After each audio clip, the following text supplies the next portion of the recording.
A simple trail for me is an access to another dimension or a different world.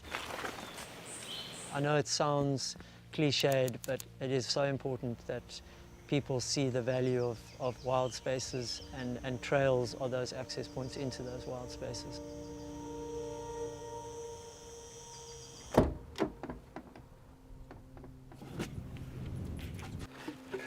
Bag. I'm gonna just jump up. I'll help the guys carry some stuff. You shout and I will. Let's have a look. See you again. We started UTCT in 2014. In those days, we had 3 events with about 360 runners across all 3. The 100K had a 15-hour cutoff, and we only had 36 entrants, of which 17 finished in that first year.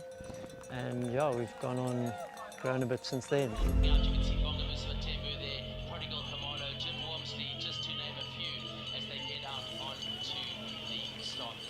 There's always been a great network of trails on Table Mountain. Part of our mandate to ourselves was that we wanted to leave the park in a better state and help keep trails open and maintain them. The relationship with Friends of Table Mountain, that began a few years ago. Let's just put it over here, maybe.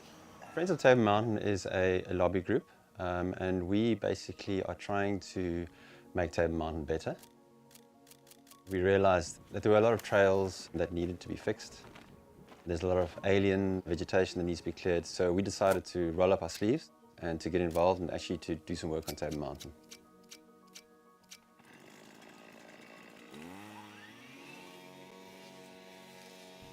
The Honorary Rangers is a key partner for us. They enable the relationship with sandparks. They basically provide oversight. I mean, we don't want everybody running up to the mountain and cutting down the wrong trees or cutting new paths up the mountain. So Honorary Rangers plays a very important role with regards to that. I love it in the mountains, and when a footpath starts to deteriorate, I just get this urge to clear it, fix it. We enjoy rehabilitating the footpaths. They're working day in and day out, weeks after week. So I don't think people quite understand how difficult it really is. It's not just a case of, going up the mountain for a hike. You're going up the mountain to then work. It's really nice to see the community come together to take care of Table Mountain. And obviously, big business forms part of that community. Stuart McConaughey said to us, look here, we've got a good sponsor, RMB. They actually offered to help us with this project. It's critical that we appreciate people like the Friends of Table Mountain and the ongoing work that they do to maintain these trails. They work tirelessly throughout the year to make sure that runners, hikers, walkers, joggers, all alike, can use these trails and they're maintained in this pristine fashion. Rand Merchant Bank have enabled the Friends of Table Mountain to put a considerable effort into fixing Souther Peak, which has really become known as one of the quintessential parts of the Ultra-trail Cape Town route. And it doesn't just affect the trail runner, every single mountain user will notice the difference. A big corporate sponsor like RMB makes a huge difference for us because it means that we can plan ahead and we can really make a big difference on Table Mountain.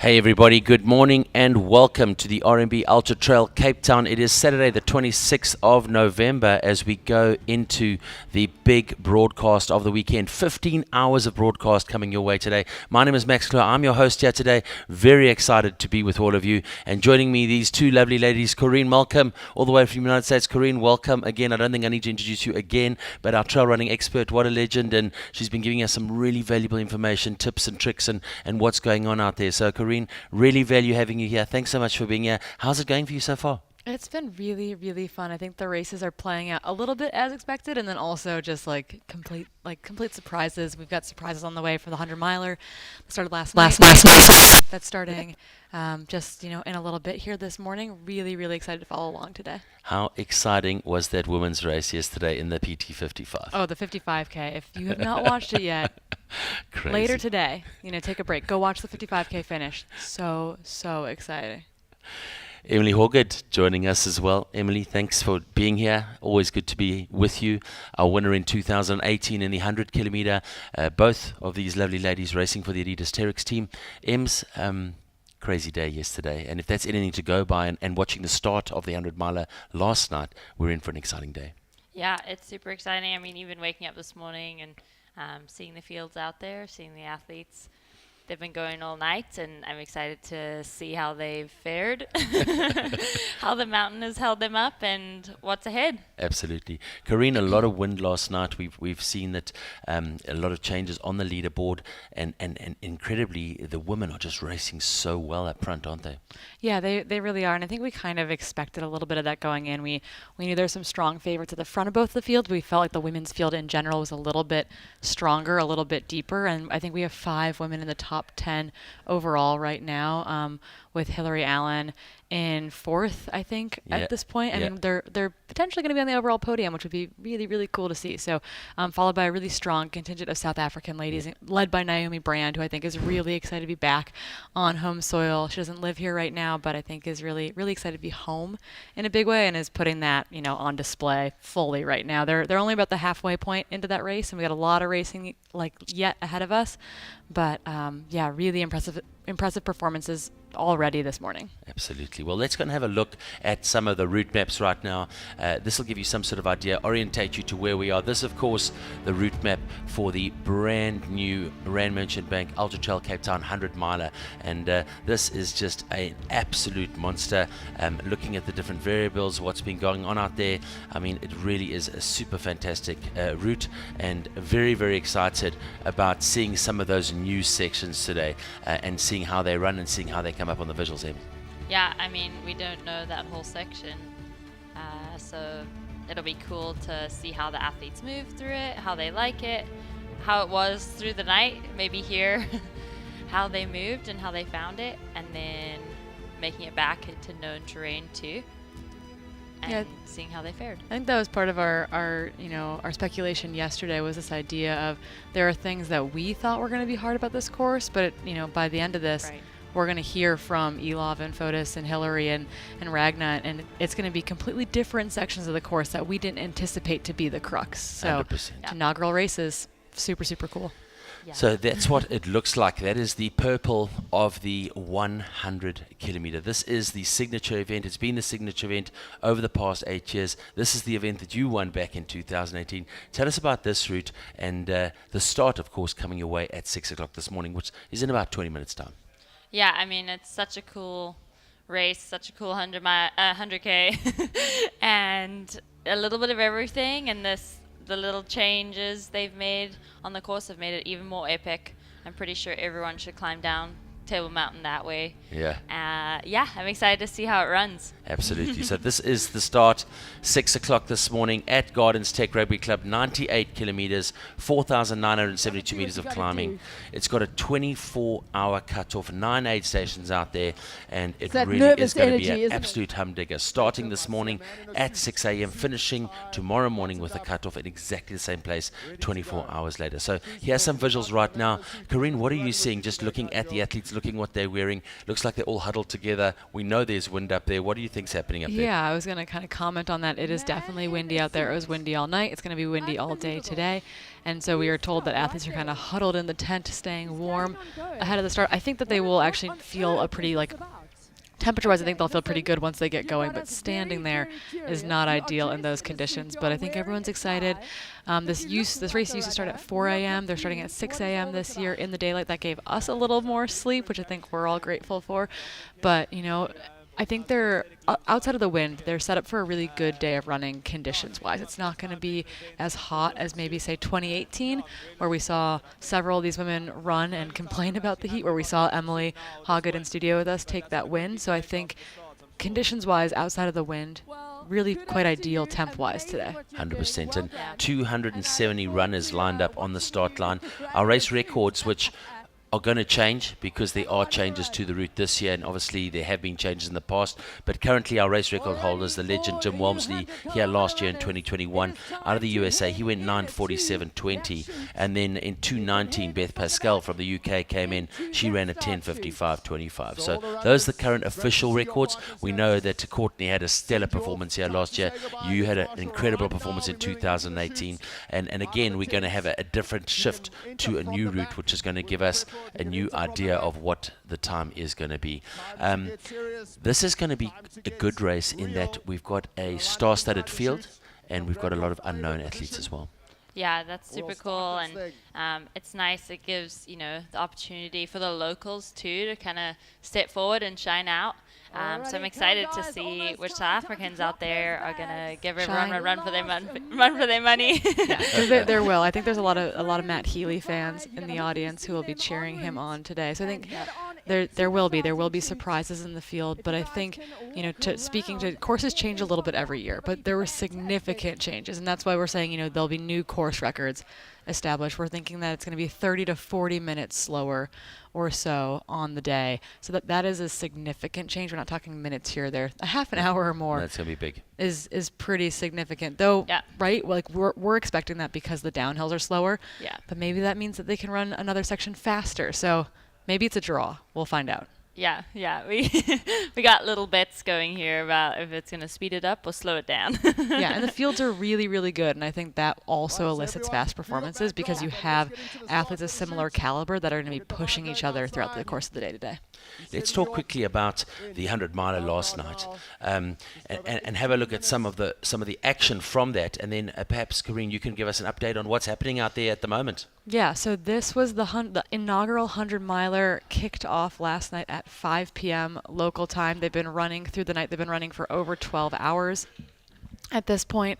Now that we are, they've been running for, you know, almost 13 hours right now. So they kicked off under windy skies, but otherwise really nice running out there. We actually had these early shots in which we completely missed the race leader for a moment. I was like, I think someone's off the front. Yeah. We're not sure, and that is in fact your race leader. Fotis of Greece is off the front right now, but Elov Olsen, Alexi, he was joined by Julian Zimmer for a while as well. A really good pack of men actually kind of made their way through the initial 20 kilometers of the course or so to get the flowy sections of the course. That will be fast and flowy this morning in the 100K as well. This was the man that we've been speaking about a lot, though. This is Fotis of Greece in those bright yellow shorts. He has been leading since the gun. He is still leading right now. As of this morning, he is through Simon's Bay, just shy of the 100K mark, with a 35-minute lead over Alexi and a 38-minute lead over Elov. So actually the men's race is kind of quite tight in that second and third position. But then I think the big story is actually the fact that we have, I think, 5 women running in the top 10 overall right now, including a massive contingent of really strong South African women. Hillary Allen is sitting in 4th overall, leading the women's race, followed by Naomi Brand of South Africa and Ragnar de Botts of the Netherlands, who lives in Spain. Ragnar de Botts on your screen right now. She was the early race leader last night. It does sound like her climbing legs have been a bit rough. She sounded like she wanted to go to sleep this morning about 4 a.m. I saw a video from race director Stuart early this morning when we were getting up, and it sounded like she was really starting to struggle a little bit, and Naomi has pulled ahead of her. Julian Zimmer in that top 10 group, Bruce Arnett in that top 10 group, talking about Bruce Arnett. For those of you who don't know who Bruce is, maybe the biggest local legend of them all. Making a really, really solid go of it right now. He's followed closely, though, by Nicolette and Carrie-Ann Marshall. Incredibly talented South African women rounding out kind of the top 10 overall right now. That was back at the 73-kilometer mark earlier this morning. We're still waiting for the rest of our women's pack to come through Black Hill at the 86K mark. On your screen right now is this amazing scene up above Kloof Neck at the corner where they had this massive contingent of locals and fans. Our very own Toni McCann was on the ground offering a little bit of vibe, of flavor out there, kind of capturing the moment. I got sent a bunch of photos last night from this corner, and you can feel the energy out there even in those still screen captures essentially. So we had really powerful images last night, though there will be a group, I imagine, up on that corner this morning as well, welcoming the 100K runners as they make their way up there. So they'll be getting not quite sunrise this morning. They got not quite sunset last night up there, but really, really beautiful imagery. This is where the wind really started to pick up high last night, and as we'll see Ragna and the lead men make their way up to kind of what is like the early crux climb, the biggest climb of the course, you can see how dark and how cloudy and how windy it gets as they move truly into the night section up onto Table Mountain. Ems, you've been here before. You've experienced what it's like to come into Kloof Corner with the crowd, with the fans. That's going to be jam-packed today, right? Yeah, that moment will stick with all these athletes probably most of the day. But that moment just talks, really shares the energy of this trail running community here in Cape Town. It's like that always and everywhere.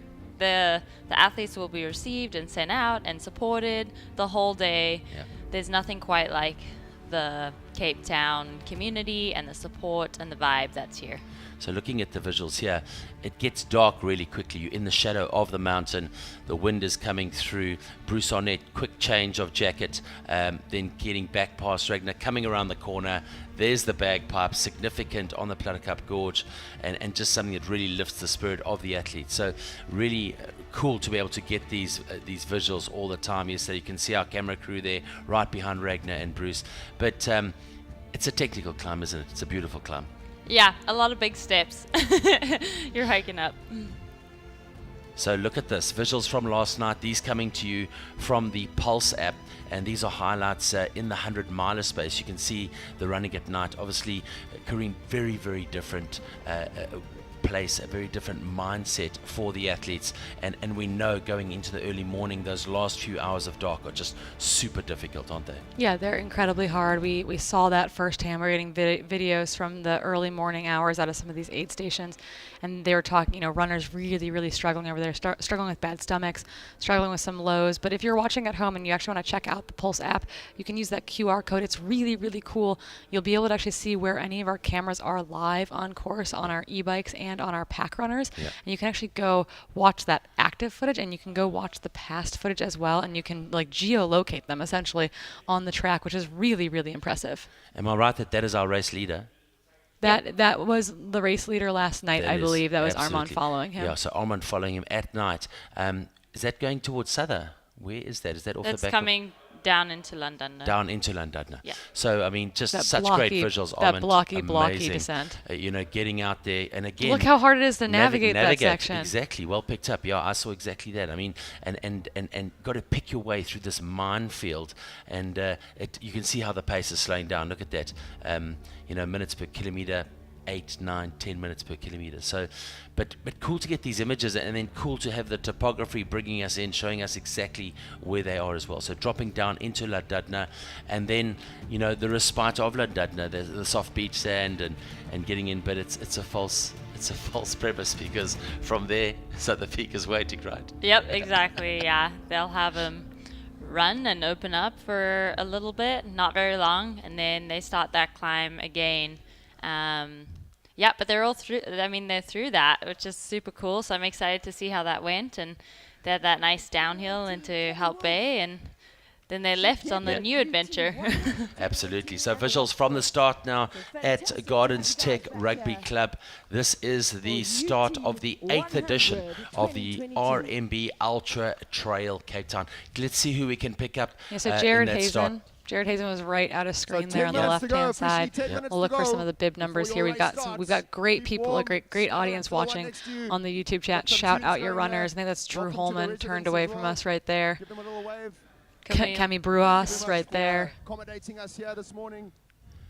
Yeah, so give a shout out if you are watching from home looking to cheer on your athlete. We got a lot of Olivia Amber fans from the U.S. because it's 7:45 p.m. back in the Bay Area where she's from. So we've got great shout outs for Olivia going on in there. But yeah, give us a shout out. Mimi Kotko will be on the start line. Kelly Wolf will be on the start line. It's going to be a really, really solid. Very, very cool indeed, guys, in high spirits, and you can see dressed really, really warmly. We spoke about 270 runners in the field, 4,972 meters of climbing coming your way. We're trying to find our field reporter on the ground. That'll be Toni McCann. She'll be with the team at the start as the camera just makes her way through the crowd here, giving us some visuals of the athletes. And everyone has their own way of preparing for a race and those final few minutes, don't they, Ems? Yeah, I mean, most of them just want the gun to go off and Yeah, to they've been get waiting going. for that. They've been waiting for days, but some stats on the field too. 270 athletes towing the line today. 224 those are going to be in your men's field. 46 of those in the women's field there. So we're almost 80-20 for percents there. So not bad, but we want to up that number. I think we've got. So I think it's 62% South African, 38% international. So a really good mix out there. A quick look at the prize purse going up for the 100 kilometer. 40,000 Rand for first place, 20,000 for second, 10,000 for first. So that's 140,000 up for grabs. A prize purse of $30,000, close on 600,000 Rand over the weekend, which is an incredible prize purse.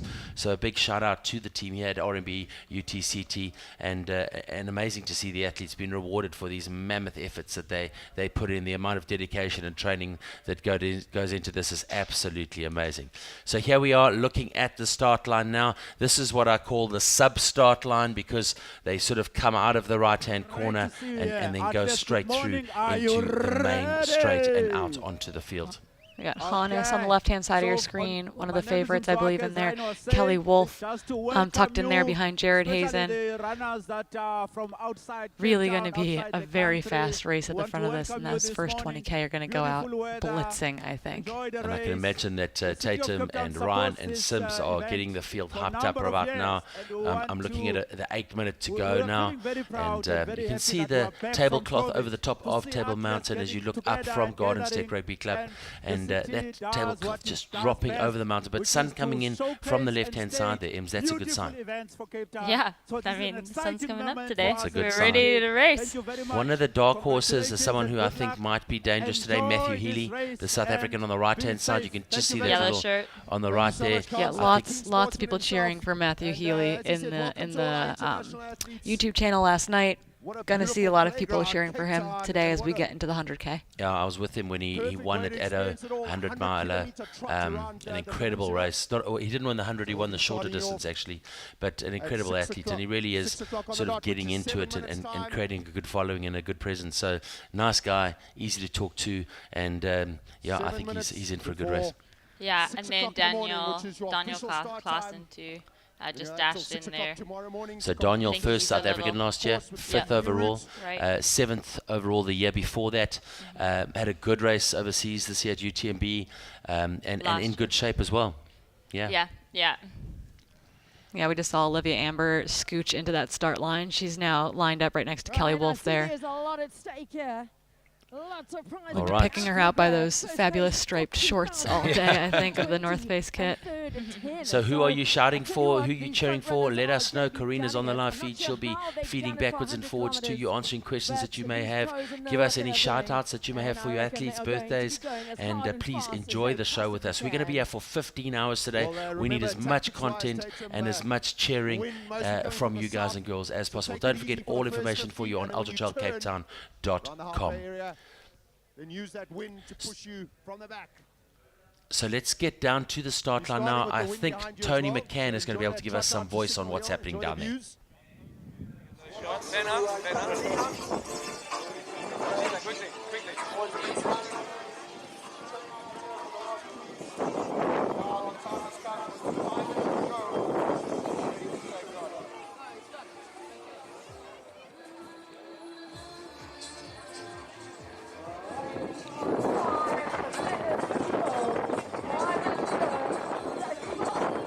So a couple of problems with the audio there.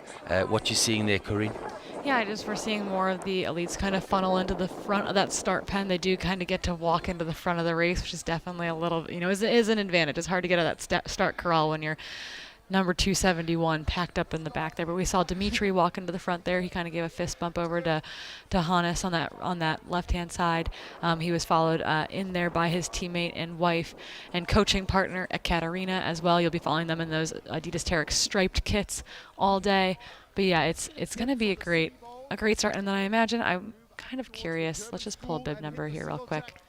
So I don't know whether the athletes are dancing or they're just moving around to warm up. But it's nerves. It's staying if they're warm. dancing, we know that the DJ is doing something right, and we know that the hype team at the front end is getting it right. So well done to the Hobbit and to Ryan and Sibs at the front there. Just on 5 minutes to go until the start now, and getting these images from our team on the ground. Those of you just tuning in, welcome to the Rand Merchant Bank Ultra-trail Cape Town. This is the start of the signature 100-kilometer event, an event that has an 8-year history with this incredible race. The first race, obviously, in 2014, missing a race in 2021. Yeah, we got South African athletes on the front of the line there, too. In Namore, and what was the other athlete's name there? Wasn't Marco. I missed a bib number. I think they're both from KwaZulu-Natal, so running well, doing a lot of the car kloof stuff every year. Both, doing really, really well and good over this distance. Very fast, very fast. Yeah, and it's one of those things where it's like we've got our favorites picked, but the truth of the matter is that there will be surprises out there today. Sure. And they will be a factor out there. I think that's the big thing, is that you can't count them out. They will be a factor. Johan as well, who's Elov's friend. Johan's been here before. He's on that far left-hand side. Another Swede in the field. He's in that Hoka kit. I believe he and Elov, when they were here back in 2018, they were 2 and 3 in this race. So Johan's got great experience on the course here. All right, so my countdown clock tells me 3 minutes. You can see the media getting something in there. We're going to try and get some voice from Toni McCann. Let's see if we can bring that in for you.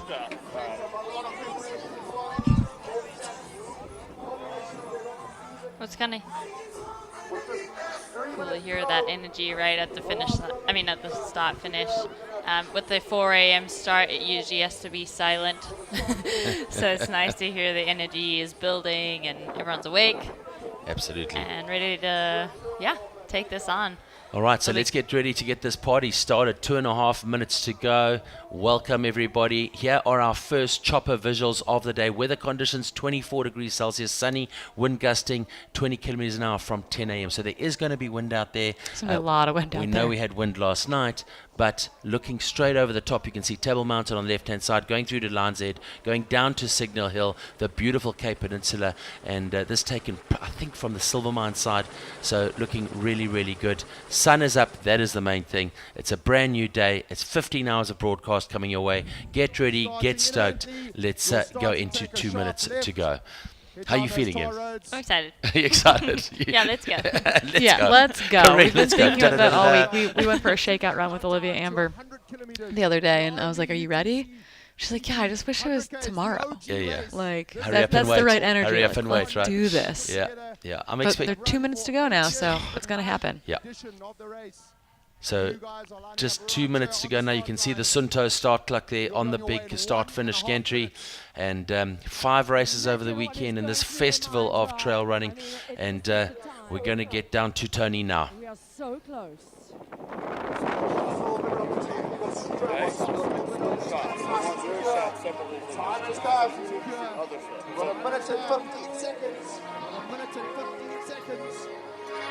Starting the lights for a change, so we want to have those iconic flares taking on the 100 kilometer. We've got Dimitri Mateev and Ekaterina Mateev from the team Adidas Terrex. We've got Mimi Kotka of Sweden.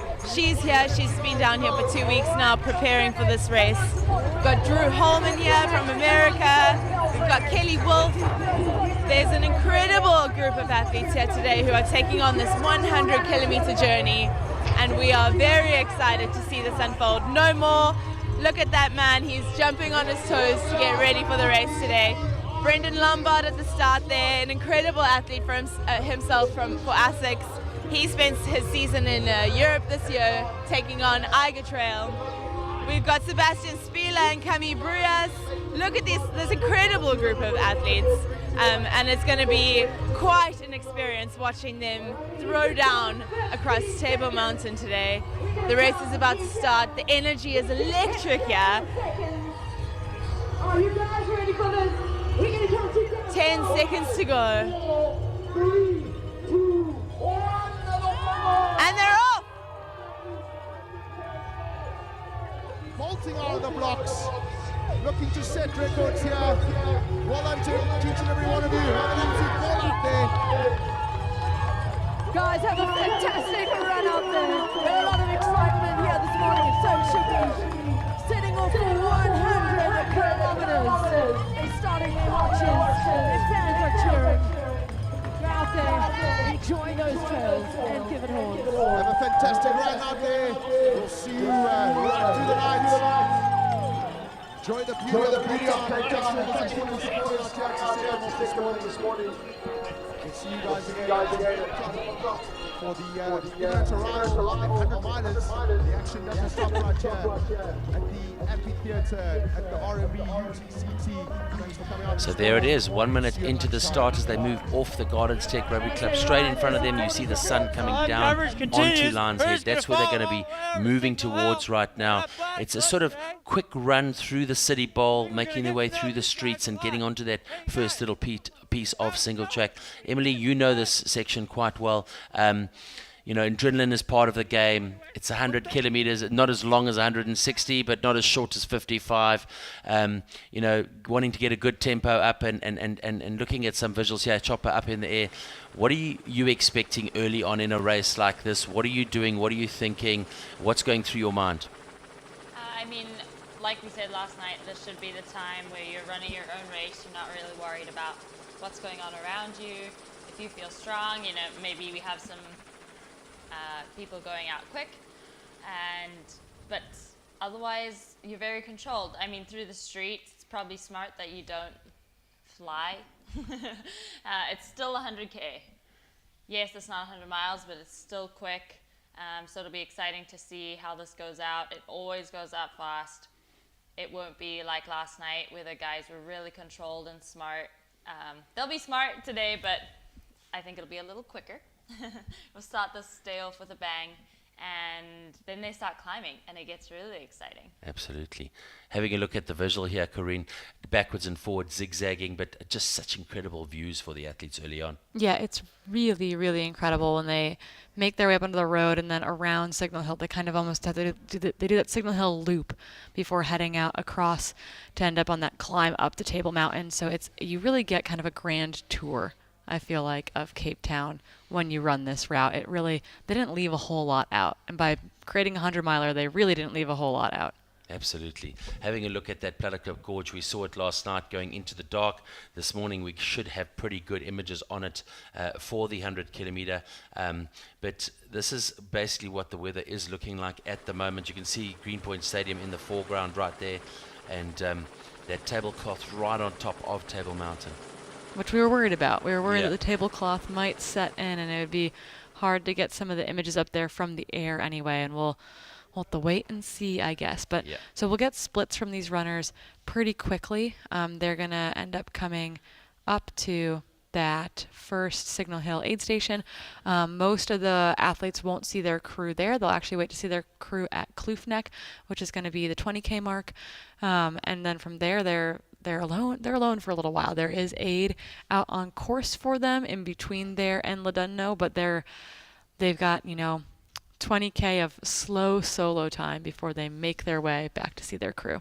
Just looking at the map now, the second half of the race through Souther Peak, coming off Llandudno, up into Hout Bay, onto that aid station in Hout Bay, climbing out of Hout Bay. This is the section which becomes quite tricky for us with regards to coverage. It is very, very difficult for us in that space, and we'll be switching between the 100 kilometer and the 100 miler in that space as well. So quite difficult to pick up good coverage there. That's coming through what we call the back end as they come into what's called Constantia Glen. Now they move back down through Eagle Nest and back down towards the City Bowl. You can see the zigzagging there as the map finds its way to the 76 kilometer point at Alphen Trail. Alphen Trail, another one of the aid stations, and a very important part in the race, a significant part in the race, with just under 25 kilometers to go. From there, Alphen Trail, they move across to UCT, the University of Cape Town, and then the big 11 kilometer to the finish, including Blockhouse.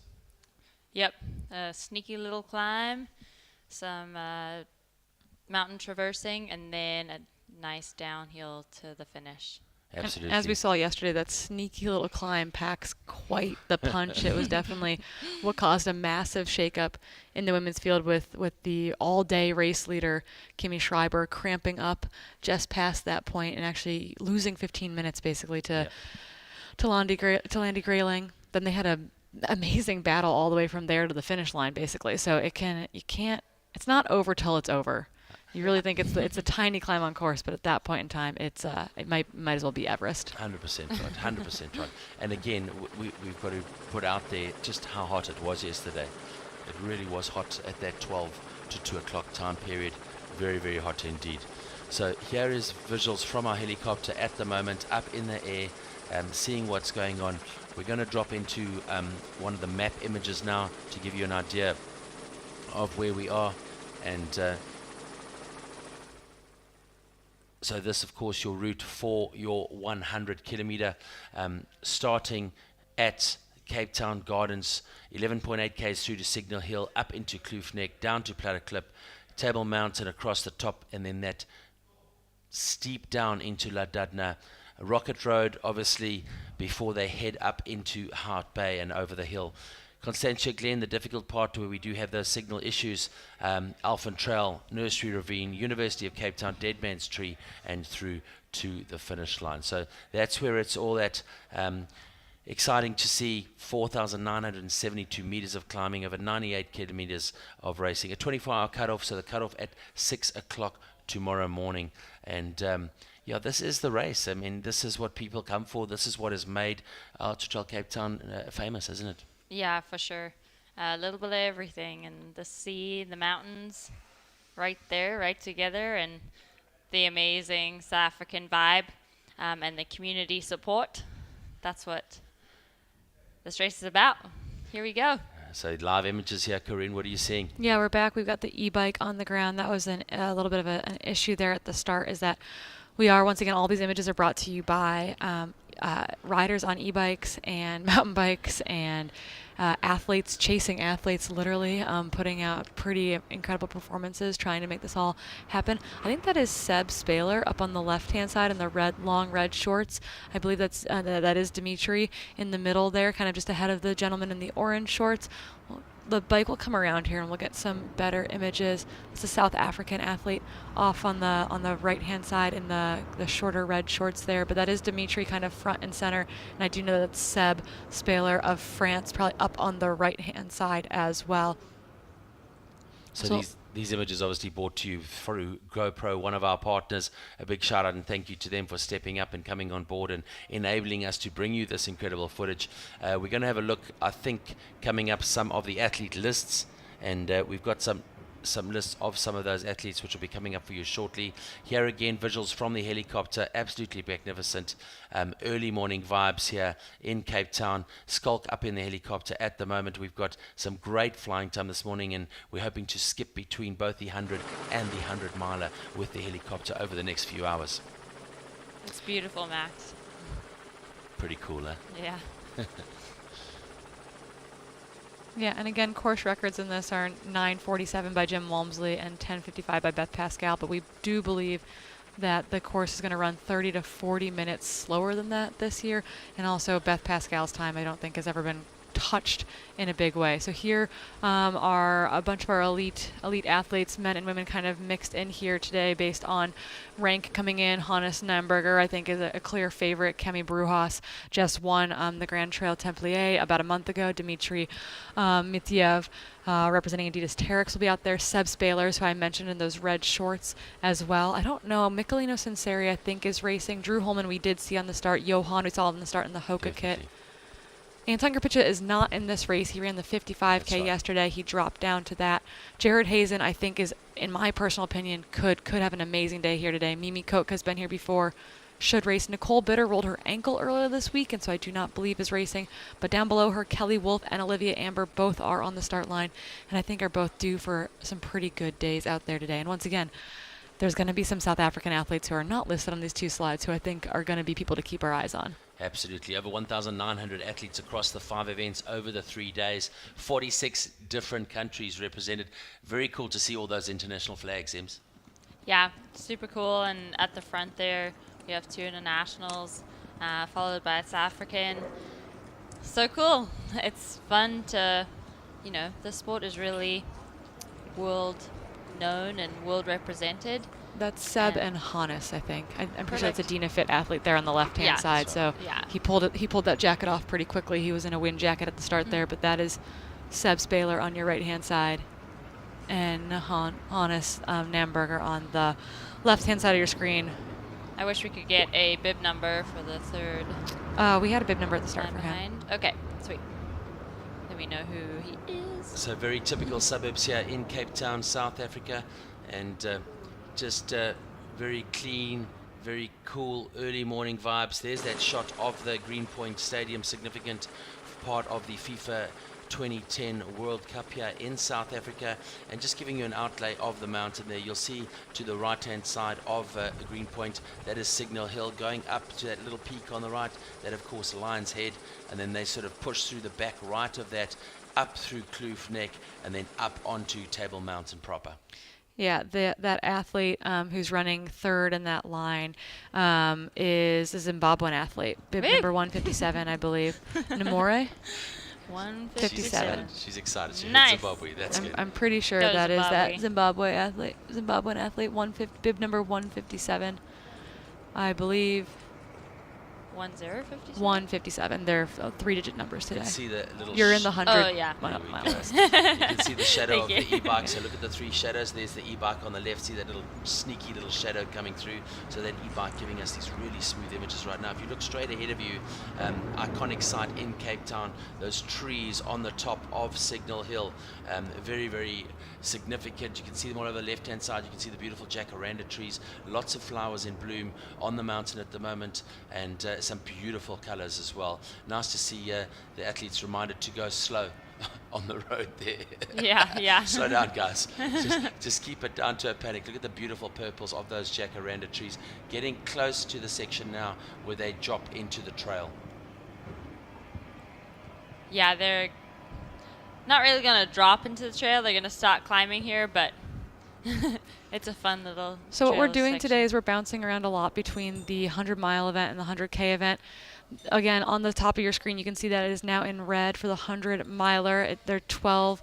That's actually just the 100K running time, but this is Kaneki. That is Fotis, the Greek athlete, the leader in your 100-mile race. Again, he's been running for 13 hours, over 13 hours at this point, moving really, really well. He's led this race from the gun. This is Kamaki. Yep, he came through. He checked into this aid station 2 minutes ago, making really quick work of that. We did get reports from an aid station before this that he was having some pretty serious stomach issues out there, but trying to work through them. But he is your race leader, and he is through the 111-kilometer mark of his 166-kilometer race. The predicted finishing times for this race, the inaugural event, was about 20 and a half hours for men. We'll see what that ends up being. That should have him back into the start-finish line around lunchtime today.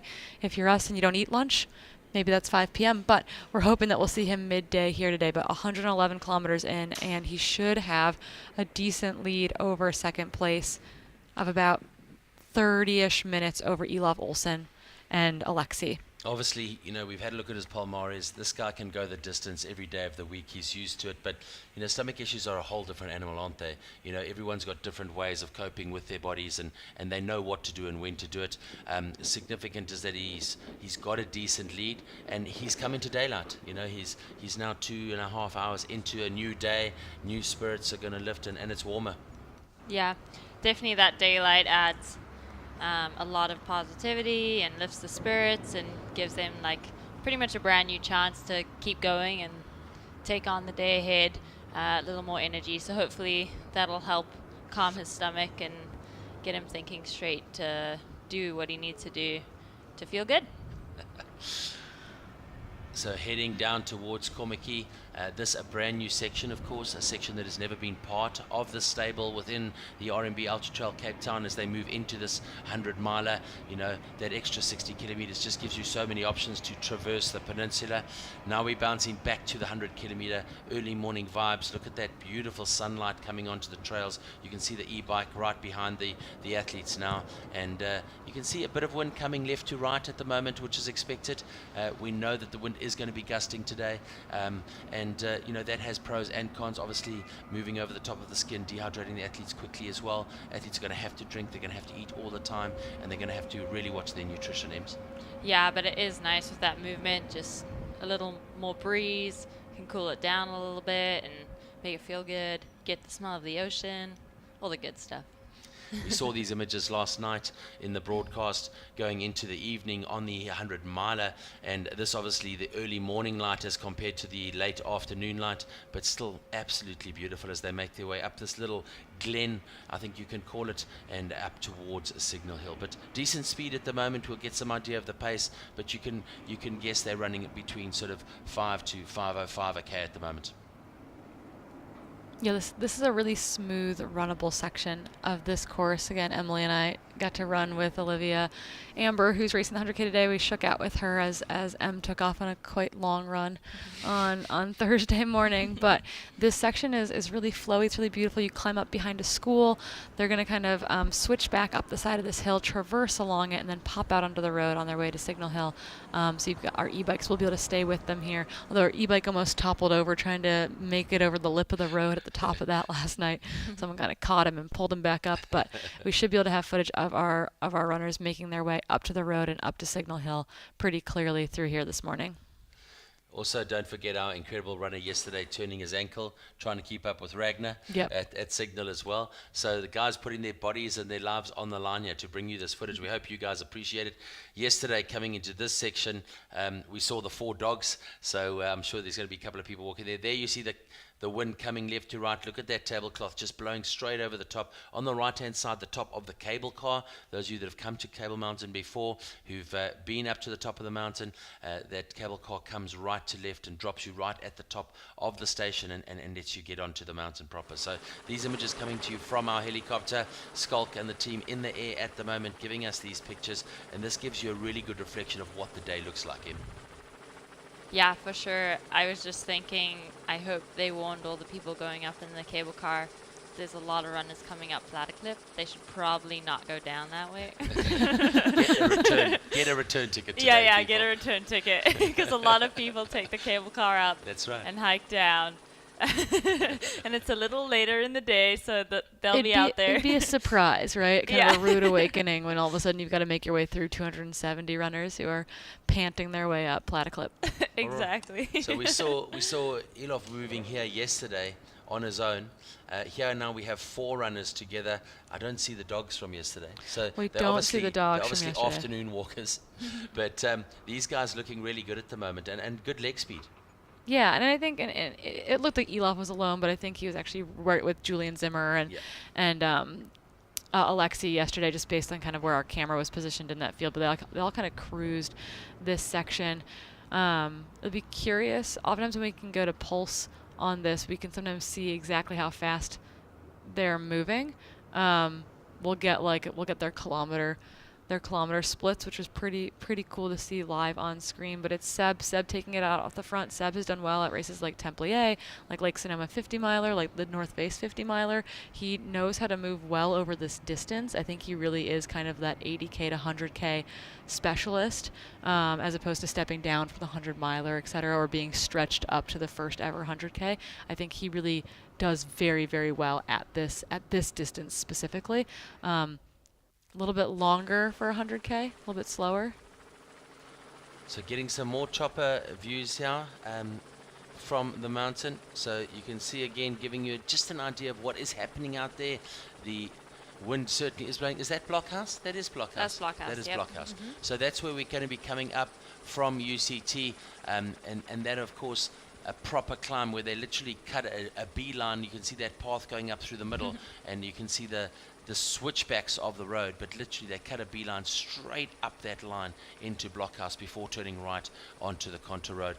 Lion's Head far right in the corner, the mountain in the background. You can see it there, significant, one of the most iconic features in Cape Town, the sleeping lion. And look at the beautiful colors, the beautiful yellows on the mountain as we go to the left-hand side now. So forestry there as well, and this is just what makes Table Mountain, one of the 7 wonders of the world, isn't it? Right. So what I was talking about with Pulse, well, the minute per kilometer is not working because I think he's moving faster than 0 minute kilometers. But this is our leader of the 100-mile race again along the beach now. They have like 10 kilometers of beach running, I think, in total in the 166-kilometer race. That is not easy because a lot of it is not kind of hard-packed beach where you're down by the water. You're kind of, teeing across the top of it, which means it's really, really soft. You're going to get a lot of sand in your shoes, but again, this is your race leader in the men's 100-mile race. Again, the 100-mile race started last night, Friday evening at 5 p.m. Today we'll be covering 2 races. We'll be covering both the 100-mile race and the 100-kilometer race. We're going to be confused about it. You're going to be confused about it. We're going to do our best possible to make sure we're talking about the right athletes and the right spots of the course, but we are covering 2 races at the same time today, and this is really beautiful to see these athletes running along the beach there. But again, check out that Pulse app. It's kind of cool to go back and see that live footage that might not have made it onto the live feed. Absolutely. And we also just had Hillary Allen come through Simonstown about 90 minutes behind Elof. Okay. Update. I think that we're having issues with the it looks like on the live, like if we follow their GPS trackers, if we're following the blue dots, it does look like Naomi has made it through Black Hill and maybe Nicolette as well. I think Ragnar might have withdrawn. We do not know that, but we do know that she was really struggling. But I think that they have come through Black Hill, but they're not showing up on the tracker yet. And so we might get a delayed split of where Naomi and Nicolette are in comparison to Hillary Allen, who is your current race leader running in 4th overall, but has made it to Simonstown, that 95.78 kilometer mark, 90 minutes down on the 3rd place in the men's race. So back onto the e-bike now, city side of the hill for the athletes now, making their way up towards Signal Hill. It's this first 12-kilometer segment where the guys get to stretch their legs, test how they're feeling. Really good images coming through here for us, and this group of 4 runners just keeping it together nicely, setting a good pace up front, working together, using each other's energy as they make their way through this section. Interesting for photos at Cormac at the moment. It's such a significant beach. It's really, really exposed to the elements. They start off coming onto the beach. You could see that soft sand that he was running on, and now onto the hard pack stuff. And obviously just so cool about this race is just the different surfaces. You're sand, you're mud, you're trees, you're slippery, you're onto rock, you're onto clay. I was going to say, we do have confirmation that Ragnar de Botts did withdraw at Schalk Bay. So that is early race leader in the women's 100-mile has withdrawn. We knew that she was having problems. She said her climbing legs were done early this morning, so that she really just wanted to go to sleep. So to be fair, she ran a 100-miler back in September as well. So doubling back to another 100 is no easy task. But Ragnar de Botts, maybe race favorite, early race leader, is officially out of the women's 100-mile race. So now it is Hillary Allen and a pack of South African women. Absolutely. Chasing down those podium spots. So a great shot there, giving you an idea of the Tech Rugby Gardens start-finish area. A shot straight through the start-finish up into the mountain, and the sun is up. And looking at those clouds, you can see just moving slowly, and it gives you a really good idea. It's such a great amphitheater. It's such a great setting for this iconic event. So really good to see. Yeah, it's quite intimidating getting to gardens and for registration and looking up and being like, oh, okay, that's where I'm going. If you've never been to Cape Town or never gone up to Table Mountain, it can be quite the heart stopper when you first see it. So these visuals coming to you from our helicopter pilot, Schalk Boonzaaier, and he now going to make his way across to Signal Hill to try and pick up some visuals of these runners. You can see just looming big and large right in front of them, the beautiful Lion's Head at the moment. And did I count 5 runners there now? Yeah, 5, and Jared Hazen has just joined the back That's exactly of that right. group. Yeah, they're moving smooth and strong together. It's definitely a little, quicker than last night, and super cool to see these guys all working all packed hard. up. Yeah, all packed up there. And I think I don't think there's any surprises in that group. I think it's kind of anticipated. Jared Hazen making sure he tags onto that group is good. We will see, once again, we'll highlight some of our pack runners, our cameramen later in the day too, because we truly do. I think we found out last night that one of our camera guys has a sub 15-minute 5K as he was chasing runners. We actually pulled him off the mountain last night as things got dark because we didn't want to injure our runners because we needed them again today. So really, really impressive effort getting everyone through this race weekend, both the runners and the athletes chasing the athletes. Yeah, super cool to see this field line up and get us all so excited to just watch the race all day, see these 5 guys and more lead this race and keep it going, see the ladies step up. I'm so excited to see which ladies are in the front and what the day is going to hold for everyone. Yeah, absolutely. I mean, it's such an exciting time for trail running. I mean, trail running just on such an upward curve at the moment. Corrine, you're doing, events all over the world, working on events over the world. You can see it, you can feel it. It really is a good place, in a good place right now. Yeah, things are growing. This is that turn that we saw our one of our our runners almost not make last night early in the 100-mile race, but they do. They kind of kick off that really nice, smooth surface up through a bit rockier terrain, a little bit scrubby, and then they're up on that road. It just really allows them to cut off that trail and get up to the road to get over to Signal Hill. So a little bit of sudden technicality, and then they'll be back on some smooth trails as they make their way along the side of Signal Hill.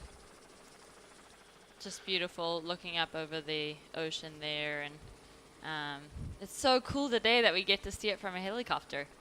Never seen it all from up there. Yeah, we're going to try to keep the helicopter in the air. We know it's very, very windy out there. Yeah, well, just hearing that from the crew in my ears here, the helicopter really battling with the conditions, big gusts up there, so getting nice and high, trying to give us some good overall views. Here again, the map for the UTCT 100 kilometer, and those athletes moving between Cape Town, of course, in the city centre, coming out of Tech Gardens Rugby Club and towards Signal Hill. A 12-kilometer section for the athletes where they really get to meander around that beautiful Lion's Head, Kloof Neck, Signal Hill area. They'll have really great views of the sea early on, and then they start getting into the climbing proper. Yep. Yep. That's all we can add. We will get a split from our 100K runners here. We'll be able to make sure we have IDs on everyone when they hit that 12.13 kilometer aid station at Signal Hill. Most of them will be blitzing right through there because they will have a quick aid station with their crews down at Kloof Neck at the 20 kilometer mark before they have to go up and over Table Mountain down to the beach on the other side.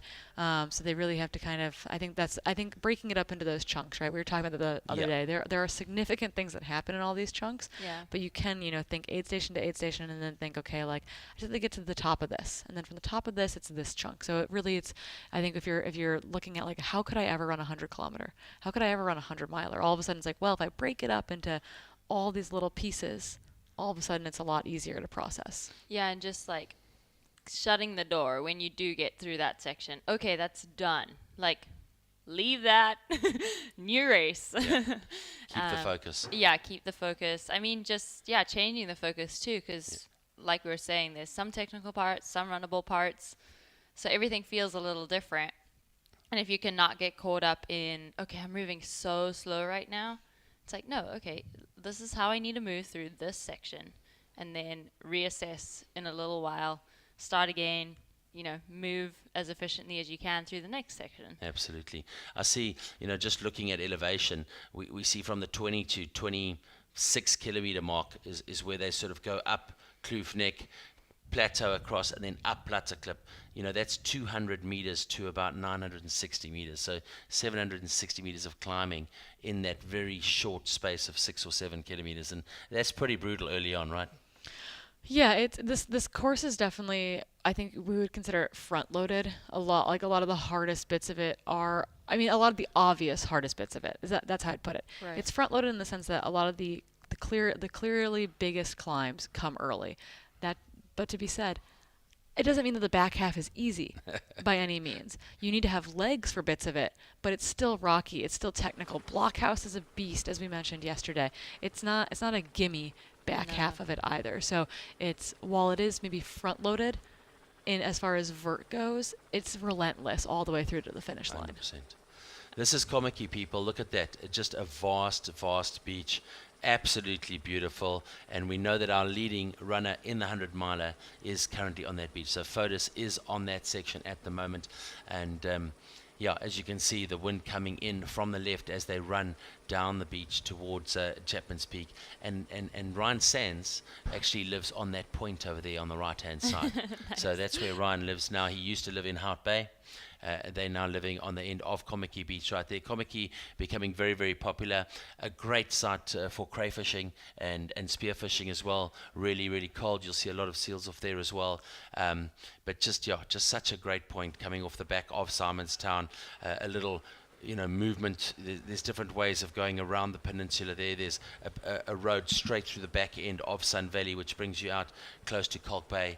But Komaki is significant and just such a beautiful beach. I think probably the longest beach, if I'm guessing, that you're going to come across on the peninsula, and it's just wide open spaces and solitude. And which Stu is amazing. was like, you know what? We should run the whole thing. Yeah.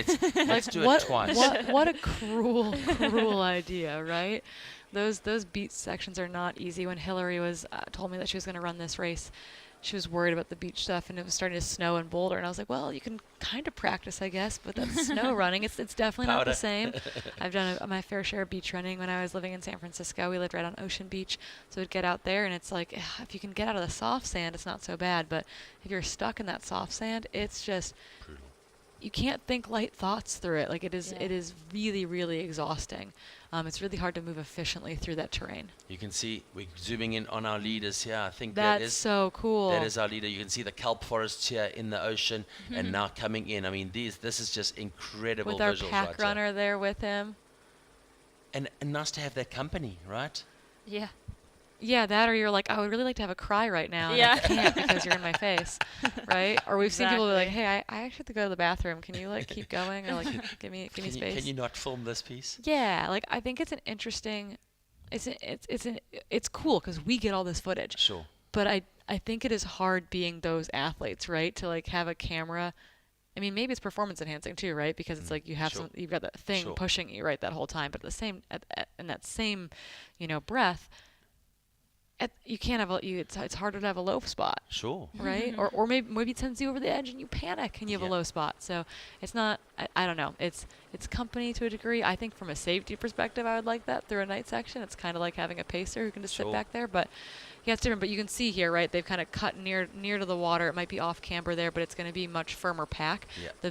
The sand isn't giving away as much. Yeah, you're leaving footprints, but it's a lot easier to run on that than it is to run, 10 meters, 20 meters to his right there. So here's a question: gators or no gators? It's hard because you definitely don't need them for the entirety of this race, but there are when they came down off of Souther Peak last night, that section is incredibly sandy. I dumped, I don't know, a cup of sand out of my shoes, I think, after previewing that bit of course. So I think it could totally be worth it, particularly in a dusty race. You have to know your systems though. You have to know how to use them efficiently, right? So if you're going to do a shoe change or a sock change, you need to know how your gaiters work with your shoes, etc. So I think it's just being really smart and thoughtful about it. Technology is really good. We have really good gaiters. We've got shoes that have gaiters built in at this point to some of them. So I think it's just being selective and really understanding your systems, knowing your systems and knowing how to utilize them. For sure. I think this year we have lucked out that they've had a little bit of rain, and so that's calmed a lot of the dust down.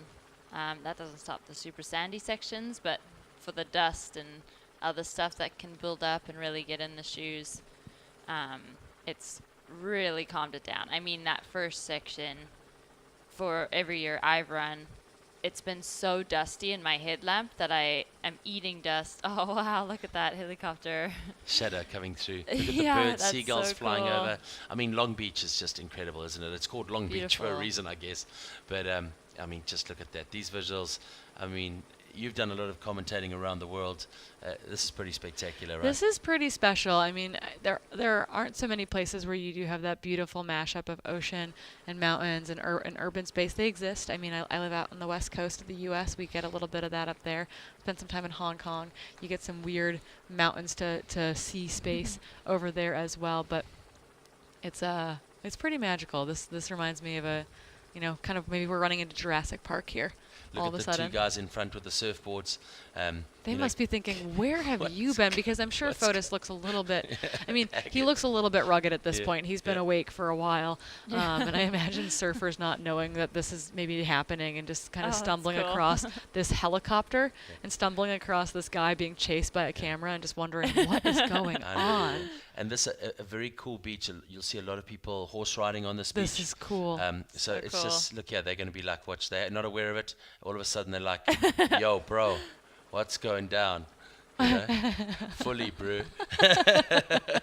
see you afterwards for a sami. I think everyone that we've told what we're doing here in town, every like driver we've been with this week has been like, no. Really? How many days does that take? That's You're like, crazy. it's gonna take them 10 hours. Yeah, no, this is wild. And someone pointed out to the map last night when we were talking through the 100-mile race, there's nothing left to run in Cape Town. I was like, yeah, I think Stu and Nick and Sue and the whole team really figured out a way to run all the trails, I think. It's incredible, really, how they've linked it all together, isn't it? I mean, it's amazing. It's cool too how much of the road they've taken out or just avoided, especially for this 100-mile route. There's not much pavement out there, which is nice for trail runners. They like that. We Absolutely. like running trails. And considering you're in a major city, Right. you know, and obviously, yes, we do have the beautiful ocean and the mountains right there, but Yeah. you've still got to get through these access points. And there we go. Look at the marshals up ahead, just pointing him in the right direction. And I'm going to update quickly, kind of while we're still on 100-mile footage here. We do officially finally have splits back from the Black Hill aid station. It took a while to get those names to come through there, but we do have the top 10 through that location at this point. Hillary does maintain that 30-minute lead. I think it's about 35 minutes right now over Naomi Brand. Again, Ragnar de Botts has dropped out of that race. Back in 6th overall is the Frenchman Julian Zimmer. We saw him running early on with Elov Olsen of Sweden. Behind Julian is Nicolette, South African athlete. Bruce Arnett, the local legend, followed by Carrie Ann Marshall. Sorry, Carrie Walsh. We're not playing beach volleyball. Carrie Ann Marshall in 9th, and Justin Olafson back in 10th. So the back 5 of the top 10. Lots of South African athletes back in there, but they will be chasing towards the race leaders. But Fotis off the front, Elov Olsen, Alexi, Hillary, Naomi. Some good battles going on. I don't know if you saw those images there, but there was actually a shipwreck in the sand. I don't know if you saw the outline of the boat and that bubble. So that's actually a shipwreck into the beach. Yeah. Wow. Amazing. So we have a few female updates, not official, just from the photographers out there. Kaylee Wolf was in first. Oh, sweet. Now we're switching. Yeah, so we're back. We're still Elov. with the 100-mile. But So this Elov. is Elov. So Elov has overtaken Alexi. They've kind of been going back and forth all evening, but Elov has overtaken Alexi again. So now we've got Elov Olsen, the Hoka athlete from Sweden. He has been second here in the 100K back in 2018, but stepping up to the 100-mile distance in the inaugural event. That is who is coming into screen right now, though. Into frame is Elov Olsen of Sweden, representing Hoka, currently second place in the inaugural 100-mile event here at UTCT. Sweet. So just a quick update from the 100K unofficial results right now. Kaylee Wolf in the lead for the females. Mimi Kotka following behind her, and Olivia Amber. Amber. I was like, You're like, she has 2 first names. Yeah. In third. So that's kind of exciting to see. Haven't heard about the males, but just we'll get an update here soon. Yeah, and we'll get heading official towards splits, that. I think, as well here in a little bit. But here's Yep. Elov in that aid station. Second place.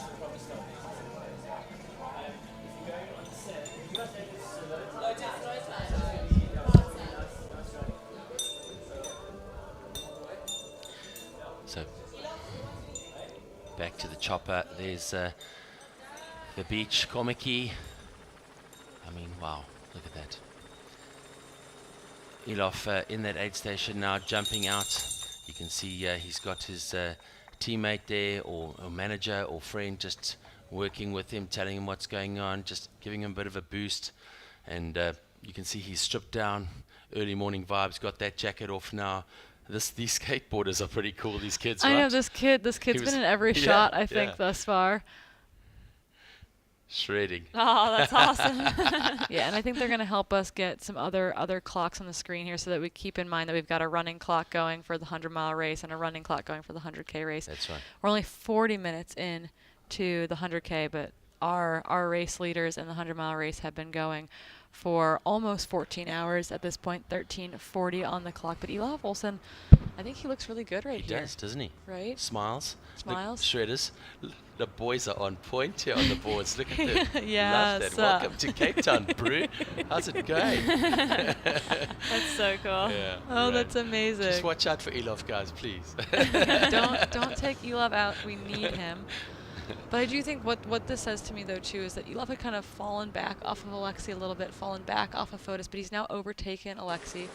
And I'm wondering, I mean, Fotis is moving, and he's moving well, and forward progress means a lot in the 100-mile race. But I'm wondering, too, like, if Elof, to me, looked better, right? I think he looked like he was moving really well there. We'll see what he looks like when he gets to the beach, but he seemed like he was in good spirits. Yeah. I think Fotis looked really like he was internalizing a lot through there. I mean, they've all been awake for a while at this point, but I wonder, I mean, there's a big gap between those two men right now. I think it's 26 minutes, so Elof is pulling a little bit of time back on Fotis. I think Fotis has had as much as 35 minutes over the chasing men, so Elof is pulling a little bit of time back, and as we said yesterday, turns out the biggest leads can unravel in a very short period of time. So time check for you, 41 minutes into the racing for the 100 kilometer. A bit of a story on Komiki for you and the lighthouse. Max can't read the writing on the screen. So it's Afrikaans for a small basin, approximately pronounced Komiki, is a small town near Cape Town in the Western Cape province of South Africa. It lies about halfway down the west coast of the Cape Peninsula at the southern end of the long, wide beach that runs northward towards Chapman's Peak and Noordhoek. There we go. I'm glad I knew all that Afrikaans. Eyeballs. Turns out it's important. Yeah. Yeah. So just to, it's really cool to traverse. I mean, basically what you're doing is you're going on a sightseeing tour of Cape Town. I Right. mean, it's really cool, right? It's beautiful. Yeah. I mean, what better way to just so we've promote? Wow. So here we go. Back to the 100K now. And this is your leading men again. All 5 of them together. And moving quickly at the moment. I mean, Yeah. you know, in the shadow of the mountain, you can see the sunshine will obviously be on the other side. But moving quickly, right? Yeah, really strong. Yeah, this race is known for actually like quick moving. Yes, it slows you down with the technicality, but overall you're moving pretty strong the whole race. You're able to move quick. Yep, we see Jared making some moves there early on, which is probably smart because it does get very single track ahead, and there's not very many chances to like go past. So that's cool to see the runners, you know, give grace to each other and let them go by and step to the side. And as Corrine was talking about yesterday, we see that a lot where it can get technical or dangerous, where there's cliff out sections and there's no pressure on the different athletes, which is cool. Yeah, I asked and they delivered. We now have that running Look at clock that. on the top of the screen with that 100-mile race and the 100K race. We are going to be code switching all What's the day, going back and forth. And so remember, 100K, 100-mile, all going on. We've got a leading pack in the men's race. It does look like Kemi Brujas is probably up with Olivia as well. So we're thinking it's Kelly Wolf, Mimi Koka, Kemi Brujas, and Olivia Amber making up that front women's pack. We've got Seb Speller, Hannes Naumberger, Jared Hazen, all in this group. I actually can't ID the man in the orange shorts. because I haven't seen his front yet. Yeah. I'm not a butt expert, it turns out. So if you were watching at home and you're like, I know the backside of this gentleman Let us in know. the orange shorts there, you let me know. Yeah, who is the orange shorts? We're getting comments about that too in the chat. So you let me know. 'Cause one of you knows him. Wasn't it the French? Did you say French earlier? Seb is in the red shorts. Oh, okay. Yeah, Seb Sparrow is wearing those long red shorts that he often races in. Yeah. So I wonder what the chances are of getting that 100-kilometer clock in purple to color code. Do you think the graphics team has that ability on short notice to make that 100-kilometer in purple? That graphic in the 100-kilometer time in purple would be amazing. But into the sunlight now, and again, early start, not too early. We're running 2 hours later than we did last year. We know there's a 24-hour cutoff, so cutoff at 6 o'clock tomorrow morning. Let's have a look and see what those cutoffs look like for the athletes today. Cutoffs at Hout Bay at 6:30 tonight. Cutoff at Elfin Trail at 11 tonight, and then cutoff at the University of Cape Town at 2:45 tomorrow morning. So 4 cutoffs in place. These cutoffs are important, Emily, because it's such an important part of the logistics and the safety, not only for the race organizers but also for the athletes. It's hard, it's difficult to cut people off, but you've got to do it. Yeah, and it just, like, as we've said before, 75%, 80% of all the people working this race are volunteers, and you have to be aware of their time. Let them get to the party tomorrow too at the finish line, and it also gives our athlete, little goals to get there, get to a point, keeps people on track. But yeah, it's so cool to see both races right now on the screen. So splitting it up left and right, you can see the 100-kilometer on the sand on the beach. Except they have the labels reversed. Yeah, they're working on it. The tech team is working on this really in real time, guys. Well done, guys. Any images we get, we are pretty stoked on, I think. Absolutely. Turns out we like it all. Yeah. We'll take it all. We'll take it. But again, just amazing to have this footage in the first place, right? I mean, technology is what it is, but the ability to be able to bring you a broadcast, to broadcast to you across the world, to showcase this beautiful, beautiful race that we have.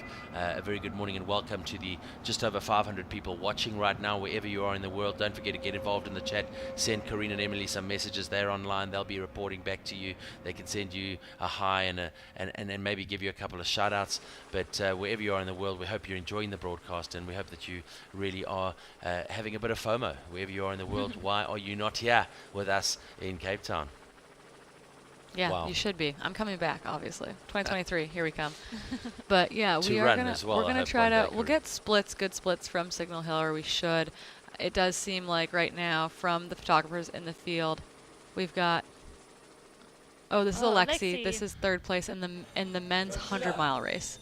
Again, we're code switching all day long. Back to the 100-mile race here. Bang. Alexi now getting some info from people on course. Trying to figure out what's going on. So he's at that aid station, just getting through it at Komaki right now, taking his time. And again, just a class act, a great athlete, and sitting third at the moment, is that right? Yep, third, yep. So right now in the men's race again, Fotis of Greece, followed by the Swedish athlete who's been second here in the 100K before, Elof Olsen. Alexi now representing Adidas Terex here in third position. His coach and good friends, Dima and Ekaterina, are racing the 100K here today. Getting in some broth maybe there. Yeah. That's a good idea. It's been a cold, windy night for those 100-mile athletes. Thumbs up from Alexis. Nice work, Alexi. Let's get back out there. Okay, we love to see a smile from him. That's great. It's possible. It's possible. He's a quiet, he's a quiet athlete. He I feel like, I wish I could crack Alexi open a little bit. I feel like I don't know him as super well, but he's incredibly solid. And I love when you get those little moments where he can, give you a wave, give you a thumbs up, give you a good smile, because you're like, okay, he's there. He's doing fine. Yeah, he's definitely a quiet badass. He is he's a silent assassin, right? Yeah. Like he's kind of like keeps subtle, going. under the radar, but he just kind of keeps churning away. He's had he's being chased by the skateboarders as well. I'm sure he's like, what is happening? Yeah, that's awesome. Thumbs up, He's baby. happy. So just a time check there for you. 8 minutes behind Elof at the moment, coming through Kommetjie. So that puts all of the top 3 within 35 minutes of each other, which is really, really cool. So coming into the new day, well done, guys. Yeah, so they've flip-flopped kind of completely. I think it was Elof was I'm not sure. It looks like it may have been going to the bathroom here. But here, leading lady in the 100K, that is Kelly Wolf on your screen. Kelly Wolf of the U.S. representing La Sportiva. She is being chased by La Sportiva teammate. Mimi Coca will be behind her. I think Cami Brujas and then Olivia Amber are going to be chasing them. But right now, La Sportiva 1 and 2 in the women's race, led by Kelly Wolf. She'll be followed by Mimi Coca of Sweden, but that is who is on your screen right now. Kelly was 4th, I believe, back in 2018. I know she had a hard, hot day there. I decided to remember this epic photo from the finish line of that race where I think she's got, I don't even know, it looks like a gallon-sized cup of it's like a gallon-sized Red Bull container cup, essentially, and it's full of ice water, and she's pouring it over herself, and you're just like, wow, that race really destroyed humans.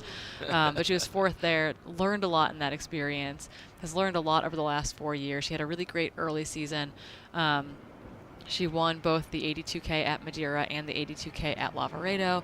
I think, there's Mimi Coca in screen too. So Mimi and Kelly Wolf are together. Mimi is actually making the pass on Kelly right there. So that is cool to see on screen, but that is what's going on. Mimi was like, you know what? I would like to go faster, actually. Thank you. Yeah. So, I'll just keep moving. I mean, they're both strong climbers. They're both strong descenders. They're both good on technical terrain. That's actually, like, I'm very curious to see kind of how that boils down. They both race aggressively. Yep. Mimi's known for racing, I think, particularly aggressively, going out really, really hard. So that was a very quick pass by Mimi there. The camera person's going to go around Kelly. But this is actually where I think Ragnar's camera person rolled his ankle last night during filming the 100-mile race. So the camera guys need to be careful. But there's that pass again in slow motion of Mimi making her way. We had to slow it down. It happened so quickly. Look at that. I mean, just like a ninja. Yeah. I promised to have stories from when I raced this section, and both years? No, yeah, my 65K the first year, and then my second 100K, I rolled my ankle on this section too, so I very much feel for that, cameraman. It's a crazy section. It's cool. And you're just moving so quickly, man. It's and you just you don't want to put on the brakes, but you need to. Look at the hands, look at the balance. Really good, just leaning back into it. Really good technical running here. So Mimi now in the front. I'm excited to see them go through Signal Hill. We want to see where they're at. So it sounds like we have an ID of orange shorts. Thank you, Lars, in the chat. We're getting told that is Niels Macy in the orange shorts in the 100K. So in that top 5 men's group that's running all together, we'll pull up that information. We'll try to get a bib confirmation there. But yeah, Niels Macy, 164, South African athlete, potentially in that group in the orange shorts. So thanks, Lars, in the chat. I figured if it was a South African athlete, someone watching had to know. Nice. So go South Africa. Thanks for being a backside identifier, guys. Love you. Love you. So coming down now and moving quickly towards the Signal Hill section, and back to the leading men now. Yep, you got Hans and Seb there. In all black is Hannes. I'm not sure that I'd want to wear all black in the hot sun today, but Hannes is German. He'll have it figured out. Seb there, no stranger to racing in the heat. No stranger to racing at this distance, and then right behind him is that athlete from Zimbabwe in 3rd position, I believe. So 1, 2, 3 there in the men's race. Hannes Namberger, Seb Speller, and then this athlete from Zimbabwe. So nearly 1 hour into the racing, 53 minutes of racing so far. And let's have a look at the schedule. When were they expected to be at Signal Hill? So expected to be there at 55 minutes. So you've got about, are they on pace? Yeah, yep. Pretty much on pace, yeah? Yeah, pretty much. Right there. very good morning and welcome to those of you tuning in from wherever you are in the world. This is the RMB Ultra-trail Cape Town.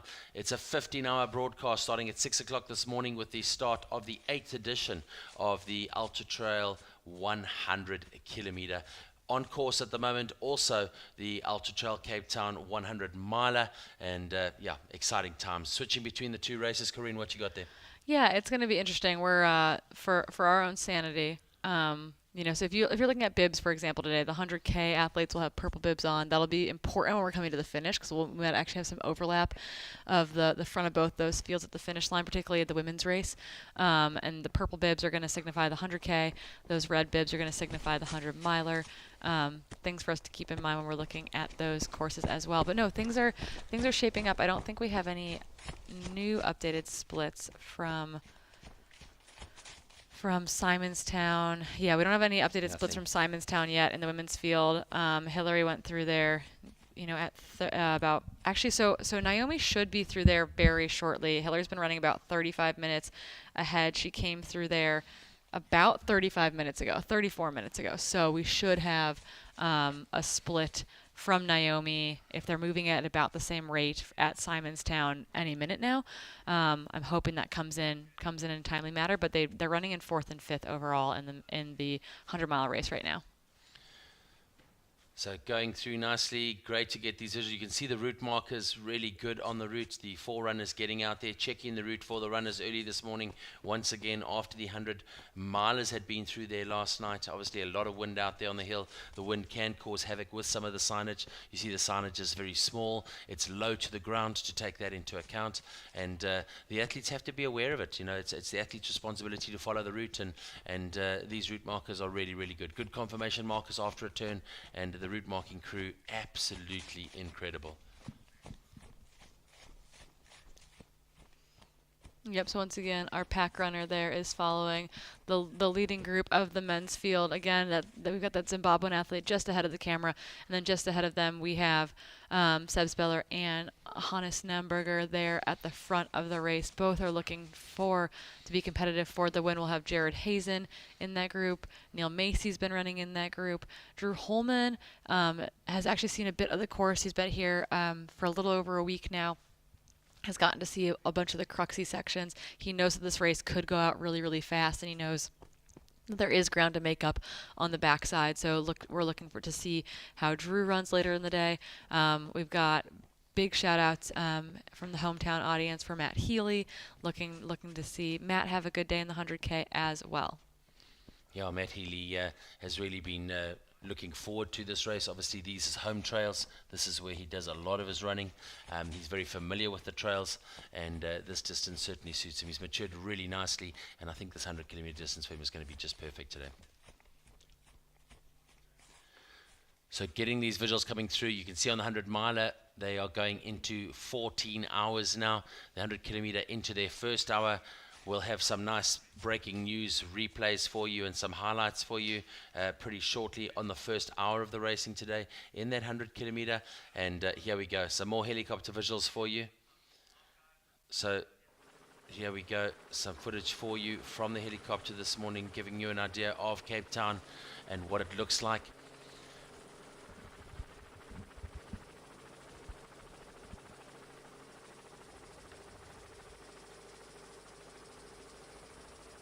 A little bit of cloud cover still out there. You can see the shadow dropping on to the surface.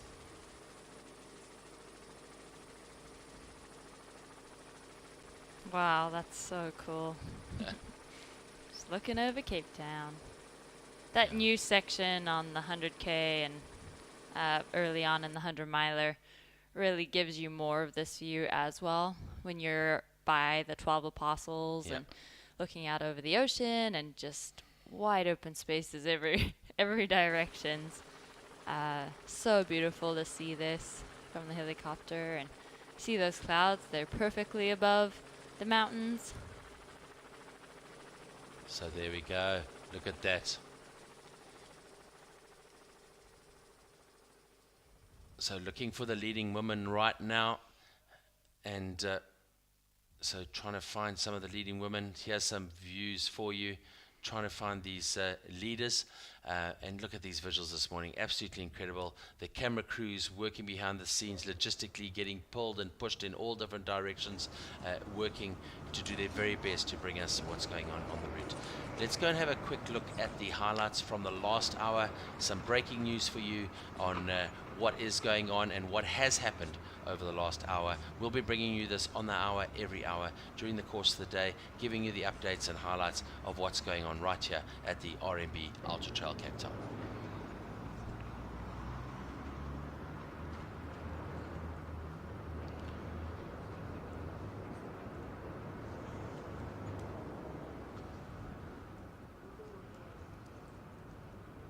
This is the start of a 100K. Everyone excited, everyone finally going, everyone so stoked to be there in the light early on, a little windy, but this is the start of the highlighting race here in Cape Town 2022. Yeah, everything got kicked off this morning at 6 a.m., a little bit later of a start than usual. It's been 4 a.m. in the past. I know that you guys had like a 2 a.m. call time last year, being up at the venue. So we were very happy that we got to sleep in until 4 a.m. this morning instead for that 6 a.m. start. But we've been following the leaders through there as we try to identify each of them coming through. But right now at the front of the men's race, we've got a leading pack of about 4 or 5 athletes. Unlike in the 100-miler, where they're each carrying individual GPS tracking units, we are only going to have splits from the 100K as they come through those aid stations and their bibs or the bag tags are scanned at each of those places. So you're not going to have that live tracking system like you did, like we do right now for the 100K. Right now on your screen, Kelly Wolf, you're about to see her being overtaken by Mimi Kotka, her teammate, right there. Yep, this is just a moment ago. But right now we do have official splits through that first aid station as well at Signal Hill as we watch this recap from earlier in the day. And if you can't tune in for the entirety of our broadcast, tuning in around the hour, every hour, you will see a recap from the previous hour. So if you can't watch while you're working today, because the boss says, no, it's Saturday, you shouldn't be working today. You shouldn't. If you are busy doing things like family time, hanging out with friends, tune in every hour or so and we'll give you those 100K and 100-mile highlights. But right now, Seb is leading over Hannes Namberger. They're basically together. They're followed very, very, very closely by no more that Zimbabwe, the athlete from Zimbabwe, followed by Jared Hazen. Dmitry Mitiev is there in 5th. Neil Macy, thanks for the ID by Lars in the chat. Neil Macy, South African athlete, in 6th. Drew Holman, 7th. Daniel Klaassen in 8th. Johan Lant in 9th. And Matthew Healy in 10th. So 3 South Africans and an athlete from Zimbabwe in the top 10 right now in the men's field at Signal Hill, and they're separated by a whopping 3 minutes from 1st to 10th. So the race is on, folks. Wowzers. That is a star-studded cast right there. It's living up to expectation for sure. And wow, nice to see no more Motivinga. I remember his name. He's raced here before in one of the smaller races. Okay. And he's done really well. So Zimbabwe, go. Here we go. So it sounds like we have Toni in Kamaki ready to give us a little bit of a chat from the field. So if we can throw to Toni, that would be awesome.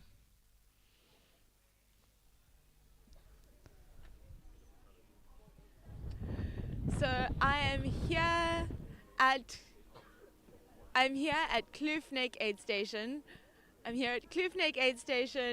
We are waiting for the first 100K runners to come through this aid station here before they head up onto Table Mountain at Platteklip Gorge, the infamous Platteklip Gorge.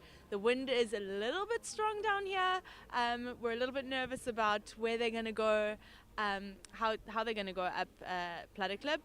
But it's a beautiful day. The sun's just peaked over Devil's Peak, and we are very excited, waiting with bated breath to see who comes through here first. If we wanting to chat, I've got Kelly Wolf, who I think is our lead lading. We've got her crew lady here with us. So this is Aisha. This is a local legend, Aisha. She is crewing for Kelly Wolf today.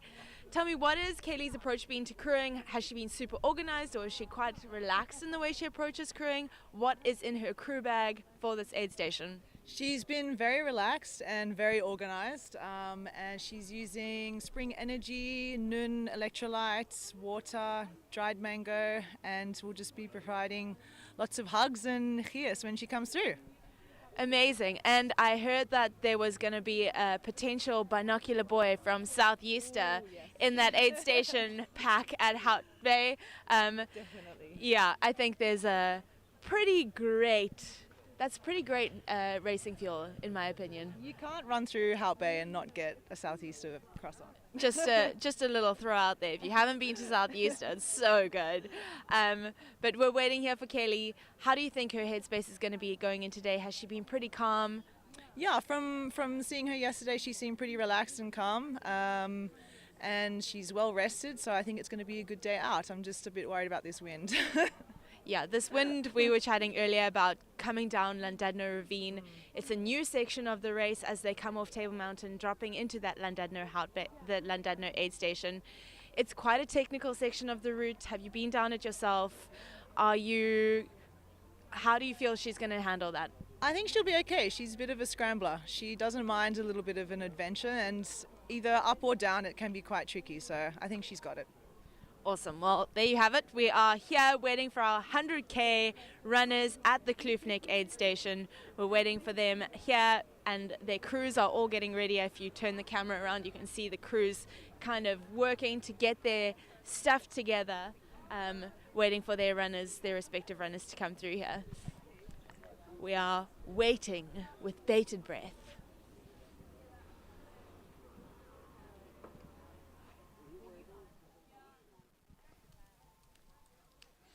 All right, so back to the studio. We're all following our laptops, our phones, and trying to get on top of everything that's going on, battling for some images at the moment because the athletes are at sections where that coverage isn't possible. So that means that the runners and the bikers are sort of moving to the next section to pick them up. So waiting for those visuals to come from Komaki at the end of the beach. Updates for you just on these visuals here. Absolutely beautiful. Waiting for that first lady to come through now. Also really good to see what's happening in the 100 kilometer at the moment. Who is going through that first point at Signal Hill? We gave you a top 10 rundown just now. Brennan Lombard is there as well. Roman Back is through. Rudolph Mustard, Malik Bezigba is through, and Ollie Morris. So and then we have our top 2 women through there as well. Kelly Wolf followed shortly by Mimi Koko, 3 seconds between the two of them. So we'll be waiting to get updates from the rest of the women's top 10 at Signal Hill. These women running through incredibly fast. 1 hour, 4 minutes for Kelly and Mimi going through that Signal Hill checkpoint. So well done, ladies. I'm really looking forward to watching this race unfold for sure. Yeah, it's kind of cool. Just interesting to see the 100 milers went there. The front of the field went through in an hour, and this morning in the 100K they went through in 57 minutes. So 3 minutes quicker this morning. Which doesn't seem like a lot, but no, but at the same time, it is. It turns out there's Exactly. a hill climb that we do back in San Francisco all the time, and it turns out like the difference between like an hour and 55 minutes up it is. You notice. It's okay. Yeah. It's a little bit more of a push. Yeah. So right now off Signal Hill, they've got that 8.3 kilometer section to the bottom of Kloofnek before they climb up to Kloof Corner.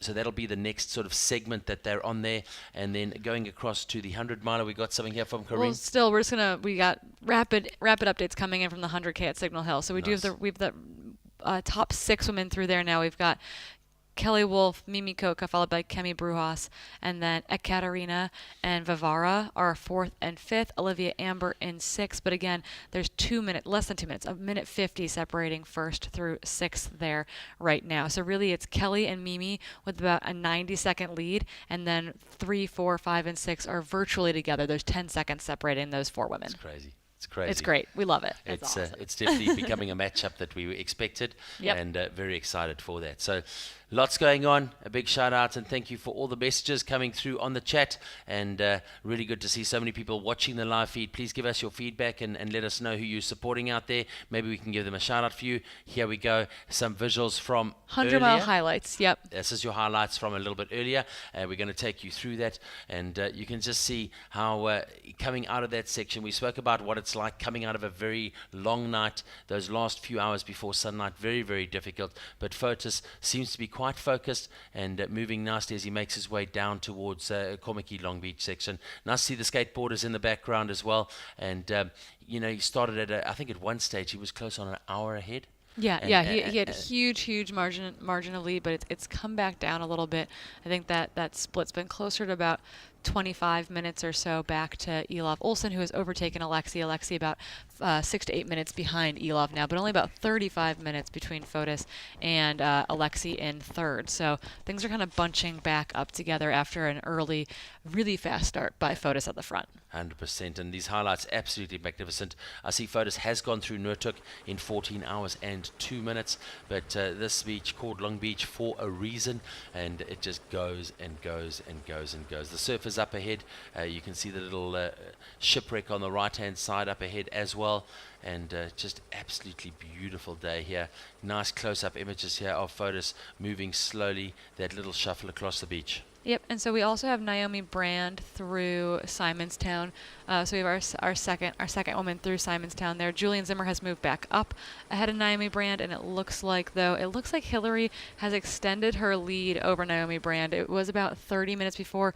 It's as much as 50 minutes almost at this point. So Hillary, the sun has come up and Hillary Allen is feeling better, and she's opening up a little bit of a gap over Naomi Brand. Naomi Brand, very talented athlete, veteran athlete, happy to be back, happy to be home. She's got a lot of locals out there cheering for her that will, I think, definitely carry her through the remainder of this race. But right now, that is the women's race right now. Absolutely. Thanks so much for those highlights, shaping up for sure. And these highlights are really good. We're going to be bringing those highlights every hour on the hour, as we said, and it's just going to give you guys an update. So if you aren't able to watch all the time, make sure you tune in on the hour every hour, and we'll be able to keep you up to date. So what we're going to do now is we're going to cut to a story for you. A lot of people asking us, how does this broadcast happen? What happens behind the scenes? Who puts it all together? How do you get these images? Where's the tech? What does it look like? GoPro, obviously a critical partner for us. Let's go and have a look at this insert for you. It's going to give you a little bit of insight to what goes on behind the scenes.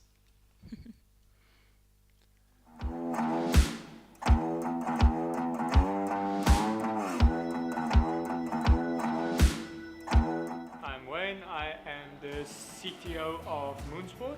I met with the runners today to give them the outline of how scaled this job is and how crucial they're playing a big role in this run.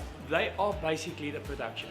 We are taking their feed and we are making a production out of what they're offering us. So for us as a TV broadcaster, it's very difficult to offer anything to your end viewers without them on the route. So we're relying on them, so they are playing the biggest role on UTCT as a production. I salute them. I take my hat off for them. That's all I can say. My name's Damian Schumann, and I'm managing the live broadcast runners team, which is a team of 16 runners that are fit enough to keep up with the leaders of the 55, the 100K and the 100-mile races, while carrying a GoPro attached to a 5-kilogram Teradek radio transmitter. Fortunately, Cape Town has quite a strong artillery of trail runners. From my part, I put word out, and then from that we also managed to log into the Tuesday Trails network, and guys started raising their hands. I think they've grown up watching races like UTMB and wondered how the cameras were always on the leaders, and now they had an opportunity to test their own work. I've raced UTCT a few times now, so I'm first time actually sporting, so I'm quite excited to sort of not be stressing about the race and actually just be watching the pros, hoping to somehow hang on to them. So it's going to be a fun day out there. Behind the camera, not in front of the camera. Not that I was in front of the camera last year, but yeah, going to be following some of the lead runners, getting some footage for the broadcast. The other thing is, don't swear. If you do, put it in the on. Vince Gibbons. For my sins, I'm directing this monumental task behind me. Last year was a massive opportunity to learn, to study what was needed, and to also just get to a stage where it was just amazing for me to see the dedication of these runners. Sole job is to get the best pictures that you can, and then obviously have as much fun as you can while trying to achieve that. I'm Pete Carlitz, and I'm going to be a camera runner following the leader of the 100 miler deep into the race to help with the broadcast. I'm pumped. I think it's going to be exciting. I'm looking forward to, after the race, like go back onto the broadcast and watch what I've helped produce. Yeah, hope I can keep up. Luke Roberts, won 3 peaks last year, but background in professional cycling, raced on the World Cup circuit for 4 years, so kind of enjoy the elite sport, like sort of hanging out at the top there. And yeah, super fun to be involved again in a level, but sort of giving back to the sport. So yeah, super pumped to get the call up from Damien.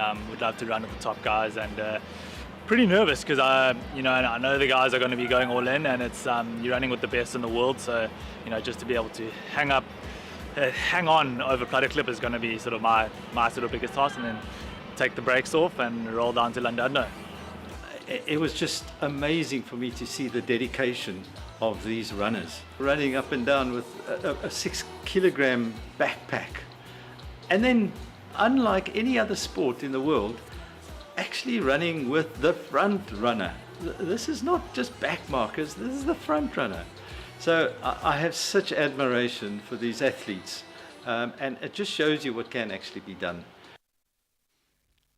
All right, so there it is, a behind-the-scenes look at the race briefing and the briefing for the athletes, those incredible humans, extraordinary superpowers, each and every one of them, the guys running the cameras off the e-bikes and obviously on those running packs. And you see a little bit of the studio there here in Observatory, the guys from Moonsport doing an incredible job to bring you these visuals, and we're very privileged to be able to work with them.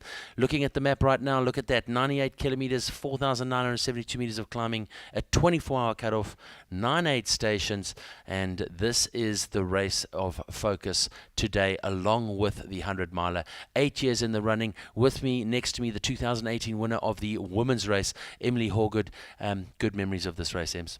Yeah, I definitely wish I was out there racing today. I love this course, and that new section down to Llandudno from off Table Mountain is super cool. I'm hoping we get a little more visuals on there today. The 100 miler went through there in the dark, even though we had some epic camera work done through that. It's a little more technical, and there's a little bit of butt scooching to get down some places. So fun. I'm going to use that word going forward for sure. So the runners currently through Signal Hill on their way towards Kloofneck. Obviously that aid station at the bottom before they go up to Kloof Corner, and then basically along the contour path and then up into that Platteklip Gorge about 5 kilometers further on. So lots happening there at the moment, waiting to get you some visuals from that point.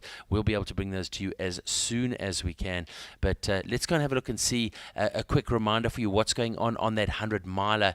And you'll see the significance of the colors, the purple for the 100 kilometer, the red, of course, for the 100 miler. This 100 miler is an absolute beast. 166 kilometers, 7,516 meters of elevation, a 45-hour cutoff, which means 2 o'clock tomorrow afternoon on Sunday. So 1 to 2 o'clock tomorrow afternoon, get to Gardens Tech Rugby Club for the golden hour as we go through that last hour of bringing home these incredible athletes in the 100 miler. 14 aid stations along the route, and the athletes are treated to an absolute plethora of viewpoints and iconic points of this amazing Cape Peninsula.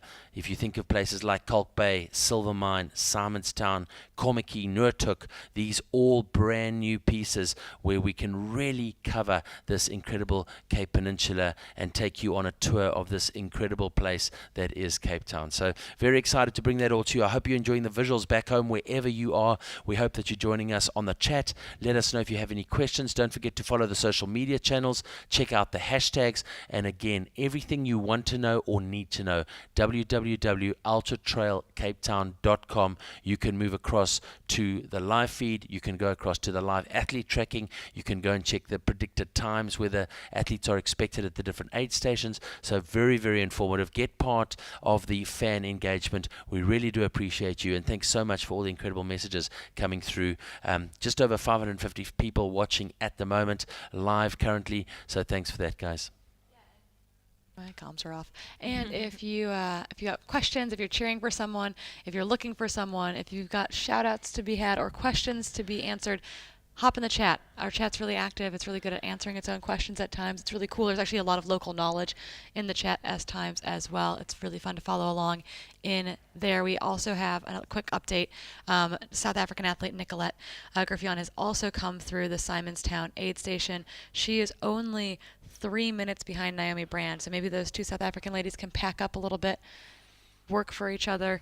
But they are 45, 50 minutes down from Hillary Allen in the lead right now. Feedback for you as well from the 100 kilometer. We see Vivara coming through in 5, Olivia in 6, Zulfia in 7, Marilyn in 8, and Taryn van Niekerk in 9 as they go through that Signal Hill point. So well done, girls.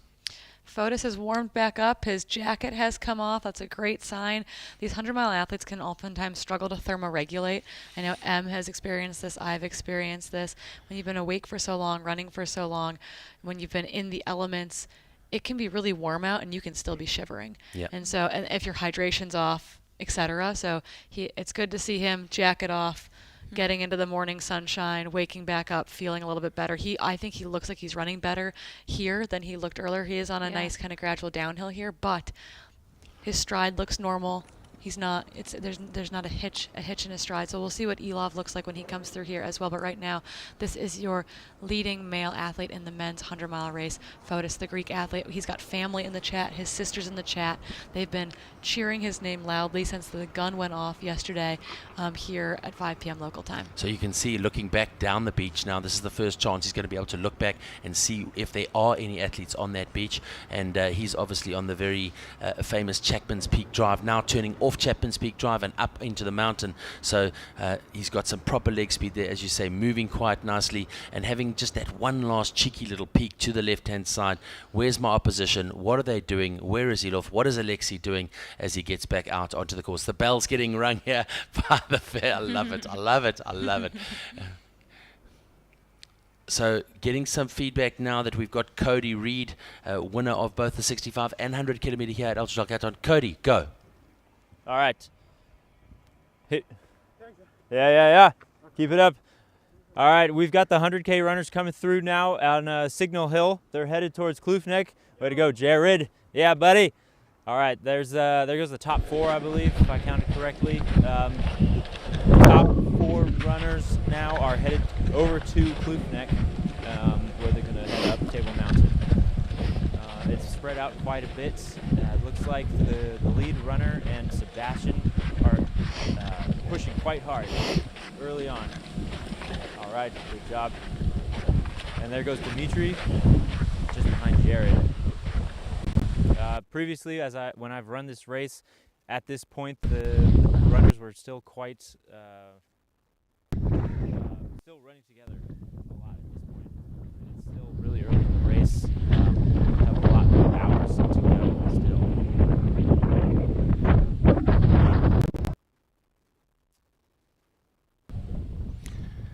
All right, so a little bit of sound issues there. I see Cody spent a lot of time on his hair this morning, and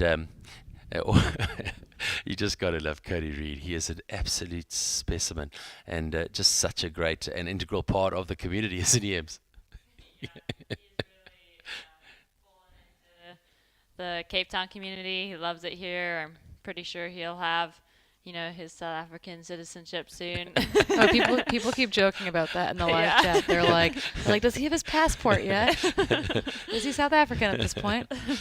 Yeah, bro. I think he's getting there. I think he's getting there. But we saw Dimitri come by there, like behind Cody while he was on screen. Gave him a good shout out there. Dimitri, super solid athlete. Curious to see kind of how today goes for him. He can kind of just keep churning along. If anyone falls apart, Dima's going to be there to pick him up. I wouldn't want Dimitri chasing me over the back 20K of this race. Yeah, he's also been here for a little bit, so hopefully he's seen most of the course. We decided yesterday. We decided yesterday, based on how long they've been here, we're assuming they've seen every inch of the course. Yep. They've been getting out running. He and his wife, Ekaterina, who's also racing in the 100-kilometer race and is one of the race favorites. She's currently in 4th position, right behind Kemi Brujas in the women's race. So yeah, it'll be interesting to see how it shakes out for them. But they are currently sitting both well within the top 10 as the men in the 100K race and the women in the 100K race make their way to Kloofnek Kloofnik, where Toni McCann will be down there on set in field. But right now on your screen again, we are following the 100-mile race leader, Fotis, the Greek athlete, who again has been leading since the gun went off yesterday evening at 5 p.m., almost 14 and a half hours ago. He looks pretty good for moving for 14 and a half hours. Yeah. It turns out, and not sleeping. Those 5 p.m. starts are hard. I've done a few of them. I've done some midnight starts at this point. Is there a trick, do you think, to that 5 p.m. start?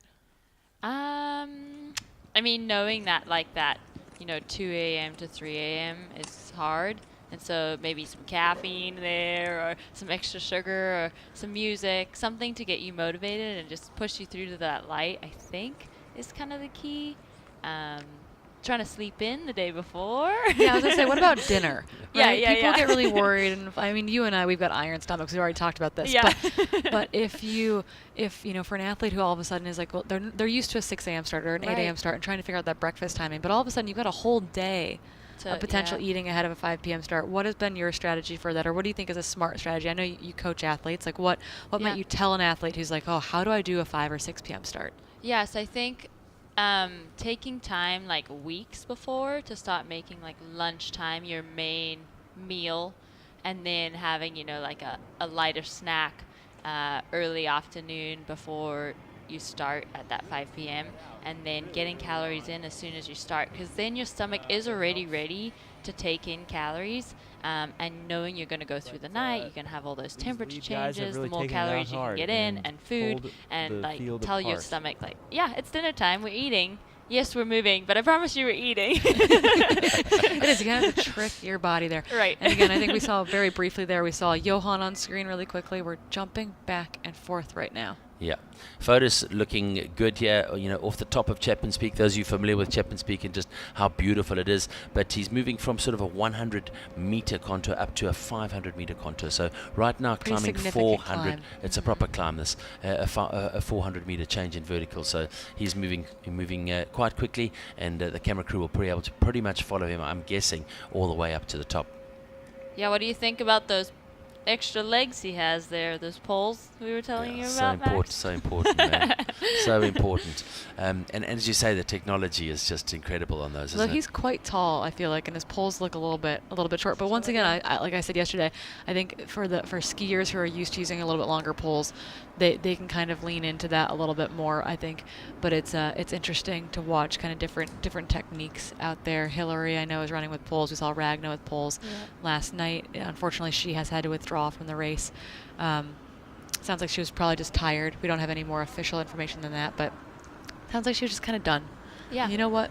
We've all been there. Yeah, and it's hard. Yeah, she said she had the goal for this year to get 300 miles in, but I mean, she has only run 2, so yeah, that's hard to run 300 miles in 1 year. I don't know if I would put that on my have-to-do list for a year. It's quite a small time period in the grand scheme of things. It is. It 100% is. Given, too, that she had to bump out of UTMB and go to UTMB Nice in September, so that's even less recovery time that she would have had otherwise. Yeah, that's a big amount of miles close together. It is. Yeah, and mentally, we've talked about this too, like at UTMB this year, you kind of have to have this well that you can dig out of, and you have to fill it up between every big race, and maybe that just isn't enough to have filled it quite up. All right, we're going to push down to Cody. Cody's got someone for us. All right, I'm on Signal Hill, and the runners are coming through. We've got Brendan Ledbard coming through. Hey, go get him, bud. And I think that rounds out the top 10. They've all come through on Signal Hill already, and they've spread out quite a bit. I can see down the course maybe another kilometer, and just really sparse with runners. It's surprising how much that they've spread out. When I raced this, we stayed together as a group for much longer.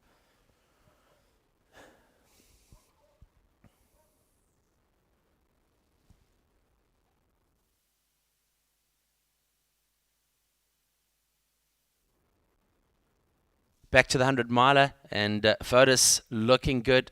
He's gone through Noordhoek, climbing now along the Chapman's Peak to the left. You can see there's a big vertical drop right there. You can see the wind coming through as he makes his way through this little Fynbos trail network here. Absolutely beautiful. All the different species, the different colors. It really is great, isn't it? Yeah, that's beautiful. I mean, like we said, this is all new to a lot of us and the world. And so cool to see that scenery. This is the climb that he's on. Absolutely. So helicopter visuals coming at you. Schalk and the team flying right over Long Beach now. And the end of the road as it comes down there, you can see we saw photos going up to the right just before that corner. And he's now working along that contour and making his way up to the top of this peak here. And that is a 400-meter vertical. So, yeah, I mean, just dramatic scenes here. Amazing landscape. The eye in the sky from the chopper just giving us so many great visuals. And Cape Town Helicopters just doing such a great job for us. Thanks so much, Schalk. Appreciate that. And, yeah, just, wow. This is great, right? Fotis is being chased from all angles. He's got a personal cameraman basically following him. There's the eye in the sky, the helicopter out there. We weren't sure if the helicopter was going to be able to get off the ground again. Most of this area we can't fly drones over. They're not allowed, and so the heli was a good aerial option. But once again, you can be a little higher up in the helicopter, which I think is a big Sure. part of that. Why you get that clearance. But again, along the bottom of your screen here is going to be the ticker for the 100-mile leaderboard. Fotis is on your screen right now, the Greek athlete. He's followed by Elov Olsen and Alexei Tolskensko. Julian Zimmer has moved up. He's kind of been battling with Hillary Allen and Naomi Brand much of the night. Julian Zimmer there in fourth. Justin Olofsson in fifth, Bruce Arnett, the legend, in sixth, Rickert Mulder in seventh, Michael Obery in eighth, Gabriel Creel in ninth, and Brett Van Coller in 10th. Those are your top 10 men presently in the 100-mile race. They're a little bit all over the place as the race has spread out quite a bit as we're waiting to get updates. Only Fotis has a split through Noordhoek right now. On the women's side of the race, you've got Hillary Allen leading the race. She's followed by Naomi Brand and Nicolette Griffin. Those two women are actually really close together. Naomi and Nicolette are running very, very close together, followed by another South African athlete, Carrie Ann Marshall. We've been told to keep our eyes on Lodella. She won 80 100-mile earlier this year. And Lori in sixth. Alana Munich in seventh. Sylvia Schreisinger in eighth.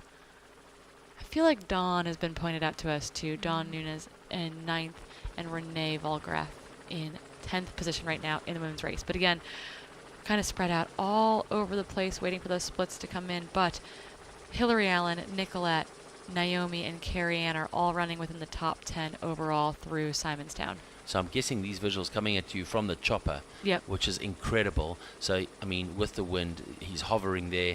There you can see the cameraman in the white cap just behind Fotis right now. But this is just, I mean, it's crazy on just how steep this climb is and just how quickly it happens. And again, we're going to be bopping back and forth between the 100K race and the 100-mile race all day. Right now on your screen is 100-mile race leader Fotis, the Greek athlete. In the men's race, Seb Spiller is leading the 100K race, but he's followed closely by a whole pack of athletes, giving you kind of the rundown there. We're waiting for them to come through Kloofnek, that 20K aid station, but at the 12.13 kilometer mark, we had Sebastian Spiller, followed by Hans Namberger. No More, the Zimbabwean athlete, in third. Jared Hazen in fourth. Dmitry Mitiev in fifth. Neil Macy in sixth. So it's Pete Kalitz following. Yeah. Who better to be following up this section? Pete Kalitz is an absolute mountain man. 2 times 3 peaks winner, 6 times 100-kilometer trail race finisher. Yeah, so he was here this morning, that's and right. I said I'm a bit jealous of you. Yeah. And he said he's doing an 18K section. I said, oh yeah, the 100K is slowing down. I don't want to pace them now. And he goes, yeah, that's why I'm doing it. Yeah. But here back at the aid station, we have Elov Olsen sitting with his crew for a moment, getting some intel, getting some info. So this is at Noordhoek, I'm guessing, right? Yeah, it should be at the end of Long Beach, at Noordhoek, sitting down out of the wind, talking strategy. What do you think's going on there, Ems? Yeah, I mean, I'm sure Elov, out of all these athletes in this 100-mile race, he knows these trails really well. He's being smart at this point. I mean, yes, the sun's come up, but it's still early. He's still got a lot of race to run. So it's kind of cool that he's probably getting some intel, finding out how everyone's feeling. He's moving so well and using this time really well at the aid stations, just fueling up, making sure he has everything to take on the next mountain. Nice to see the sunflowers blooming so early in the season. But quite clever, out of the wind there, you know, just getting out of the elements. And I think just taking those short little breaks and maximizing your time in those aid stations is really important. Yeah, I'm always interested. I have a hard time sitting down, but I've watched a lot of athletes use that time in the aid stations just to get off their feet. And I've been debating whether that's a good idea or if it'll drive me insane. I only do it if I'm changing my socks and shoes. If I need to change my socks and shoes because it's been wet or sandy or muddy or something, and I'm trying to protect my feet, that's the only time I take a seat down. Because then it's easier to get those socks and shoes off. Right, yeah. So you can see just in the shadows now, and Fotis just, clawing his way around this trail network. I mean, absolutely spectacular. Pete Kalit's right on him, and Pete Kalit's just giving us such great visuals. Pete, you've got a permanent job whenever you want it, big guy. Just look at that. Absolutely spectacular. So going from Pete behind in the white cap there, straight up to the helicopter again. I mean, the ability to be able to bring you these visuals is incredible. These absolute mountain goat stuff right now. Look at them. We're going to sort of zoom out now, and we're going to take you to the top of where they need to go. Remember, we said coming off Chapman's Peak at about 100 meters above sea level. He's now moving to 500 meters. So moving up 400 vertical meters in a very, very short space of time. Absolutely brutal, and this landscape is just, I mean, it's cinematic, isn't it? It's just unbelievable. Beautiful.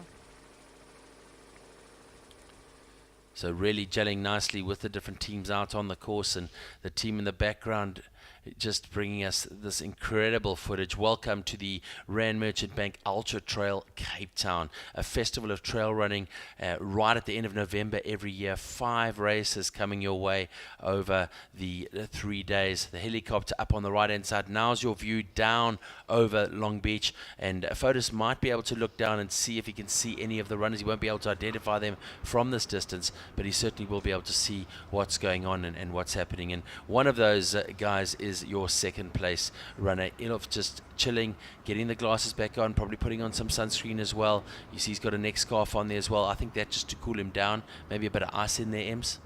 Yeah, which I didn't expect to see him needing ice so early, but that's cool to see. It's warmer out there than we think it is, even with the wind. Being preemptive, right? And maybe because they're off those high points too, they're feeling a little bit more of that sun. They're definitely getting the wind down there, but if they're feeling that sun down low, it might be worth it in this next section to have a little bit of that on, just to kind of preemptively start cooling stuff down. Yeah, super cool.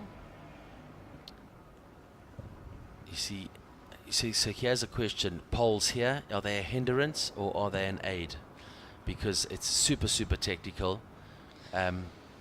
It's technical, but there's big enough steps that, like, you use that power in your arms, you're still moving up, you're taking big steps up. I think they help. There's still space on the trail. Do they take a lot of getting used to? I mean, it's a technique, right? You've got to learn it. It's not something you can just pick up poles and go, right? You've got to spend some time with them. Yeah, that, and also, I mean, you're using your arms if you're doing it right, and so your arms get tired a lot, so you got to train those arms and get them stronger to use the poles. Otherwise your shoulders really hurt. All right, so $100 for whoever can identify and find the athlete on the mountain face. So look at that. It's called Where's Wally? There they go. You can see Pete Kalit's working there. You can see the white shirt. So just in front of him, the yellow shorts of Fotis from Greece, just a seasoned campaigner. He's not scared of this distance at all. We've got Toni McCann at Kloofnek. Let's see what she's got to say.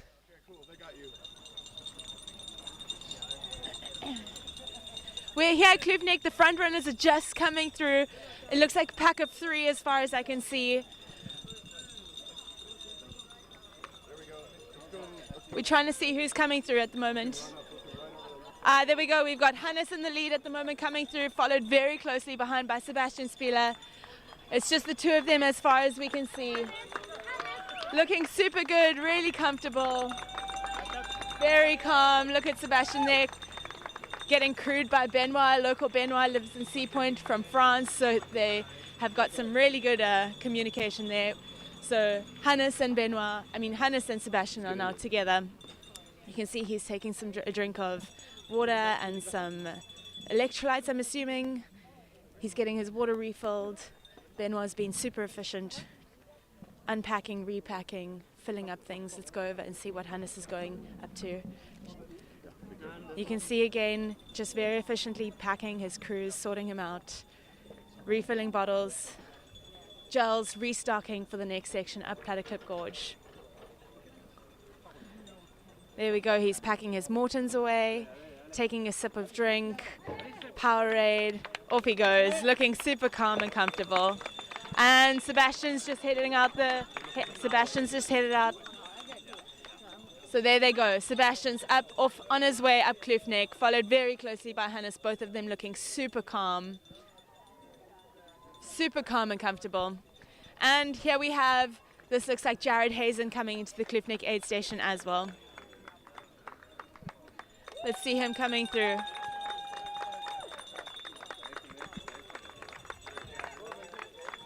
Looking super comfortable. Here's Jared. You can see he's taken out his bottles, quick and efficient, repacking his bottles, packing his gels. In they go. The rubbish gets put out. Gels in. Super quick, super efficient, in and out from Jared Hazen. He was here for less than 20 seconds. Now we've got two more athletes coming in. It's all happening here at the Kloof Neck aid station. We've got Dimitri Mateev of Adidas Terex, followed by local No More. No More's hey, no, there's the aid station over there. Come this way, go around that way, No More. No More getting into a little bit lost at the aid station, but heading in there now.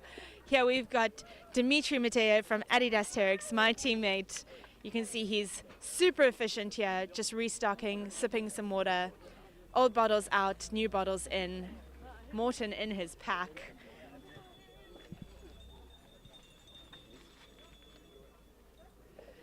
And we've got Drew Holman, who's just come in behind, also looking super calm and collected. These guys are just looking so good. There's Drew, again his crew, knowing exactly what's going on here.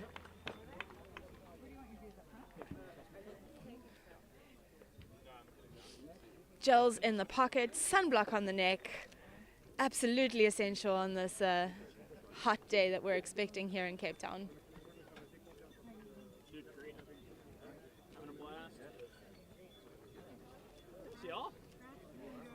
Drew looking super calm and collected. All of these guys are within minutes of each other. It's very closely together.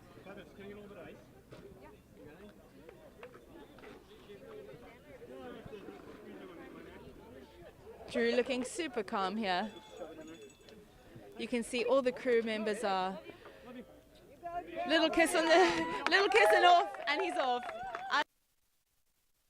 Come in here so quickly. There's a nice group of these guys all working really hard, working together. Local No More in there. Very cool to see our local man in there. And that's that. I mean, that was a huge group of guys. What an exciting, couple minutes here at the Kloof Neck aid station as the guys head out onto up to the contour path and up into Platyclip. Now we're waiting again. We hear some bells ringing, so that could signal a new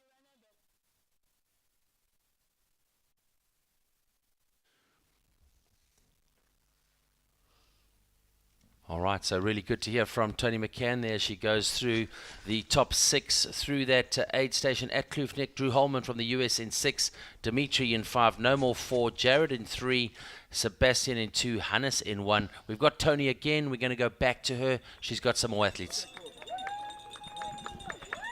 There goes Daniel Klaassen. Daniel Klaassen, local legend, running into the aid station there. We're going to follow him in there.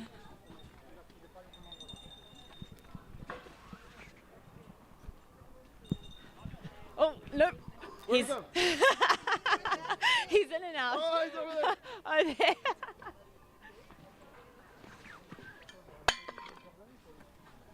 there. there we go. Here we are. Again, super efficient. His crew knows exactly what to do.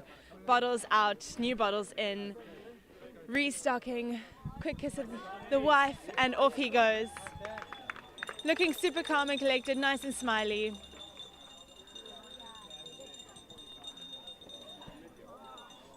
And then a wave to the camera. What a guy. I mean, Daniel Klaassen, I think the whole of Cape Town trail community is really rooting for him. He came 5th last year at the Ultra-trail Cape Town, and he's back this year for a bit of redemption, hopefully to get on that podium position, and we're super excited for him. We've got Swedish runner, I think, Johan coming in at the moment. All of these guys are really looking super calm. It's only 20 Ks into the race at this point, so they've got a long day out ahead of them, but we're super excited to see them absolutely crush the day and how it all plays out.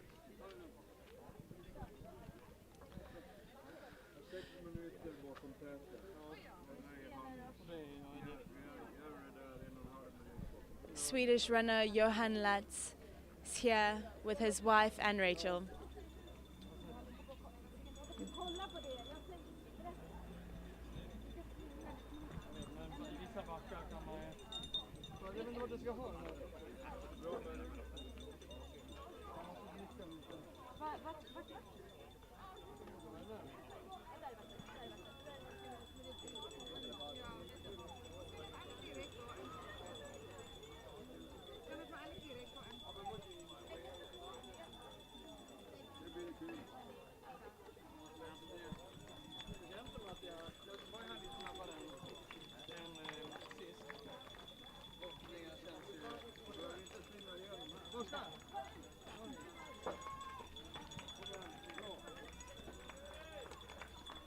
In and out of the aid station, there goes Swedish Hoka athlete Johan Lantz on his way up to Kloof Corner and then the infamous Platteklip Gorge.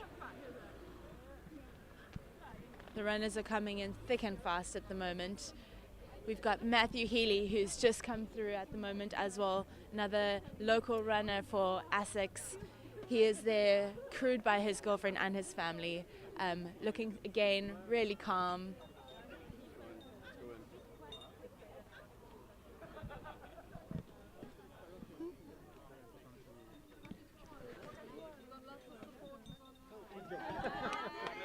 There we go. Grabbing his poles and off he goes.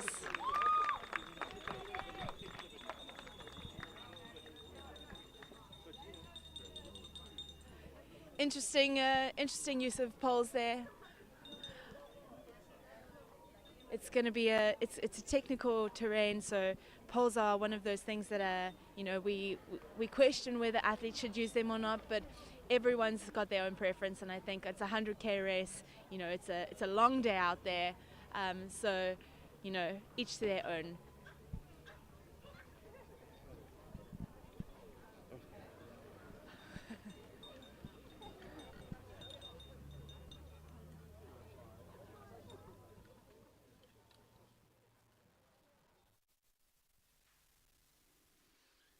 All right, thanks to Toni and the team at Kloof Neck as we get back up, and Fode just continues to climb. He's going to get up to the top. Look at how high he has climbed. I mean, it's spectacular, man. It's what, it was a 400-meter climb or so? Yeah, 400-meter vert. Yeah, absolutely incredible. And out there alone, well, not so alone. He's got a helicopter following him, and he's got Pete Kalitz. That is Long Beach right there. I mean, look at that look back, a cheeky little look back there from Pete Kalitz, which is really nice to give us some sort of location finder, to give us an idea of exactly where he is.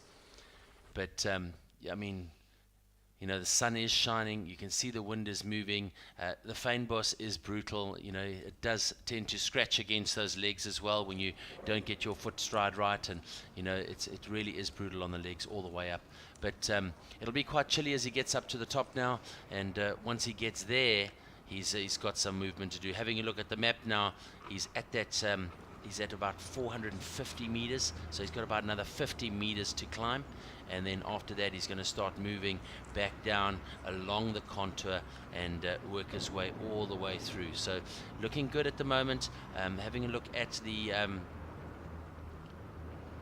having a look at the sheet coming out of what is called Nutuk. He's now into Constantia Glen route. So this is the top of Cormacky now. And our leading woman is going to come through. Let's have a look and see what we've got. Helicopter images, take it. Yeah, so there is Hillary Allen on your screen. So just check out how tough this terrain is. I was talking with Hillary earlier this week, in which when you're fresh, it's not so bad. But when you're not fresh, this rocky terrain really breaks up your running. It's really hard to find a rhythm in there. So to move efficiently through this terrain, I told her, you don't have to run every single step, but you got to run a bit of every mile to keep things moving in the right direction. And so that when you're fresh, you could probably fly through here. When you've been out all night running, you've got to navigate these rocks, kind of tiptoeing around. It really, really, really breaks up your stride, breaks up your ability to kind of keep some flow, which can be exhausting. Yeah. Sure. All right, back to Toni at Kloofnek, to the leading woman. Let's see what's happening. Oh no, that's not her. Oh. Sorry, wait. No, we had a little bit of a false start there, but we've got athletes running through at the moment. We're waiting for our first lady as she comes through.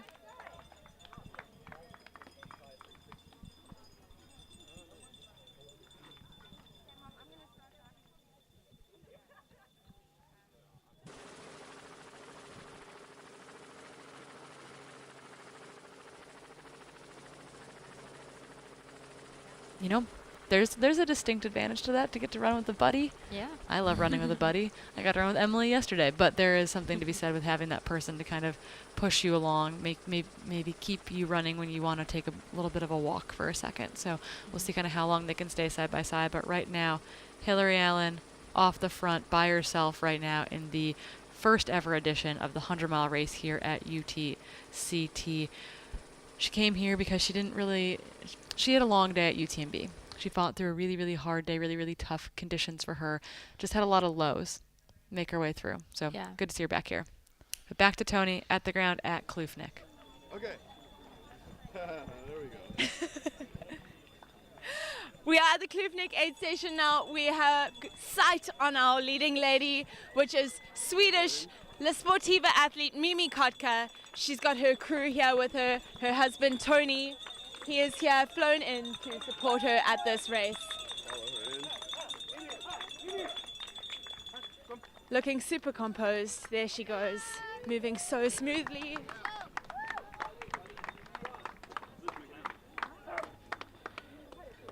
This is an oiled team if I've ever seen them. Old bottles out.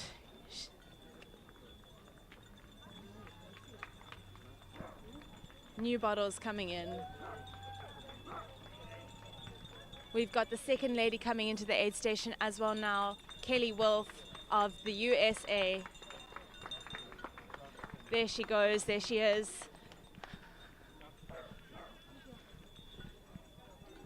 Looking calm and collected. Her local crew is sorting her out. Her spring energies in the pack. Quick restock. And there's third lady as well. All of these women are so strong moving into this aid station at the same time. And Kelly's off. Looks like she's got some chia seeds in that water. So that's chia water. Great way to rehydrate your body.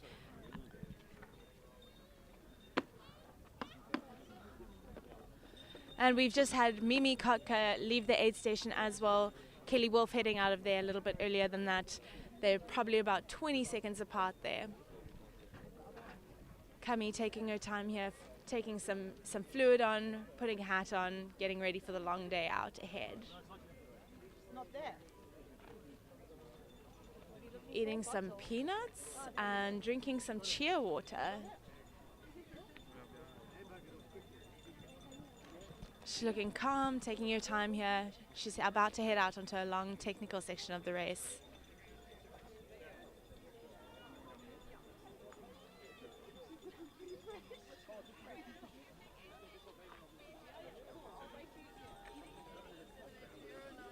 Right, there she goes. She's about to head out of the aid station now, probably 30 to 40 seconds after.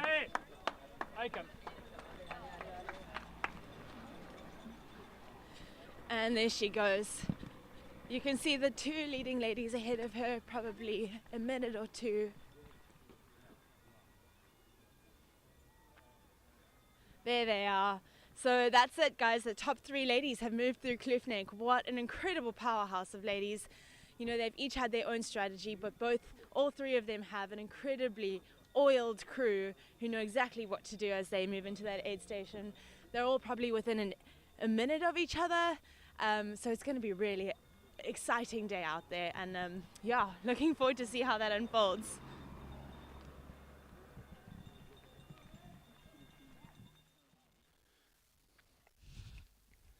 All right, so here we are back to the 100 miler. Our leading man nearly at the top of this epic climb. Yeah, but let's recap what we just saw there in the Kloofnek aid station with the leading ladies coming through there. We saw Mimi Kotka coming in right with teammate Kelly Wolf, Kemi Brujas, the Solomon athlete, there just behind them, followed by Vavara Shikanova, who we did not see come into that aid station. I think another Solomon athlete to make their way in there. How do you feel their demeanor? How do they look coming into the aid station? Their interactions with their crew? What might be going on through their heads? Yeah, so just so everyone knows, this is a really key aid station. Yes, it's the first crewed aid station on the race, but they have 21K, not a piece of cake 21K, a big 21K ahead before they see their crew again. So yes, some of them dashed through it, and I'm sure they got everything they needed, but it is key that they made sure they have everything. They have water, they have food, they have, all their required gear, and they're just prepared for a big section ahead to climb up Table Mountain and then get down the other side. With this new section, it's a little more technical, butt scooching happening there, hands, legs, everything needed.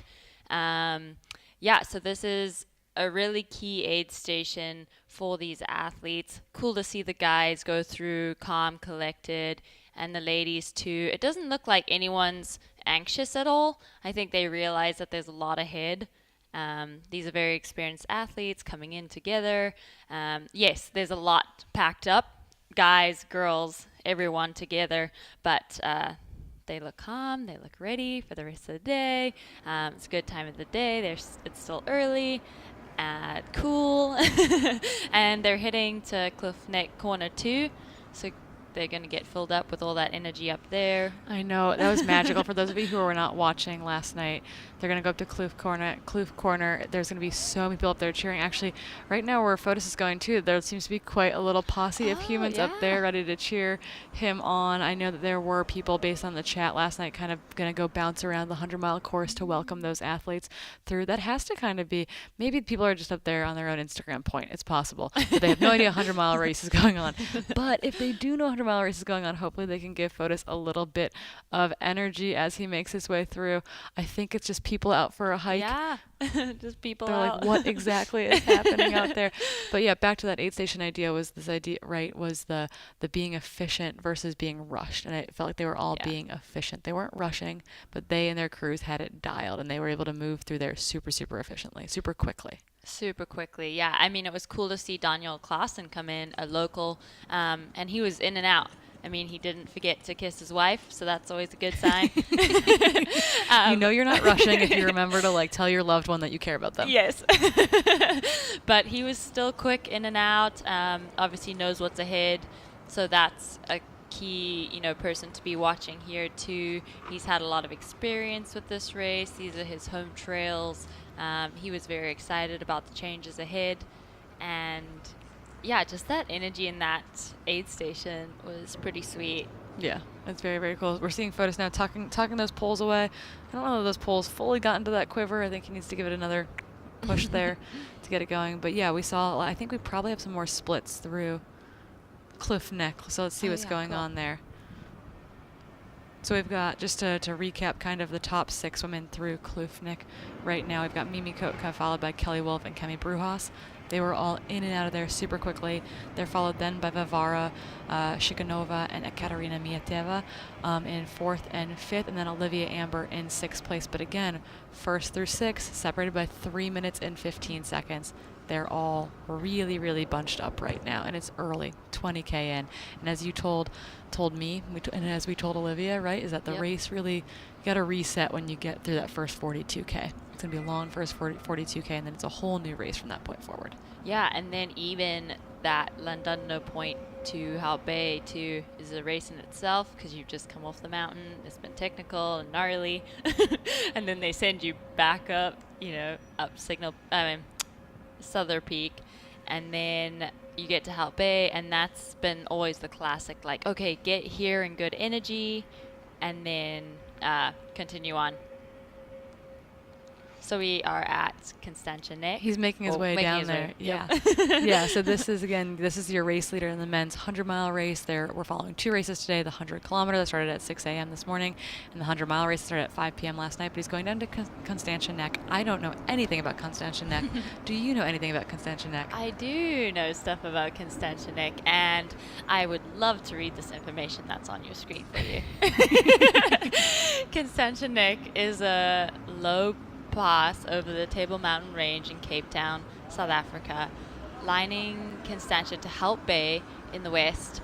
The summit of the pass. Okay, I won't continue reading that, but hopefully you guys got it all. Yeah, but the idea here too, is they're heading out to Constantia Glen, is that next big aid station. So right now, Fotis is approximately. He's heading towards Constantia Glen, which is going to be about 140K into the race or so. And again, it's going to be 166K by the time he makes it back to the Gardens Rugby Center.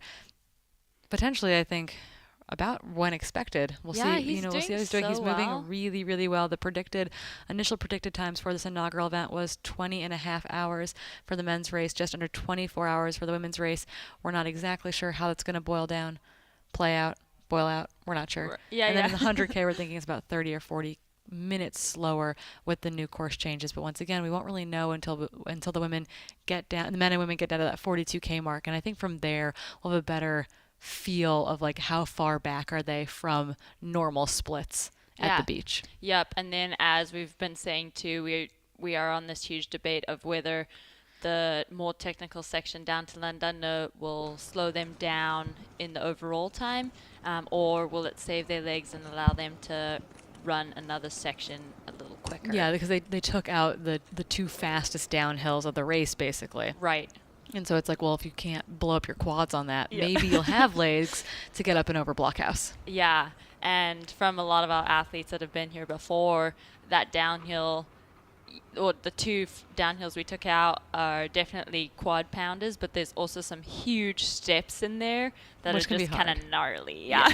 Super hard. I think we're trying to get I think we're supposed to get information up for Pete again. Again, Pete is our cameraman who is following the lead male, I think for 18 or 19K this morning, right? And then he's racing the 35K tomorrow. So Pete's a busy guy. He's 2 times 3 Peaks winner, a 6-time 100-kilometer race finisher. He's not doing the 100K for like basically the 2nd time ever. Yeah. Here, maybe his 1st time ever in that sense, so that he could film this weekend, and he's doing the 35-kilometer race tomorrow. We got to see him in studio this morning. I said, I think you got the better gig, Pete. And truly, according to Toni too, she thought that Pete had found the best section of course to be a camera runner for. So Pete, you lucky dog.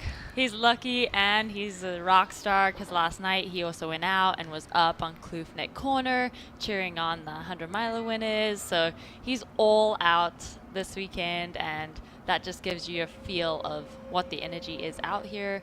This trail community is all in. Yeah, we saw amazing coverage from like Rob Tweedle yesterday. One of the camera guys out chasing the lead men in the 55K. No easy task. We joked that he probably would have finished 3rd in the race if he had been running. So really, really impressive. The athletes chasing the athletes is the real show this weekend potentially. But right now on your screen again is the leading man in the 100-mile race. That is Fotis. He's being chased by Elof Olsen of Sweden and Alexi, who is now, I think, back in third position. They're all about 35 minutes apart. I know Elov Olsen took a little bit of time at that last aid station to regroup a little bit. We said, oh, that's a kind of a considerable break, but those breaks pay dividends in the long run potentially. If you need that reset to eat, that reset to drink, etc., that moment of calm with your crew person, that can really turn a race around that's going sideways. So we'll see what happens. Yeah, and it looks like he's been moving so efficiently through the night, getting ahead of Alexi. So he has a game plan. He's following it. He's getting encouragement from his crew. So he's rocking it out there. Yeah, in a big way. In a big way, In a big way. I think we might have, let's see if we have further splits from Kloofnex. Yeah. It looks like we have 8 through Kloofneck right now. Again, in the women's race, rounding out the backside of that top 10, Olivia Amber in 6th, Zulfia in 7th, Mary Lynn in 8th. And really after Olivia, it seems like that's where that big break starts. There's 3 minutes between 1st and 6th, and then Olivia's got about 5 minutes to 7th, and there's another 4 minutes to 8th. So that seems to be where that's breaking down a bit. Okay, yeah, so just like having those ladies be packed up, but there's still some distance there that's separating the top 8. Olivia was 6th. Top 6 is 3 minutes. 6. Top 8 is about 12 minutes.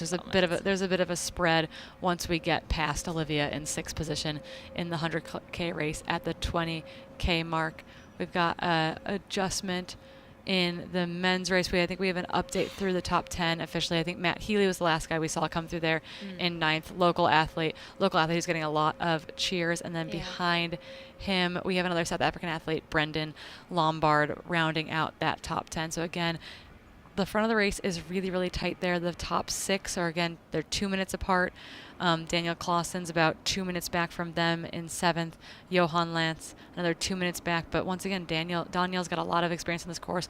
Johan was here in 2018, I believe. Matt Healy knows this course. Brendan Lombard knows this course. Actually, I think a lot of the men in this field, Sebastian raced here last year. Yep. So there's a lot of people who know what's coming. Yeah, like even independent of those new changes on the course. Yeah, for sure. And we had some hard stoppage yesterday with athletes out there, and I just have this feeling that we're going to get some of that today with how deep these fields are, the knowledge behind there, and just watching even just this first little section. It's already got us excited for the next 21K and beyond. Yeah, we're in the early stages of the race. I feel like it's easy to say early stages in a 100-mile race, but we're still in the early stages of the 100K race as well. We're going to continue to get updates, I think, from that women's group coming through Kloofneck. I don't know that we'll have images from up high on Kloofneck, though. We might be getting some highlights.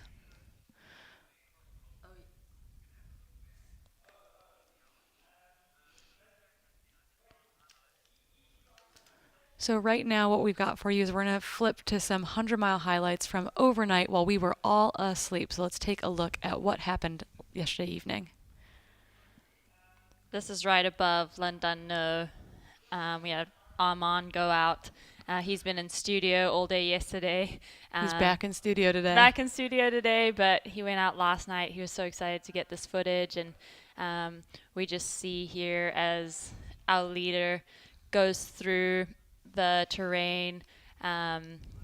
It's a little more technical, and this is kind of the downhill section. We don't see any of the butt scooching section, but this is where it is. It's so beautiful coming into Llandudno in the daytime, and I can imagine at night with all those lights out there and the ocean crashing against the shore. It's quite the picturesque scene. Yeah, you mentioned this section is quite technical in the daylight. It's quite technical in the evening. Yeah. Yeah, and we'll see coming up here, he gets a little bit of help to even just find where the trail markings are, because it's kind of hard to just find exactly where the trail's at. It's obviously not a very well-traveled trail, which just adds a little bigger aspect. Yeah, see, right there, where do I step down? Yeah, there's definitely snakes in this section, I feel like, too, coming off a Table Mountain. as well. Yeah, look at those big steps to come down in the middle of the night. That is, you know, it honestly maybe in the night is better because you can't quite see so far ahead of you. You have to focus on just the two or three steps, just like whatever is within your headlamp. And it was also really foggy up high. It looks like they'd come down out of the fog at this point, but we know up on Table Mountain, yep, you can see he got a little lost. Had to come right back there. Yeah, man, did a great job. This is so cool. We know this is just right above us out. Perfect. We will have Aman on here with us. Woohoo! Yes! Welcome to studio. We're rearranging our studio real quickly because Armand is in here too. We're going to pop him into a set of headphones. In the middle? Yeah, we'll put him in the middle. Awesome. Armand deserves to be in the middle. Okay, so the madman behind the camera of this last night, who's been in studio with us all day yesterday, all day today, he's going to pop on a set of headphones here. He's official. Mic'd up. Okay, Armand. Hey guys. The man, the myth, the legend, responsible for the pulse footage. You seemed excited to get out to go run last night. I was super excited. I mean, we're sitting in the studio watching the feeds. I just had FOMO. So it's like when I got home, it's like this is our backyard. It's so beautiful. So let's quickly go and check. And Van Photos is running so well. Yeah. Do you want to tell us a little bit about this that's a section? That's a it's quite a technical section. It's probably one of the most beautiful sections on the route, according to me. You're coming down into Llandudno. Oh, it's a phone ringing. That's okay. You weren't on studio duty. Yeah, and then so this is getting quite fast, running into the forest, and then heading down into Llandudno to the aid station. So yeah, we saw him like getting lost a few times, potentially kind of missing legs. How was navigating this section in the dark? It's quite good, but it's quite easy to miss a marking, and then it's as soon as you're 10-20 meters without a marking, it's quick to turn around. He had a big fall just before this. Yeah, he's bleeding here, so which was he took a big roll, but he just he got up and just continued running. Did he give you any insight to like how he was feeling at this point, or how the day had gone, or night had gone? Yeah, he seemed super chilled. He was just enjoying it. Bloody phone. Armand wasn't expecting to be in studio with us. We kind of sprung that on him last minute. Sorry about it. Yeah. Tell the audience what your role is with the production crew this weekend. Okay, so we involved with Pulse. We do the Pulse segment, so we got runners out there. Recording, and then we showing you where like the footage from last night, showing you where it is, how fast they're going, and just allowing people to share what they love and give it a proper platform to show it on, and glad to be involved with the broadcast here, sitting in the studio, and this has been super fun, and obviously like being a local runner and having everyone in our backyard, it's cool to be involved with something like this. UTC has become such a awesome event and such a cool way to showcase what we have here in Cape Town. So it's been it's phenomenal to host everyone here. Yeah, this is so cool in my mind, seeing how you can legitimately, see how fast they're running, see where you are as far as elevation profiles going, see where you are on this topographical map. It seems like a really cool tool, and I can't wait to see this.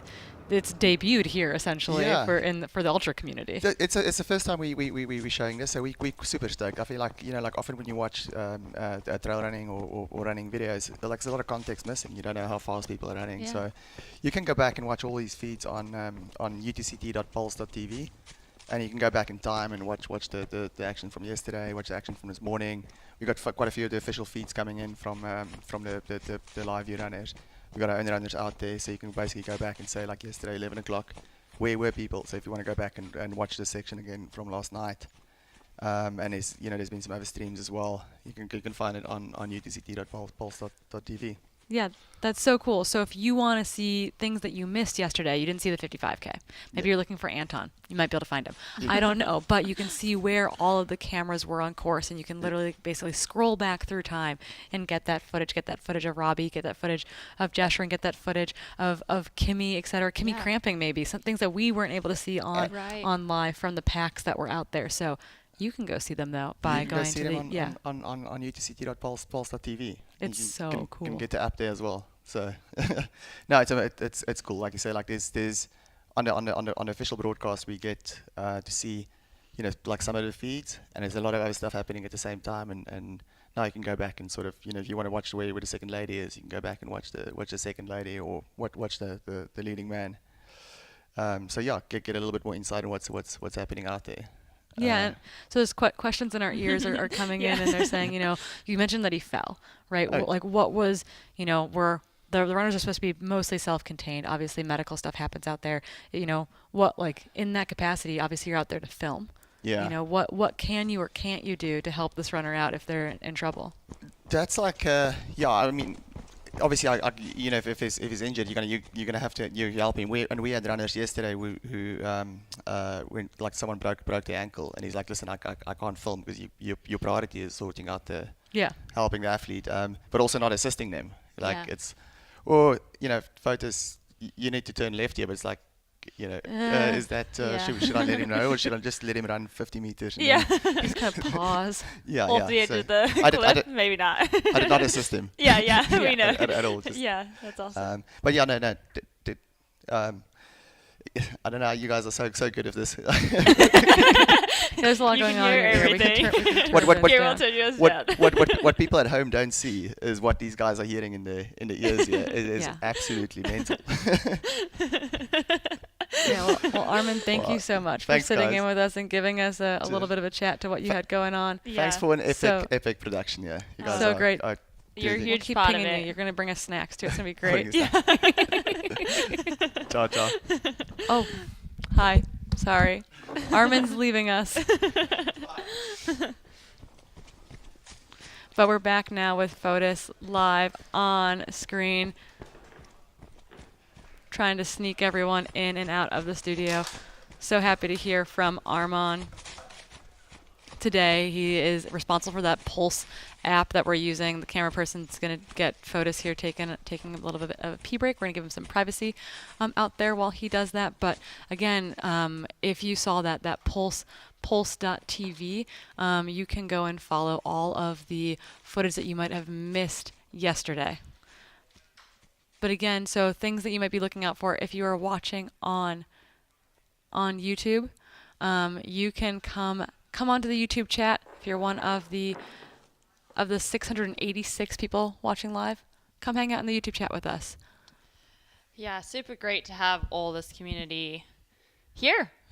I mean, pretty much with this new footage that everyone's put out, and Armand has been huge in developing this app. He had part of it here last year too, and just seeing the growth in a year has been really cool. We're going to jump to some highlights and get everything. Yeah. Oh, look here. Our leader's still running in strong. He looked a little rough at this point in the morning, a little cold. We knew he was having some stomach issues. It's changed a little bit over time, but he looks better now. He looks when way we better. saw him first thing this morning, we all said, "Oh, Fotis has been through a vision quest over the evening hours." And we knew that it was going to be windy. We knew that it was going to be cold. We knew it was going to be a hard night alone in the mountains for all these runners. Right? Again, most of them aren't running with other individuals out there. They are completely kind of solo.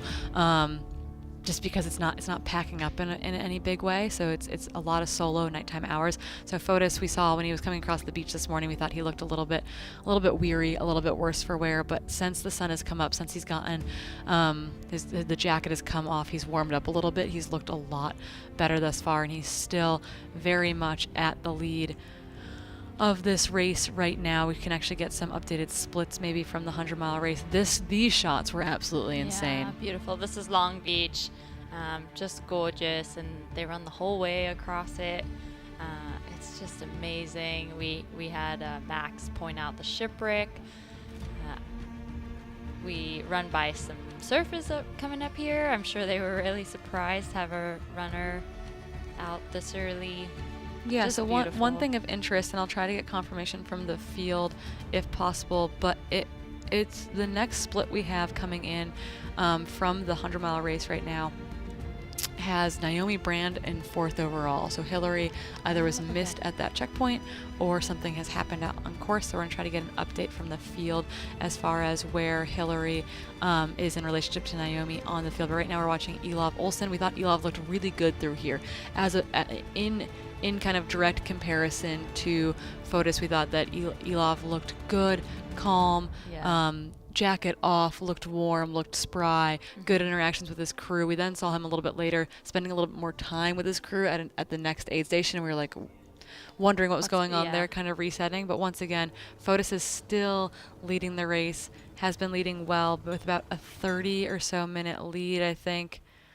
Yep, as of Nordhook, Fotis, your current leader on your screen right now in the men's 100-mile race, has about a 30-minute lead over Elov Olsen. Alexi about 5 minutes back from Elov at that aid station. We'll get the next split from all of our men at Constantia Glen. These were the amazing helicopter shots we had of our pack runner following Fotis up this climb. Just absolutely unreal imagery on the live broadcast. But again, Fotis has been the feature of the 100-mile race right now, and he's got family and friends from home cheering for him in the live chat. Again, if you are watching on YouTube, jump into the live chat. Let us know where you're watching from, who you're cheering for. And it looks like we might be able to bop back to course here in a second to find some coverage of the runners on the course. But the biggest thing, my biggest question right now is what's happening in the women's race, because we saw footage of Hillary coming across. We didn't see footage of Naomi there, but right now at Klimplas Dam, Naomi Brand has a scan in there in 15 hours and 8 minutes through that section at that 101 kilometer mark, and Hillary Allen's bib was not scanned in there. So we want to figure out what's going on in that race. But right now, I think we're going to be bumping back over to some of the live broadcast from the field now. From the 100K? I think so. Sweet. Nope, back to Fotis live. Oh, wow. Yeah. Here we go. Yeah, he looks good. It's cool to see him kind of go through the lows and the highs of this race, and it gives all the runners know that there is highs and lows in races. Some of them get captured, some of them don't. A lot of them happen on our own out there. This broadcast has just given us the opportunity to see both of those for our leaders today and last night, which is super cool. Yeah, it just looks amazing out there. Look how green it is. He's moving really strong for, what did you say, 140K in he's at? He's almost 140K in, and he's moving insanely well. Yeah, he'll be 140K. What is happening? There we go, Constantia Glen. Yeah, he'll be 140K in at Constantia Glen. So he's not quite there yet, but he's well into the race at this point, still moving so well. Again, 166 kilometer race. Predicted finish times had the lead men coming in at just over 20 and a half hours. And we thought that might be a little fast for this course, but honestly, at this juncture, if he keeps moving at this rate, it's very, very possible that we could be seeing a lunchtime finish from Fotis. I think he'd be very happy to be done with the lunchtime finish. And then the predicted winning time for the women's race was 23:45. Be curious to know kind of what's going on back at Klimplas Dam, because our aid station splits are getting a little bit funky back there. So we might not know for a second. We had aerial footage of Hillary Allen from the helicopter not all that long ago. And so wondering if a bib was missed somewhere. We won't know until we know. But until we know, until we know. People once again asking about Anton. Anton Karpichka is not in the 100K. He dropped down and raced the 55K, which was a Friday morning race, ultimately finishing 9th in that event. So, but right now, watching Fotis move beautifully through this terrain. It's just beautiful, and yeah, watching him move so smoothly. I mean, you can tell he's been running all night, but if we were just, following him, not knowing that he was just out there running today, I would probably think he was just out for a casual Saturday morning jog. He's doing great, and these views are just gorgeous. Again, for everyone watching, this is the first time the UTCT has included these trails in their weekend trail fest, and from what I've seen, I'm so impressed. It's gorgeous. It's been beautiful. There hasn't been like a ton of traffic on the way. It hasn't included a bunch of tar miles, road miles that really pound up the athletes. And the athletes appreciate having a lot of single track, really being, out in the wild. It looks like we might have some footage on the leading woman. Yeah, oh, so, here we okay, go. so we think, so this is Hillary Allen on our screen. Yeah, okay, so her bib did not get scanned for some reason at Klimplas Dam, so she's not showing up on the tracker there, but here is Hillary Allen coming down towards Kamiki. So this is your race leader in the 100K, Hillary Allen. This is horribly rocky looking on her way down here, and remember, Hillary has broken her ankle in the past, she's broken her foot in the past, she's got some limited kind of ankle flexion, so sometimes moving over this rocky terrain, while she is good at technical running, can get hard at times just because of that limited ankle mobility there, but she's moving really well. She's not settling back into a walk or a power hike. She's really trying to move through this terrain as efficiently as she can. It's one thing to sit in studio and say, I wonder if she's slowing down. Right. I think she's moving really, really well. The last time point that we have her bib reading at, she had a 45 minute lead. But we think her bib was missed, or at least not pulling up in the scan at Klimplas. For sure, yeah. And like as you're commenting with her running form maybe looking slower, I mean, she has run 101 or She's 102 run a long K, yeah. 62, 64 miles almost. Through the night, right? Through the night. Like, she's doing so well. This is really cool to see her moving strong. Oh, I always joke that it's snails passing snails. Like, we're all love it. It's the snail drag race for the last 10 kilometers of a 100-miler is kind of comical because we're trying to pass each other running, 6-minute kilometers. But yeah, so Hillary making her way down to the next aid station, and that next aid station is going to be officially when she gets down there, she'll have covered 111 kilometers. She'll get to see her crew down there, won't she? Or does she have to wait till Nordhook to see her crew? I'm not actually sure. I also have limited knowledge on this course just because it's the first year. First year, brand new course, brand new trails to this race weekend. Yeah, I can look and find out. Well, it's great too. We now have our races color coordinated, or color coded rather, up in the left-hand side. So now on the left-hand side of your screen, you've got Hillary Allen of the U.S. representing Brooks Running, leading the women's 100-mile race, and on the right-hand side of your screen, you have the men's race leader, Fotis from Greece. They're 15 and a half hours into this race. You can see that up in your left-hand corner of the screen. That is your 100-mile running time in the red. Their bibs are red. Their course route on the website is red. Right. We're color-coordinated everything. And then the 100K running time, 2.5 hours in to the race at this juncture. And they're going to be in purple. Their bibs are going to be in purple, which becomes critical, actually, when we're trying to figure out who is finishing these races. And all we can see is their bib running at us. So Hillary Allen now still making her way down this hill. This is your race leader, despite what the tracker currently says. And so where is she hitting again? Just to be, because we were asking about aid. Kamake. So do we have? Yeah. So she should have crew down there. Yeah, so it's like it'll be interesting to see if she's sent her crew to the 112 kilometer mark, or if she's sent her crew to the 120 kilometer mark, because those aid stations are not so far apart. So Hillary Allen making her way down. I feel like on these downhills it's really hard to you switch back and you switch back and you switch back, and you can see town, or you can see the beach, or you can see the parking lot, or whatever it is, for such a long ways, and then you're switchbacking for eons. It feels like. But this is again Hillary Allen on your screen, representing Brooks Running, leading this 100-mile race, being chased down the trail here. Yeah, Steven, the local reporter out here for Cape Town, getting in some good pictures, I'm sure. It's just gorgeous out there. I really love the That was great. That was super respectful, actually, of our camera person to step back for a second to let the photographer get that shot without the camera runner in it, to get that really, crystal clear shot of the runner in that environment, as opposed to her being chased by someone with a big backpack on. And again, actually, for those interested watching at home, if you didn't watch the cover yesterday, we have the camera runners, like this gentleman following Hillary. 6.5 kilo backpack that they're running with, chasing athletes around, chasing athletes in the 100 mile, chasing athletes in the 100K. This is great. This is great. This is looking up from that aid station.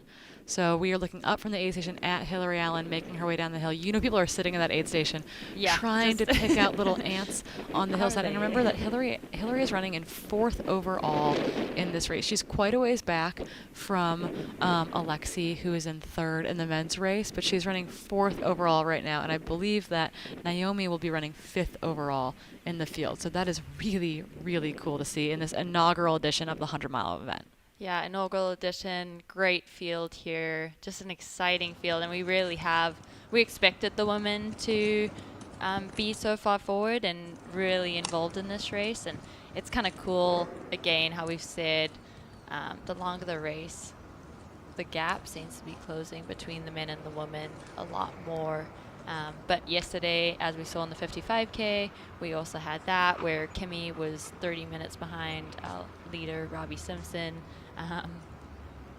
over halfway in too. Yeah, so it's so cool to see the whole trail vibe trending towards we're out there to compete with everyone, and the race isn't over until the finish line. It truly isn't over until the finish line. We talked a lot yesterday about how panicky it can feel to get to the finish line there. But again, on your screen right now, 100-mile race leader Hillary Allen making her way down to the aid station. And then we'll be flipping back and forth between here at the 100-mile race, the 100-mile men's lead, and then back to the 100K whenever anything is exciting coming through there. But I think the next place we'll see our 100K athletes is probably in the middle of or partway through that climb, right? On their way to Table Mountain, that Platyclip Gorge. Platyclip Gorge. I want to say platypus gorge, which is an animal and does not describe the rock features of Platyclip, but they will head towards the Bagpiper and Platypus Platyclip Gorge. Platyclip climb up their way to Table Mountain. It shows off the big flat rocks that make up this gorge feature, and there should be a Bagpiper who I think is just camped out up there for the weekend, basically. I know, he was a surprise last night when the 100-milers were coming so through. So moody, too. Really cool to see him there last night. And then in the morning like this, too, it just is a little extra motivation for those 100K runners to get up. Probably the biggest climb I know of on any of the trail races around the world. Very much a highlight of this course, and one of a personal favorite, but just gorgeous, big steps, rocky features. Do you know how long that climb is? The vertical relief of that climb? Vertical again? No, I don't. I should know because I have it like 1,000 times on my.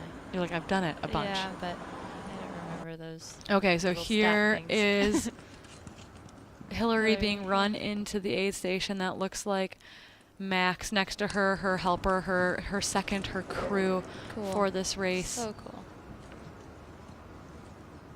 Running in with her to the aid station, saying, "Hey, you got this." Finding out what she needs.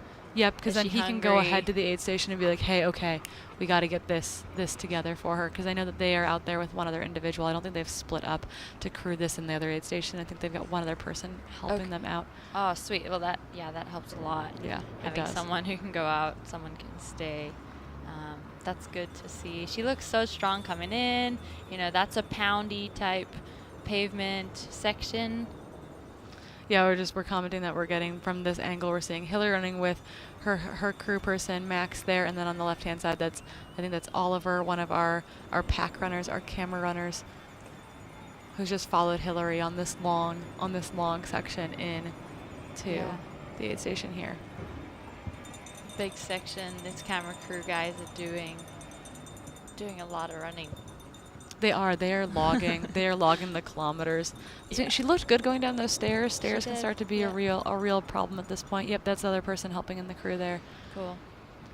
The local knowledge, the local intel. Yeah. Oh, sweet. Yeah, Max flew in from Boulder as well to help out from the U.S., but having that local intel on the ground is so helpful.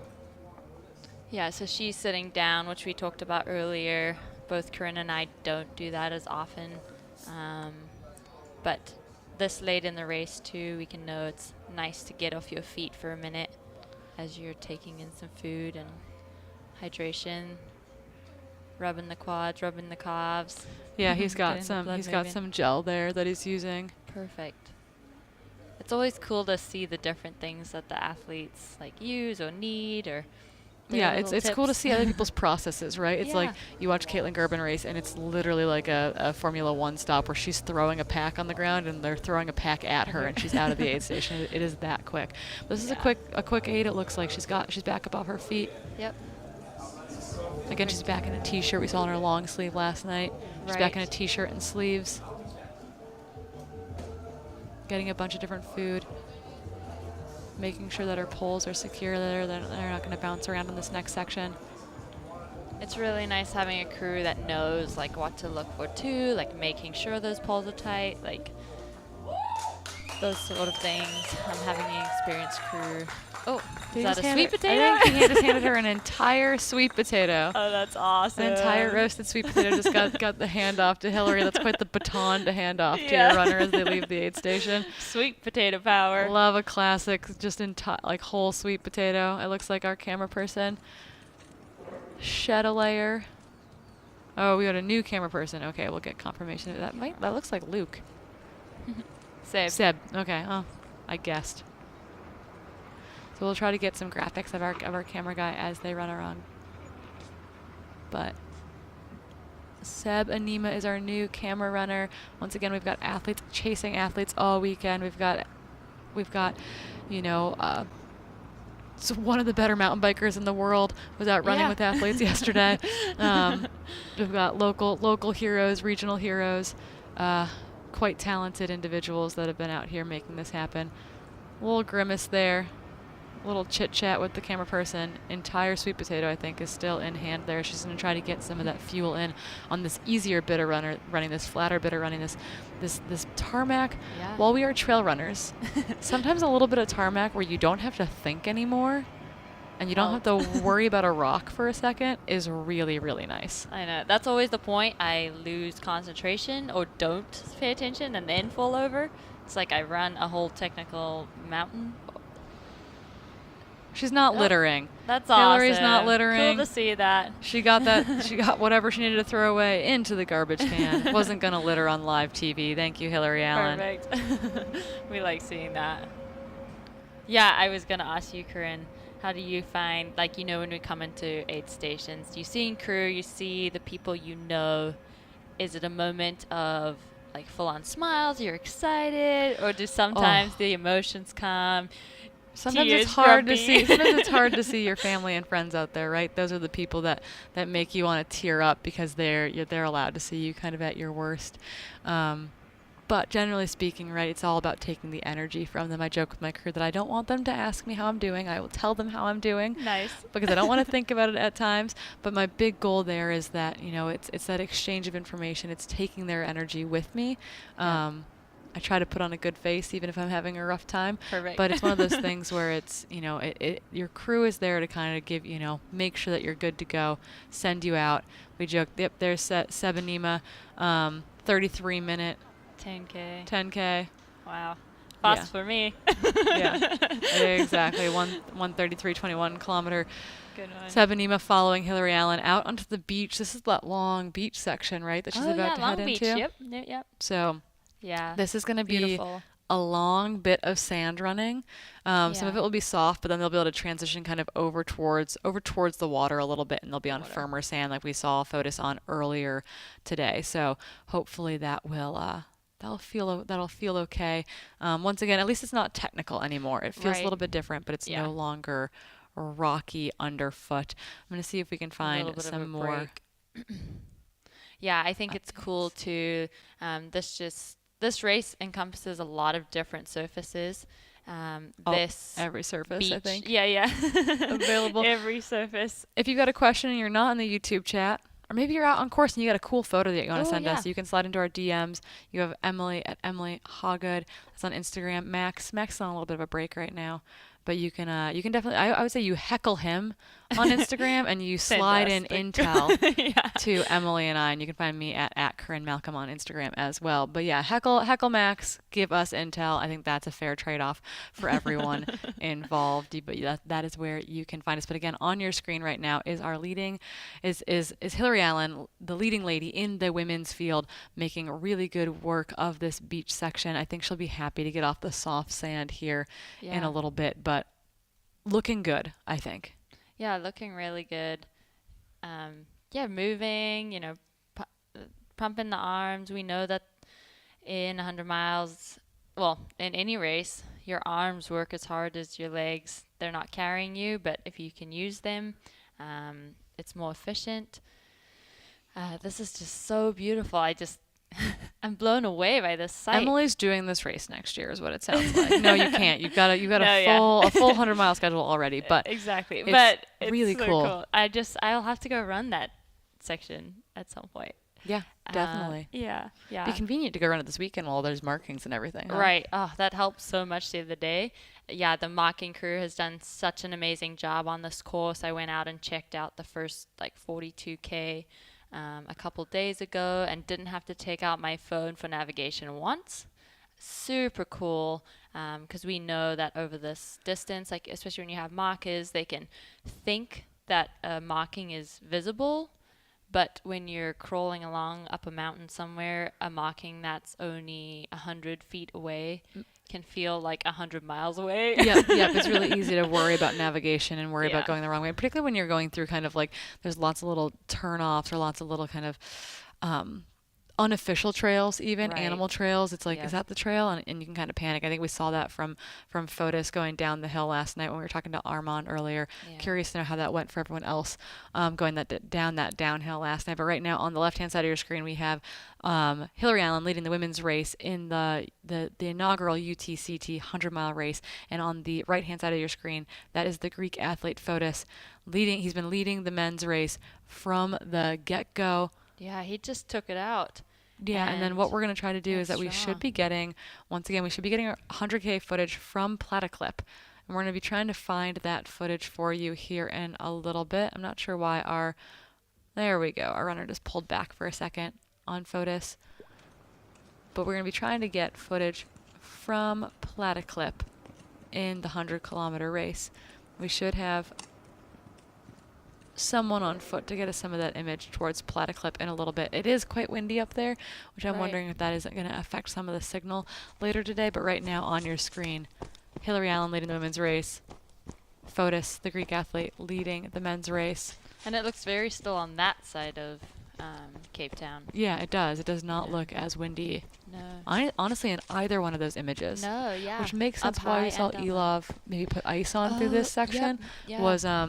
Was it they're not getting as much breeze, but they're getting that direct sunlight, and that can make the ambient air temperature creep up, right? The air temperature isn't that warm, but that sun, that southern hemisphere equatorial sun can feel really, really hot. Yeah, really warm. And even with the breeze, I know when you can see it online, you're like, oh, it must be chilly. But in that African air, it can be a warm breeze. And so, yes, there's air movement, but it can still be warm. And that's probably what we saw a little last night and why we had a lot of people keep their jackets off until they were climbing up Platiclip. We are on our live tracking on the 100-miler again. So you can see Fotis's blue dot is kind of center high, and then Hillary Allen is down at the corner on the left-hand side. That's kind of what you're looking at. You're looking at the spread right now between those two athletes. Things have really opened up in that field. It's kind of grown to about, I think, 2 or so hours between Fotis and where Hillary is running in 4th position overall. But yep, 2 hours and 13 minutes between Fotis leading the men's race and Hillary Allen leading the women's race right now.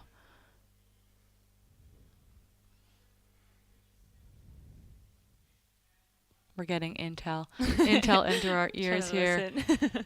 But yep, that's Fotis's blue dot. We've been following blue dots all evening, going a little cross-eyed, trying to track blue dots through the night. But that is what's going on right now. Fotis up high, Hillary Allen down low. Okay, so it sounds like about 20. official splits to the finish line will be 37 kilometers to go for the leading male athlete and 55 kilometers to go for the leading female athlete. So Hillary Allen on that beach section. The beach is picking up. The beach was kind of slow when Fotis was here this morning. It was a couple surfers that we were startling, maybe a dog walker or two. But right now there's definitely a lot more people out on the beach. They've seen... They actually haven't seen that many runners. They've seen maybe 3. They actually probably haven't seen anyone, and all of a sudden now they've got a gal who's run through the night with a camera guy in tow. Oh, but yes, that's amazing. That makes that's me awesome. so happy. But yeah, what a beautiful section. Look at that shot out across the water right now. Yeah. This I is hope so Hillary's cool. soaking up just a tiny bit of it. Yeah, I hope it feels warm on her face right now. She can smell the ocean water. She's not in Boulder, Colorado anymore. That would be true. They don't have white sand beaches in Boulder, Colorado. No, and it's probably not that warm there right now. It's white, but different kind of white. Some snow and if you are trying to track athletes, it's kind of a question that's been coming up too. You can go to the Ultra-trail Cape Town website. That's kind of where I would start. I'd go to ultratrailcapetown.com. You can then click on runner tracking. From there, you can select in which race you're trying to follow. The 100-mile and 100K are the ones that are going on today. You're going to click on that. You're going to click on, you can click on live tracking for the 100-miler. That's going to have their GPS units in there, which is quite fancy. If you're looking for the 100K athletes, you're going to go down and I would probably you're going to click on leaderboard. So it's a little bit different tracking system. The 100-miler, they have GPS units on them. So you're going to see that in the back of their packs. The 100K athletes, it's just going to be scanning their bibs, so keep an eye out for that. So you're going to go to leaderboard if you're trying to track the 100K athletes, and from there I'd go to progress, and from progress you can look at the individual aid stations. That's going to be your best way to keep kind of up to date as the race goes on. If you're searching for an athlete, you can then search for an athlete through that site, but we can't drop the link in there because they'll think it's a bot. So that's what you're going to do. You're going to go to the Ultra-trail Cape Town website and then click on runner tracking. It's big and bold and red right on the front page, so it'll be easy for you to track down there. But if you're looking for an individual athlete, that's where I'd go.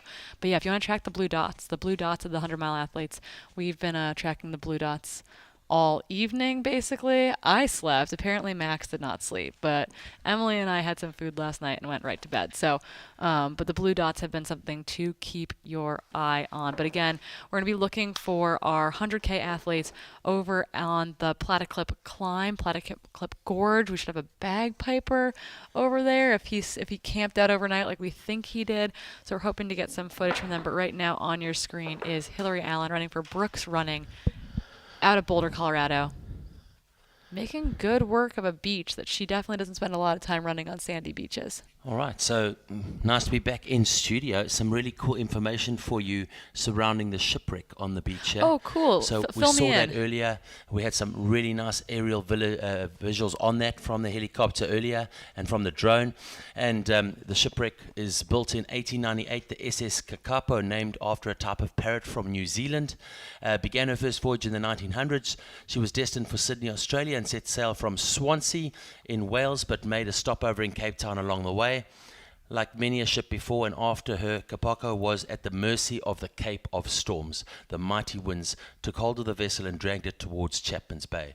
The captain at the helm mistook the area for Cape Point, and before he realized his mistake, it was too late. Kapoko and her 20 crew members were driven ashore, and despite numerous attempts to get her back into the water, the vessel wouldn't budge. Now, some 120 years later, the remnants of Kakapo have been worn away by the wind, the sand, and the waves, leaving only fragments of her hull and the boilers in the sand. So that's what that's all about. And That's so cool. unbelievable just how ruthless the elements can be, yeah? Incredibly ruthless. We do have an update from there's a timing update from Platyclip Gorge. Our men have come through there.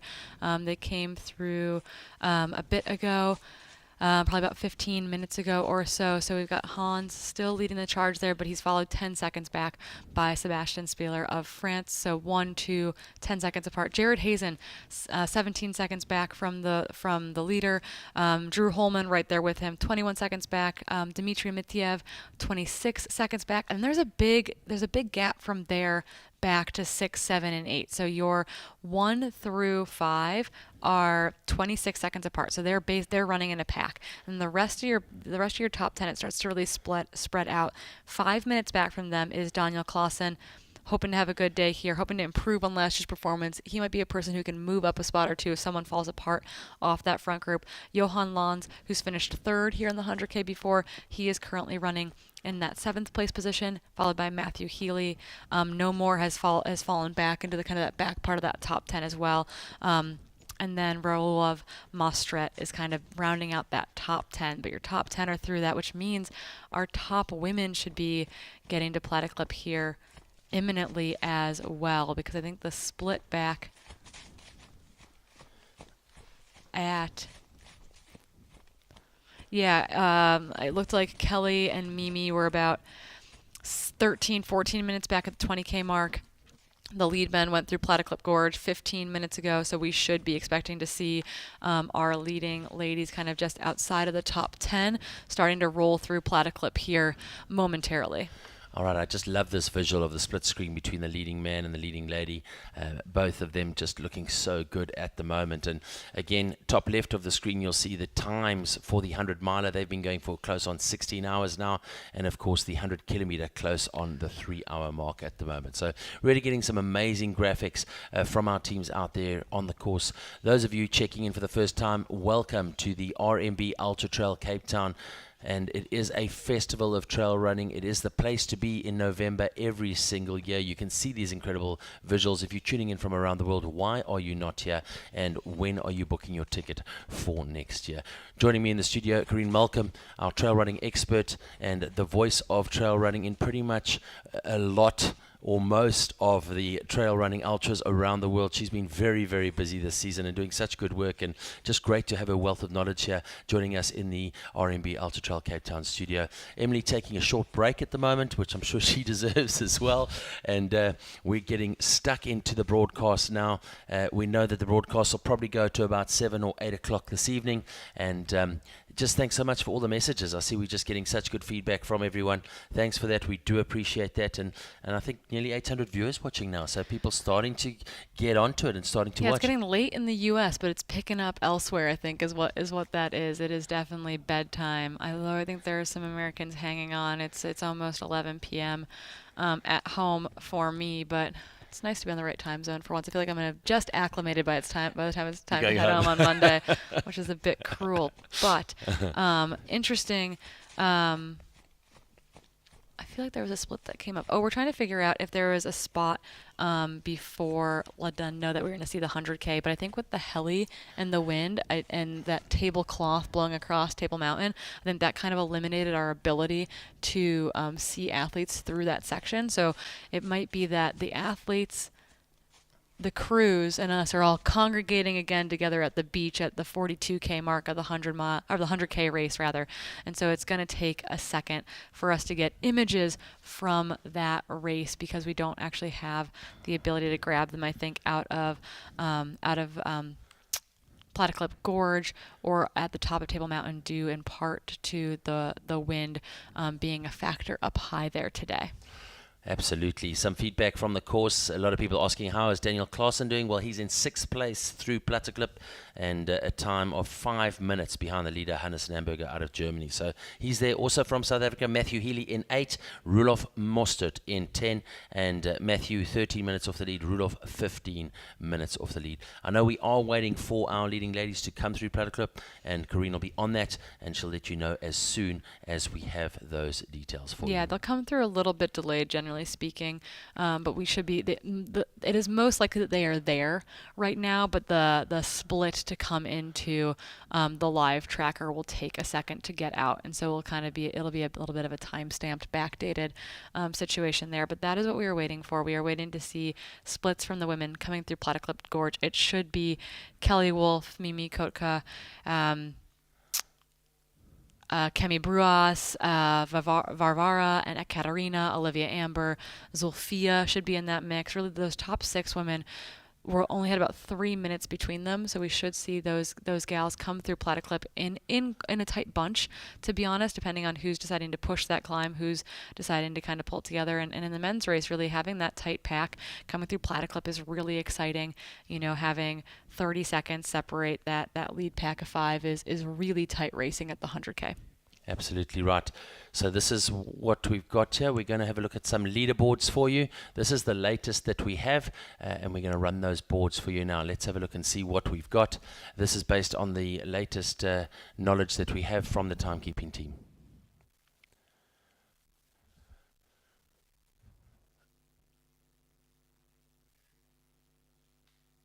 So just waiting for that leaderboard. There it comes now.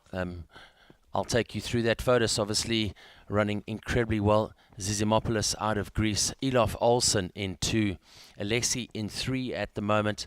4 is Julian, and he really is being quite consistent in that position right now. Justin coming through nicely in 5. Gabriel Creel in 6. Gabriel moving up nicely. He's a strong runner.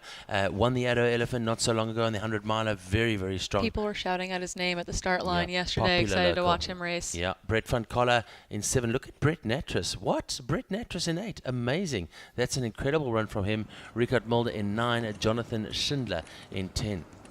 No, who I didn't see in that list was Bruce in that list. Correct. No, he wasn't. Oh no. I'll give a quick track to see if something has happened to Bruce. So while Corrine does that, let me have a quick look for you at the women. So Hillary Allen leading it out at the moment and really putting together a good race. We saw her coming into that next aid station. Naomi Brand of South Africa in 2, coming out of New Zealand to race back in South Africa. Kerry-Ann Marshall, she is an absolute wizard on the trails here in Cape Town. Nicolette Griffioen in 4. Lodile Oudendal, also a strong South African contender, winning the Addo as well. So she's got some really good form. Alana Munich, dangerous always. She loves the long distance and she's just so nimble over the rocks. Sylvie Scherzinger there in 7. Dawn Noons in 8. Renee Volgraaf in 9. And that's not right. I don't think 10 will be right, so we're not going to call that because she has pulled out. Yeah, Ragnar Dabatz has pulled out of the race. She withdrew at Kalk Bay. Bruce Arnett has also withdrawn from the race. He ended up pulling at Simonstown. So the 90, 95 or 96 kilometer mark. So it's a long night run. It is. For something to go wrong. But it was a long, cold, windy night. We know that he was a guy that we were worried about getting chilled up on the top of the Table Mountain. So just not Bruce's day. Yeah, absolutely. And you get that. And that's okay because you always live to fight another day and there's just so many opportunities to run beautiful races around the world. Hopefully those of you watching this will put this on your bucket list in the years to come. We'd really look forward to welcome you to Cape Town and showing you just this beautiful, beautiful playground that is trail running in the Cape Peninsula. Again, this incredible split coming at you from the leading women and leading men in the 100 miler. Remember, that is 166 kilometers. They've been running for close on 16 hours and weather conditions seem to be improving. They do. It seems like it's maybe less windy on this side of the, I keep wanting to say island. We're not on island. It seems to be less windy on this side of the hill right now. We do have women split through Platiclip. Let's get that.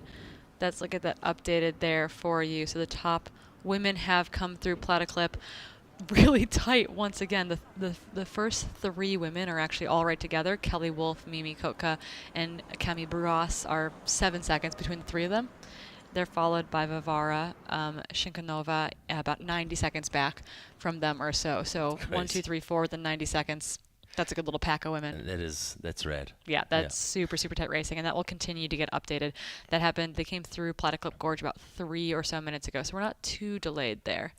That's going to make for some really exciting racing. Remember, now they go over the top and they make their way down towards Hout Bay. So this is going to be quite exciting. And while our timers on course haven't always been working this race, the GPS has been working pretty darn well here. It's been when we couldn't find Hillary coming through a timing checkpoint, her tracker was still working up there on the map. So if you want to go do that, you can go to ultratrailcapetown.com, go to runner tracking, then go to the 100-mile race, and then if you go to the live tracking, you get really cool maps. You can see how many kilometers they are into the race. You can see how many kilometers they have to go. You can see where they are in comparison to other people. It's been reading pretty darn well all through the night into today. So they are all carrying GPS units in the 100-mile race, and that's a great way to find your runner if you are looking for them while you watch the live feed. So Fotis still looking very, very sharp. You see he's sort of coming to this intersection where he's catching up to a lot of the black markers where there's a crisscross on the route. But Fotis really moving incredibly well now down. You see working downwards now after that massive 400-meter vertical climb off the back of Nurduk Beach. There is... oh, look at those beautiful white sand there. I mean, that is just unbelievable. Yeah, get on that firmer packed sand, Hilly. There you go. Packed. She's being clever, racing well. We've got a bit of information coming for you guys now on the screen as well. And look at that view down into Hout Bay on the left-hand side. It's I mean, so beautiful. Just, incredible. I think I'd spend my whole race with like my jaw on the ground. It'd be hard to have bugs flying into it, etc. Because you just be in awe of this zone that you're running in.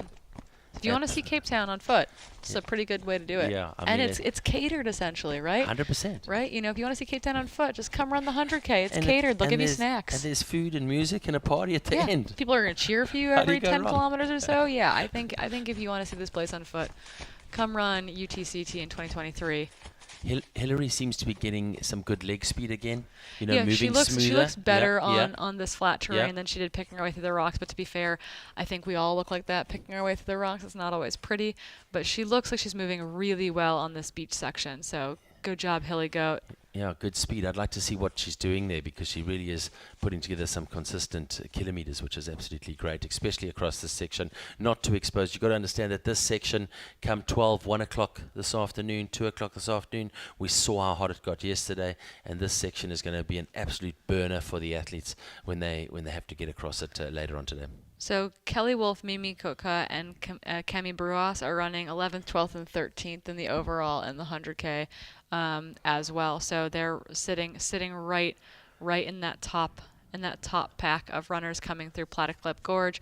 We're waiting for an update from the chasers of that group. We do have our chasers through 6, and then things are going to start to spread out, I think, beyond our 6th place person because there's about a 5-minute gap from 6th to 7th at the 20K mark. So right now, again, Kelly Wolf with Mimi Kotka and Cami Bruas all together, about 7 seconds separating the three of them.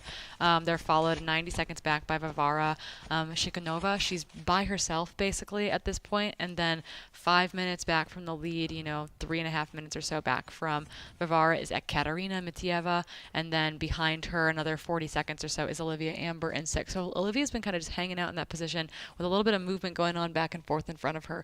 So a good pack of women coming through Platiclip Gorge, and then it's going to fall off a little bit behind Olivia, I think, in those 6th, 7th, and 8th place positions. Absolutely. Also good to see the two Americans, Jared Hayes and Drew Holman, two of packed up together in that group. That's really, really cool and to see. And they're going to feed off that energy for sure, right together, not far off the lead. They can definitely see the leaders. Being able to see someone means that you can chase them, and I think that's really cool. I think just watching the visuals here as well, Corrine, I mean, I think we've been watching this for some time, and I just don't want to take it for granted. It is, it's spectacular. You can just see on the trail now that gradient of the cliff face and the hill to the right-hand side, looking down into the bay of Hout Bay on the left-hand side. So Hout Bay is what you can see in front of you over there. Just absolutely exquisite. If you ever get a chance, if you ever get down to the Cape, this is such a popular path. It's a great path to walk as a family, get great photos of the bay, and if you can get out on a beautiful day, it's pretty much unbeatable. Yeah, we got some questions about some updates coming from a little bit further back in the 100-mile race. We're looking for our 2nd and 3rd place women. We do know that they have come through Glenplas Dam. That's where Hillary's bib did not read. But so Naomi Brand and Carrie-Ann Walsh are listed in 4th and 5th there. Because we don't have a official split from Hilly there, I can't tell you how far back they are from Hilly, but it's likely 40 or 45 minutes or so.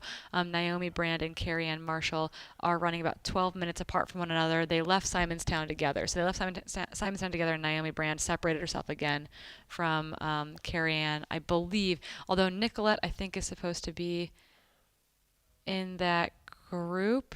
And I don't know, Nicolette left with Naomi, so I don't know if Nicolette's bib hasn't read or not. So we've got some South Africans there in 2, 3, and 4, and we're not quite sure the order, but they are about 40 to 45 minutes back on Hillary Allen, who is currently on your screen. And when they get to this next aid station where Hillary's bib did read, we should be able to get you a more accurate split on how they're doing in comparison to the very front of the pack here. So we had a question earlier, how long is this beach?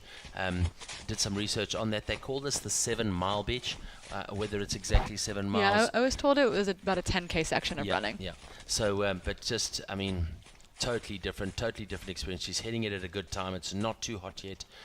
It's quite firm underfoot as well. Remember, the tide will change later, possibly making it a bit softer for the athletes, which could make it even harder.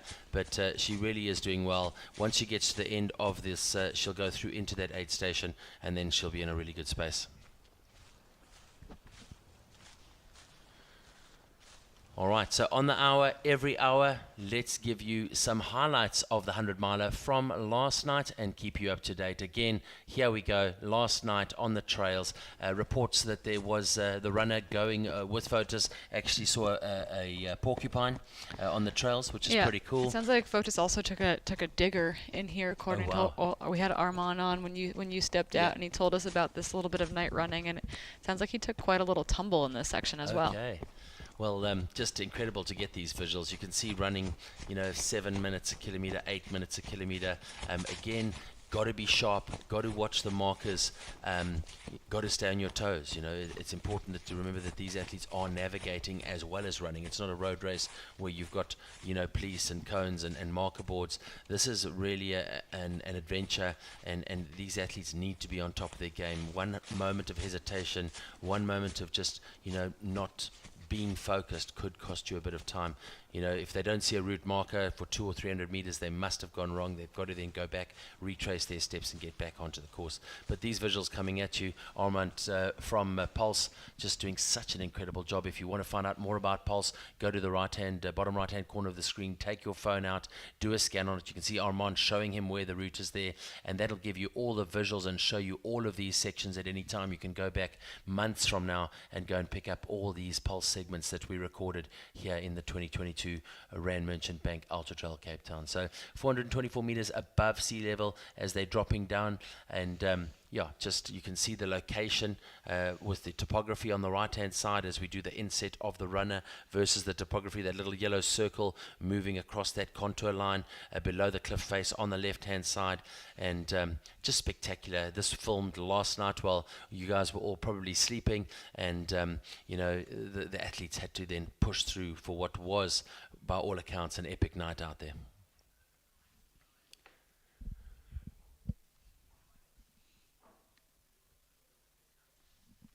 So definitely slower at night. I think we had a chat about this earlier, Corrine, running at night versus running today. Look at the technicality here. I mean, this is super technical. This going down this trail during the daylight is hard. Going down the trail in the night is, we actually joked that it might be easier because you'd only be focused on like the step right in front of you. So we got him at the next aid station. This is still this morning. It's still a breaking news, 6:15 in the morning. You can see just coming out of that sleep monster hour, I call it, before things lighten up, and getting in some hydration, super important. We know reports that he had trouble with his stomach overnight as well, and just coming into that new day, that sun just makes such a big difference, and that mindset just becomes so important. Remember, he's been out there alone on his own from the get-go. We saw him go out fast from the start. He's never had any company in any way or form, and he's been running for, running for close on 12 hours at 6 o'clock in the morning. So I love the shredders here. You'll see the little kids in the background on the skateboards. Really cool. Oh yeah, they skateboarded with every single athlete that came through there this morning too. They were having a great time cheering on Elov when he came through here too. So really cool to see. And again, just getting your mindset, and we heard Emily speak about it earlier, how do you eat an elephant? You eat it a bite at a time. You can't look too far into the race. You got to break it down into segments. You got to nail one segment. Once you've done that segment, put it behind you and focus on the next one. And that's one of the secrets of getting it done. You can see the soft sand here as he comes through onto the beach, and then he gets pushed left down to the shoreline. Obviously, right on the edge of the water. That's where the ground is normally the firmest, and where you can probably get the best best leg speed out of the running along this incredible beach section. Visuals from this morning, just next level. I don't know how else to explain it. It's totally, the cinematography absolutely incredible, and this could be a movie set anywhere in the world. Good waves coming in on the left hand side as well. You see the two surfers up front here going for an early morning surf. Up at the front there, that little black piece on the beach, that of course is the shipwreck that we spoke about a little bit earlier, and we told the story about that. It was called the Kakalpo, and it had a ship from Australia making its way through and getting stranded and been stuck there for over 120 years. Komiki Lighthouse, a significant, iconic point on the route, and this is what is so exciting about the race this year, is we're able to showcase and show off so much of Cape Town and its iconic points and spots as we traverse the peninsula, and I think that's why, you know, the city of Cape Town, Sand Parks, they're just great partners to have here. They really do buy into what we're trying to do. Seeing that we've got a 35% international field, that's amazing, you know, to get people here at this time of year. They know how good the weather is, they know how good the lifestyle is and the community is, and this is something that they come for. We see photos here now coming down Chapman's Peak Drive. The left hand side is that Noordhoek Beach, and then here's that right hander. I think you'll see the fan here with the bell going absolutely crazy if we do get this on the highlight reel. But just this random support, I call it random support. We talk about the guy on the bagpipes up Platter Clip, but this random support for the athletes is just such a mood booster and really, really great. So lots of footage on Photos, obviously, and this again, the helicopter early this morning, Schalk and the team from Cape Town Helicopters getting at it. We've got Peter Kalitz following there in the white shirt and hat, getting this footage for us, and just being able to switch between the different options, the different views of the graphics, just incredible. And this long plug now, this big climb, a 400-meter vertical climb, 4 photos coming off Chapman's Peak Drive, and this is a significant part of the race. It's something which is really going to be a breaker to a lot of the athletes, especially in the heat of the day.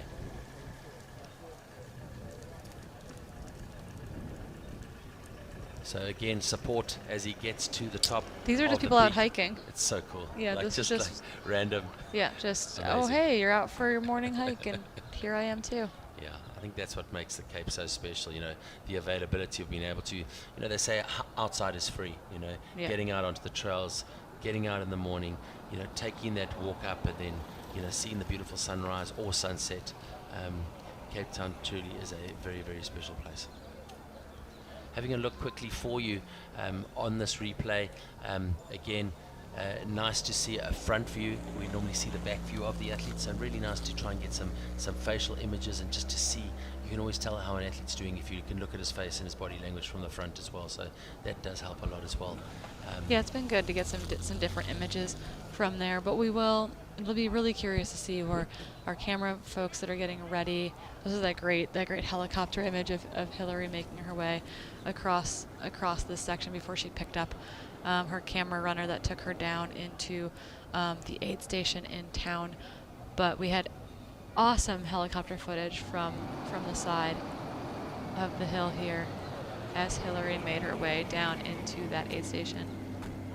Yeah, incredible, and just really cool to bring you these highlights on the hour, every hour. So if you're watching, wherever you're watching from, tune in every hour. Corrine, what have you got? Our lead male as of 3 minutes ago is Sebastian Spellier, and he has made it through the Table Mountain aid station. So does that mean he's opened up a gap? Does that mean our timing system is having an issue? We don't know yet, but when we know for certain, we'll let you know. But right now it looks like Sebastian is alone potentially at the front of the men's race at the Table Mountain aid station. We will keep our eye out for those updates. We'll keep an eye out for updates from folks on course, because we do know people that are out there feeding us some updates as well.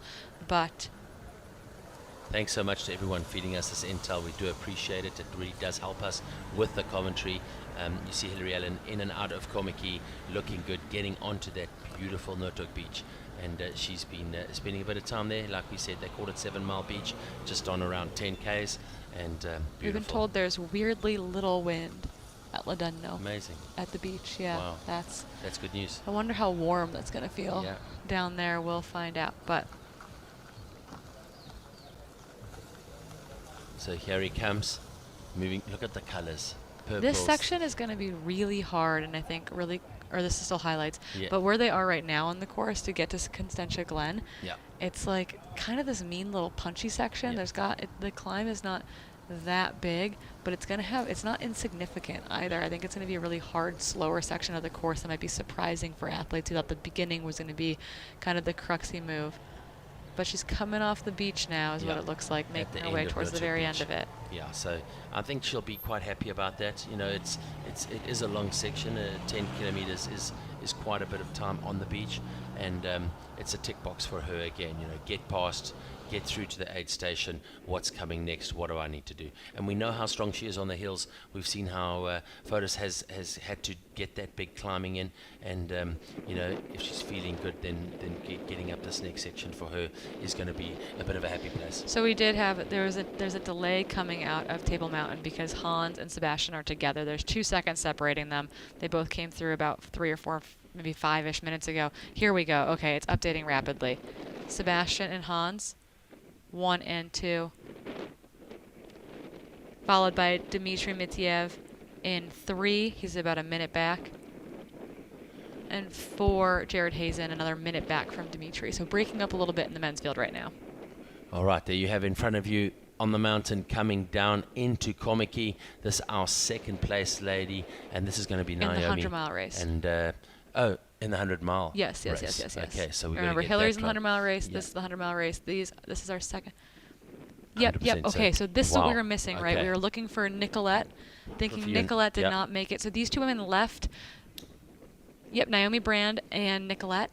Yep, there they are, 1 and 2. Naomi is in front, followed by Nicolette, both South African athletes. They left Simonstown together, but Nicolette's bib did not read at the Klimplas Dam aid station, which is that big issue there. So right now, that is great to know that Nicolette. So then Carrie Ann Marshall will be the person then behind the third South African, the 4th woman in the field.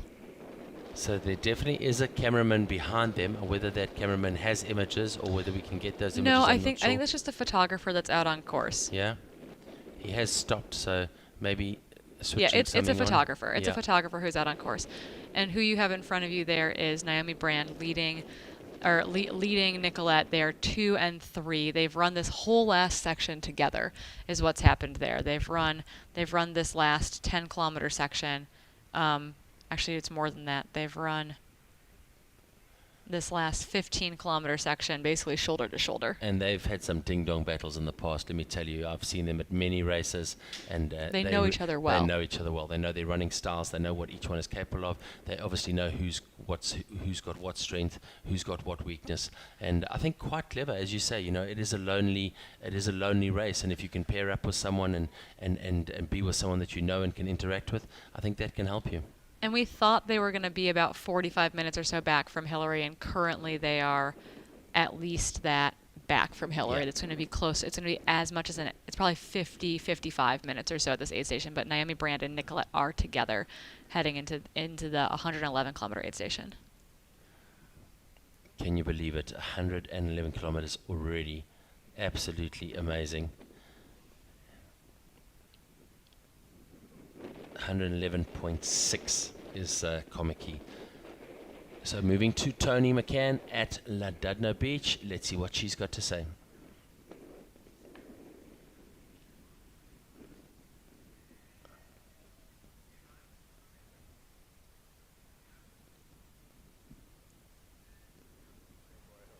We are at the Llandudno aid station here, waiting for the 100-kilometer runners, me and Cody. We are... Cool, you guys can hear us now. Okay. Cool, we're at the 100K aid station. We are at Llandudno Beach, waiting for the 100K runners to come down Llandudno Ravine. It's a new section of the race. Cody, how's your experience of the race been so far?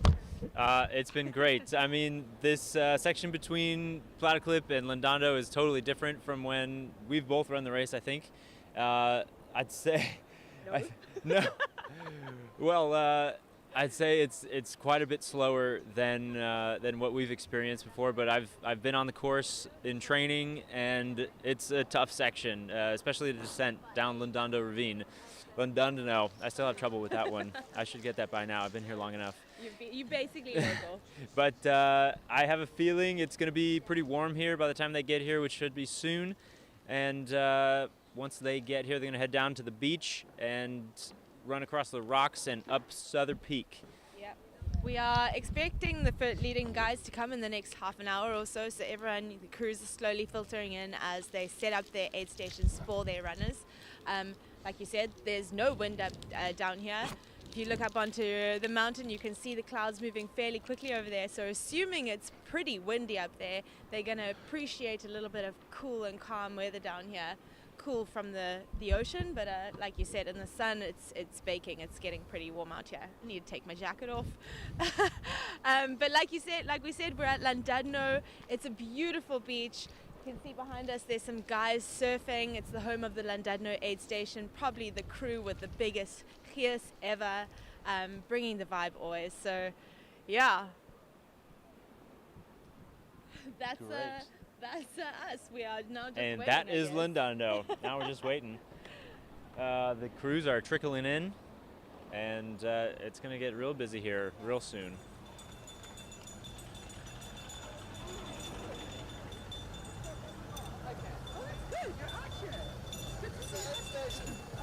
So coming into Komaki now, there they are, Nicolette Griffithune and Naomi Brand, and look at the kids waiting on the right-hand side to welcome them. Isn't that so cool?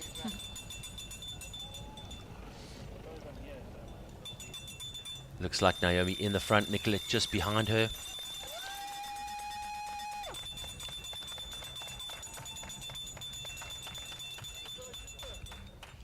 So right now you're seeing both Naomi Brand and Nicolette running side by side. They left 15 kilometers ago from Simonstown, shoulder to shoulder. They've run this entire section together, and it 100% helps to have a little bit of aid. You've probably seen, this idea of drafting in road bike racing or in the marathon, but truly actually from the studies, it's not so much drafting, particularly in running, that is the aid.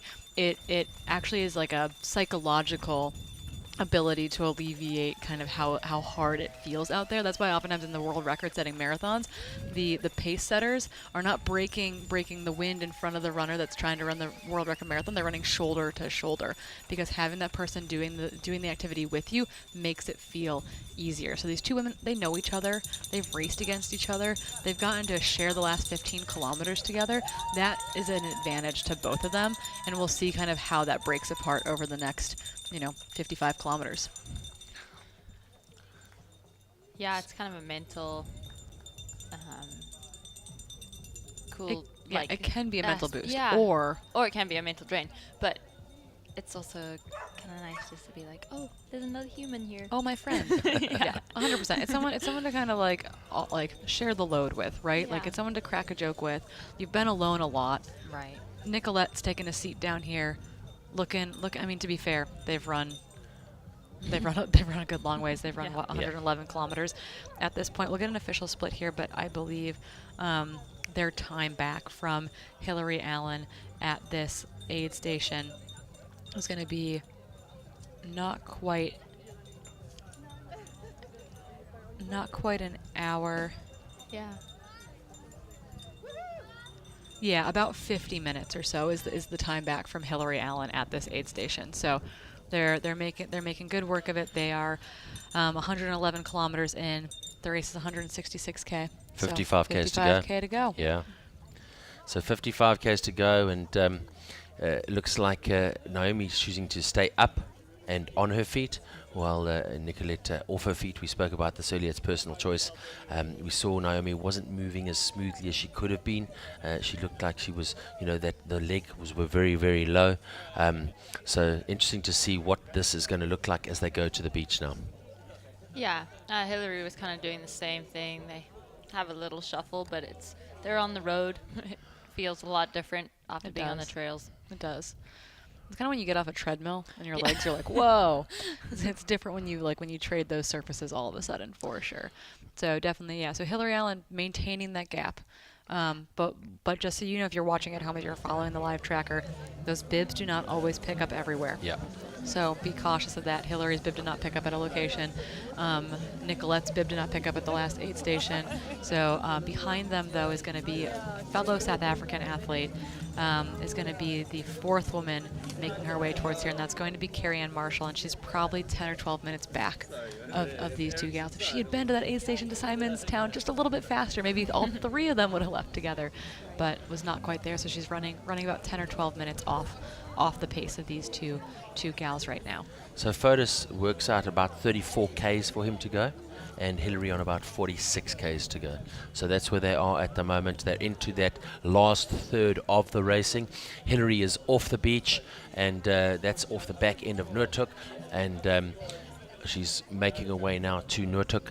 You can see that the 2 girls who've just come in, both Nicolette and Naomi, have still got that 7-mile section of beach to go. So that's the difference between first and second and third. Yeah, a gap is opening up in a pretty Massive, big way here. Yeah. So moving nicely with the poles now. Fotis picking up some speed, choosing to... I see not a lot of them are wearing sunglasses. Not a lot, you said? Not a lot. Some of them, is a choice? I see Naomi is, Nicolette not. What is the choice there? What works for you personally, Emily? I like having them, but I realize I wear them mostly on my head, like not actually over my eyes. It's kind of crazy. As a headband, you mean? So Yeah, you don't yeah, you don't have sunglasses. You have a headband. Right. Yeah, they kind of they're amazing when the sun's super bright and right in your eyes. Some people obviously wear a cap and don't feel like they need sunglasses and a cap. When it's hot out and you're throwing stuff over your head all the time, your glasses can get all messed up. Some people don't like that. Looking at the trail, it's a personal preference if you can see all the rocks and kind of judge your feet really well, or does that hinder you doing that? Yeah, so very personal again. Nice to see Naomi eating away. Absolutely. You can see she's put quite a lot of cream under her arms, probably chafing a little bit there, Yep. possibly, and that's never nice, especially when you've still got 55 kilometers to go. But we just know how strong she is, and we know how committed she is, and you know she's unless she gets tackled by a mountain lion, she's probably not going to give up, right? Yeah. She's lost a little over tan over in New Zealand. I'm sure she's so excited to have the South African sun beating down on her today. So out of the aid station now at Cormicky. She'll make her way down towards the beach, get around that corner, and then she'll get onto what they call, I know it as Long Beach, but it's known as Noordhoek Beach, and that is a 7-mile section. So just quite interesting to come from all these different elements, and then all of a sudden flat, straight, hopefully a tailwind and not a headwind, right. and able to just get your stride again, get some sort of rhythm, get some sort of leg speed back. Yeah. I mean, it does, sometimes this running can look really awkward and uncomfortable, but for her, she's finally getting to actually open up a little bit. You kind of are moving as efficiently as possible, which is not picking up your feet really high. But I'm sure right now she's feeling like she's flying because it's, smooth road. So local photographer Nick Musick with her now. Oh, okay. Just one of the incredible photogs, one of a lot of incredible photographs that come out of specifically Cape Town. And he's just, traveled all over the world, an incredible eye, a magician behind the lens, and really good. Him and Naomi obviously know each other quite well. Yeah. So we're hoping we'll see some great stills a bit later on the day.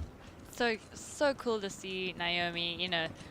I know that feeling of knowing more people out on the course, and I'm sure she's so excited to get to every single aid station, see this person, know this person, just be so excited to see her community again. I can only imagine how full her heart is right now. 100% right. Trying to see if we've got any news on our next lady making her way down to Cormicky. that should be Kerry-Ann, but we guessed it's going to be anything from 12 to 20 minutes, so a little bit of time. Nicolette's still in the aid station. Not sure what she is waiting for, but she's going to be sure to get out onto that route as soon as possible. Not sure what the hold-up is, but she is good to go, and she's got to get that focus back again. Naomi getting out a little bit quicker than her, and psychologically that is important. Yeah, for sure. I mean, if Naomi, can be like, okay, well, I move faster through that, I work through things quicker, I'm on my way, and Nicolette's like, oh, I gotta get out. That can be hard for sure. But they're both moving, they're both out now. Nicolette is still moving. Absolutely. And we hope to see Kerry-Ann coming in. I know I just saw Nick, her husband, there waiting for her. He always gets so excited to pace and crew, and yeah, I'm excited to see Kerry-Ann come in. I'm excited for her to get wide-eyed and be like, that was wild, in typical Kerry-Ann style. All right, here's a look at the leaderboards for you on the Ultra-trail Cape Town 100 mile, the 166 kilometers. Hillary Allen out of the United States leading it out in front. Naomi Brand in 2. We know that Nicolette Criffune is in 3, so Kerry-Ann Marshall will be a switch there as far as I'm aware. Lodelia Oudendal is there as well, so she's in 5. Alana Munich looking good in 6, the South African, and she really does get stronger towards the end. Sylvie Scherzinger is there, Dawn Nunes is there in 8, Renee Volgraaf there as in the 9th place. Obviously Ragnar de Butts has pulled out, so she is not in 10th place as stipulated there on that board, but Ragnar pulling out in the early hours of the morning. 4th place male coming now in to Kommetjie and making his way down towards the aid station, and just going to get you some idea on where we are in that space. Going to be interesting to see at Kleinplatz. It was Jonathan, so he was just behind Kerry-Ann, and now it seems like he has made it in front of her. So out of Switzerland, Richard Mulder should not be too far off either. So the guys getting ready, you can see the teams there working with them. It's kind of nice, we get a little more time with each athlete as they come in to like see what they do and what nutrition they take in the 100K or 55K. We know it's a little quick, it doesn't give us as much time to find them and see like what they're up to. So this is Justin, and he looks strong. I know he's kind of been at the front all day, all night, all day. He looks good. Absolutely. Prepared. He's giving his crew a rundown of what's happened. What's going on, what's been what going on. Like. Yeah, looking pretty comfortable, to be honest. Yeah, drinking some Coke. Yeah, looks happy. Do you want something like this to just be your mouth?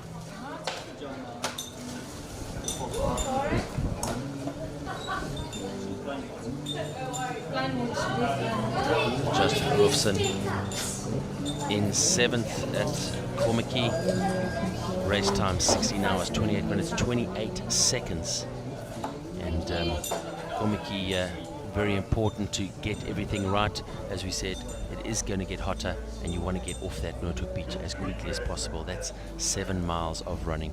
Here's a quick look at the leaderboard for the men as we see it, and this at our last knowledge point for you. Elov Olsen still in 2. Fotis has been leading from the start. Alexi in 3. Here's Justin now. We see him in the aid station at Kommetjie. A good race from him. Jonathan Schindler in 5th, and last we knew, Richard Mulder in 6. Julian Zimmer in 7. Gabriel Creel sitting in 8, and he's always a strong finisher. Brett van Coller in 9, and Brett Natras, I think it's going to be in 10. Brett Natras out of Stellenbosch in the Cape, so nice to see him having a great 100 miler. So Justin getting that pack put back on now. All of the hydration would have been sorted out, warm water out, cold water in, lots of nutrition put on. I'm guessing some sunscreen possibly as well, as he knows he's going to be quite exposed on the Noordhoek beach section now. and then he's going to want to get onto that beach as quickly as possible. He'll be chasing down Nicolette Griffin and Naomi Brand, who are just ahead of him. We also know that it got a little warm out there. Elok had a neck scarf on with some ice in, so putting all the sunscreen on is a great move. And staying, getting cool, staying cool, being prepared for the heat ahead of the day. Everyone seems to have been really smart with all of this. Those of you joining us on the broadcast, those of you just checking in for the first time, there you see the significant red colour of the flagship event of the Rand Merchant Bank Ultra-trail Cape Town here in 2022. It is the brand new 100-miler. 7,516 meters of climbing, 166 kilometers, a 45-hour cutoff, 14 aid stations en route, and the cutoff time tomorrow afternoon will be at 2 o'clock. So please come and join us at Tech Gardens Rugby Club in Cape Town tomorrow between 12 and 2 o'clock. Between 12 and 1 o'clock tomorrow, we'll be doing the prize giving for the weekend, the 5 races, where over 600,000 Rand will be handed over to the athletes across the 5 different events. And then, of course, we got a lastminute.com. You left your water bottle. Sure, yeah. Come and get it. All right. Cruise dash in. There we go. Nice. Super seconds, eh? I mean, it's such a critical point. Let's just go there quickly, Emily. I mean, it's a race is something that is individual. Right. But your team, your support crew, your family, the sacrifices you make, I mean, it's epic. Yeah, we always say it takes a village. And every athlete here will rely on everyone out there. Even if they come here without a crew, you're on your own, you need people at the aid stations. You need the crew, the volunteers that are there. You just can't really run this, especially to your potential, without a team with you, and that's so cool. And I love watching this all day, the kids on their scooters and having an absolute blast, yeah. Just loving seeing the runners. It just is so involved out there, such a fun vibe. So cool for them to come down to the water so often. 100%, and just the new inclusions in the route this year, with having that extra distance of that extra 60 kilometers, being able to showcase the likes of Silvermine, Kalk Bay, Black Hill, Simonstown, Komaki, Noordhoek to the rest of the world, right, is amazing, because it now truly is a full circumnavigation of the peninsula, and we're able to showcase not only Cape Town but its surrounds in all its beauty, and that's pretty special. Yeah, for sure. I don't know where the lines are to specifically say Cape Town and not Cape Town. Sure. I'm learning more and more this this weekend that there are more of that in place. So to me, it's all Cape Town. But it's so true. It's such a unique, varying part. And seeing all this footage, being out on the course with these athletes that are blazing trail is so cool. It's just opening up a whole new area of the world to explore, and so cool for Stu. That's what he loves about it. He says that's how we get out and explore and see more of the world, is by trail running. Absolutely. And it's so true. I mean, trails are the corridors to the wide open spaces, right? So super exciting. Here we go. Carrie-Anne, look at her. She's looking good. Yeah, she's looking good. Bring her into Komaki for us, Ems. Tell us what you see. That's awesome. Carrie-Anne here, running really strong. I've raced this lady multiple times. She's a badass, a little badass, a mom of 2 amazing little kids. In 4th place right now. This is her first 100-miler.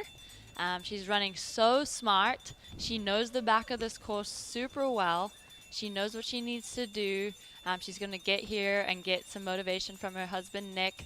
And we know that he always has super wise words and gets her so motivated. So it's really exciting to have Carrie-Anne Marshall coming into this aid station right now. Smiles! So she, if I'm right, was one of the first winners of Ultra-trail Cape Town in the 100-miler, right? 100K. 100K. Apologies. I the think 100K. so. That's right. Yeah. She was. Yeah. Yeah. Yeah. And then she's she's been on the podium every year. I've watched her race. Consistent. Race against her. Yeah. She was always the one making me nervous. Listen to the ambient noise there. Yeah. There's Nick ready to crew her, give That's her some amazing. motivation. She looks like she just started. and you just watch, she takes such little steps. I mean, imagine how many steps Fotis takes on a track like this. Right. Over 166 kilometers. Yeah. And then probably double that. Yeah. I'm guessing. I mean, probably less, but I mean, she's taking a lot of steps. I mean, the burn rate of calories must be substantial. I just can't believe what her appetite must look like. Yeah. Every runner right now.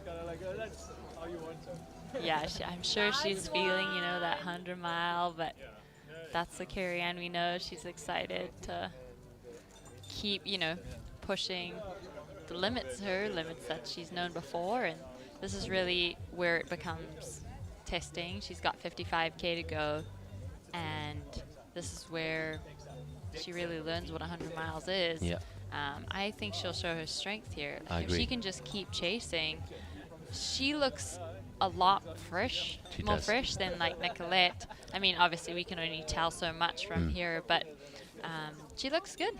55 k's to go, into the unknown, Yep. as it were. Okay? Yeah. Absolutely into the unknown. You've done the 65, you've done the 100. Is there an appetite for you to take on the 100 miler at some stage? Yeah, but I have a lot of 100 milers I want to do, so it'll just have to fit in time. We're back here with Hillary, our leader. She's looking really strong, just moving consistently. She's definitely using that experience of just putting one foot in front of the other, one pole in front of the other. Super nice to see her moving. Just to see some slow-mo there, you can see, getting into that little shuffle, got to get moving, got to get going. Definitely looks like she might be carrying, is she carrying an injury there? Yeah, I mean, she's rolled her ankle, I think she broke it at some point, but she's looking strong. I mean, yeah, okay, you have weaknesses there, but we don't need to zoom in on that. She's really overcoming those well. Yeah. And it's so cool to see her powering up here. She's chatting. Having a chat to Ryan Sands. That's Yeah. Ryan Sands. Oh, cool. Nice to see. I was wondering where Ryan was on the hedgehog. course. It's the hedgehog. So the Yeah. hedgehog, he actually lives close by. So he would have probably done a couple of miles this morning, and he's just getting involved, And again, just nice to see him probably giving her a bit of advice, asking how she's doing. And I think having those little chats, those random chats are important, aren't they? Yeah, for sure. I was asking Corrine earlier if seeing people is good or can be hard, but I definitely think when you're not expecting to see people and you see like a bonus Ryan Sands out there, it'll add a little bonus energy to your day. Getting across to the leaderboard, see what's happening on the 100 kilometer, and currently in 11th and 12th, the two women, Mimi Cotter and Kelly Wilf, right up there, and not far behind Camille Brios. We're waiting to see what her time looks like, but those three women all inside the top 15 at the moment, which is pretty cool. Awesome, cool. And here's Carrie-Anne moving out. She's moving strong. She's still moving. Yeah, gives the waves and the thumbs up. She's good. Good to go. Yeah, she's doing good. That's awesome to see. It's fun how everyone going out of here has looked back. Yeah, just like what's going on. Someone, they must have left something. Someone left? She's left something, or she's talking to someone. Or someone's pointing her the wrong way. Yeah. She's there we good go. to go. Sweet. Don't forget to phone home and tell them I love them. Tell my children I love them. Yeah. Her two little ones are so cute. They've grown so much. Listen, are you plugging into the live stream chat? Because I see a lot of questions coming through. Nah. And Corine's taken a little break, so Perfect. I'm going to leave that to you right now as we get back at it. And just a big shout out to everybody coming at us. Just on 850 people watching the live feed now, so just really good to have the eyeballs with us all the time. And thanks so much for coming back to us, giving us some information and giving us some shout outs, telling us who you're supporting and where you're supporting from. So really cool to have you guys. Thanks so much, guys. And don't forget to check out the social media platforms. follow on Twitter. You can DM myself and Emily on @maxcler or @Emily Hawgood. Please feel free to do that. You'll see Corrine Malcolm there as well. So if you have any questions or need any shout outs, send us a DM. No problem at all with that. Remember that everything is available at the Twitter handle Ultra-trail CT if you want to follow some of the Twitter feeds. Then of course our hashtags, get these onto your social media posts so we can track them. RMB, UTCT and Ultra-trail Fest. And that's exactly what this is. It's a festival. It's an explosion. It's an experience. It's an extravaganza of trail running in the last week of November. Put it in your calendar for next year. Come and join us, whether you're running one of the 5 races, the 23, the 35, the 55, the 100, the 166, or taking part in the President Run, or joining us for a Tuesday at Trails. If you love running and you want to find an awesome community to be a part of, or want to join us and experience what it's all about, please join us next year. We'd love to have you. What's your excuse? What are you doing on the couch? Why are you not out there joining us here in Cape Town?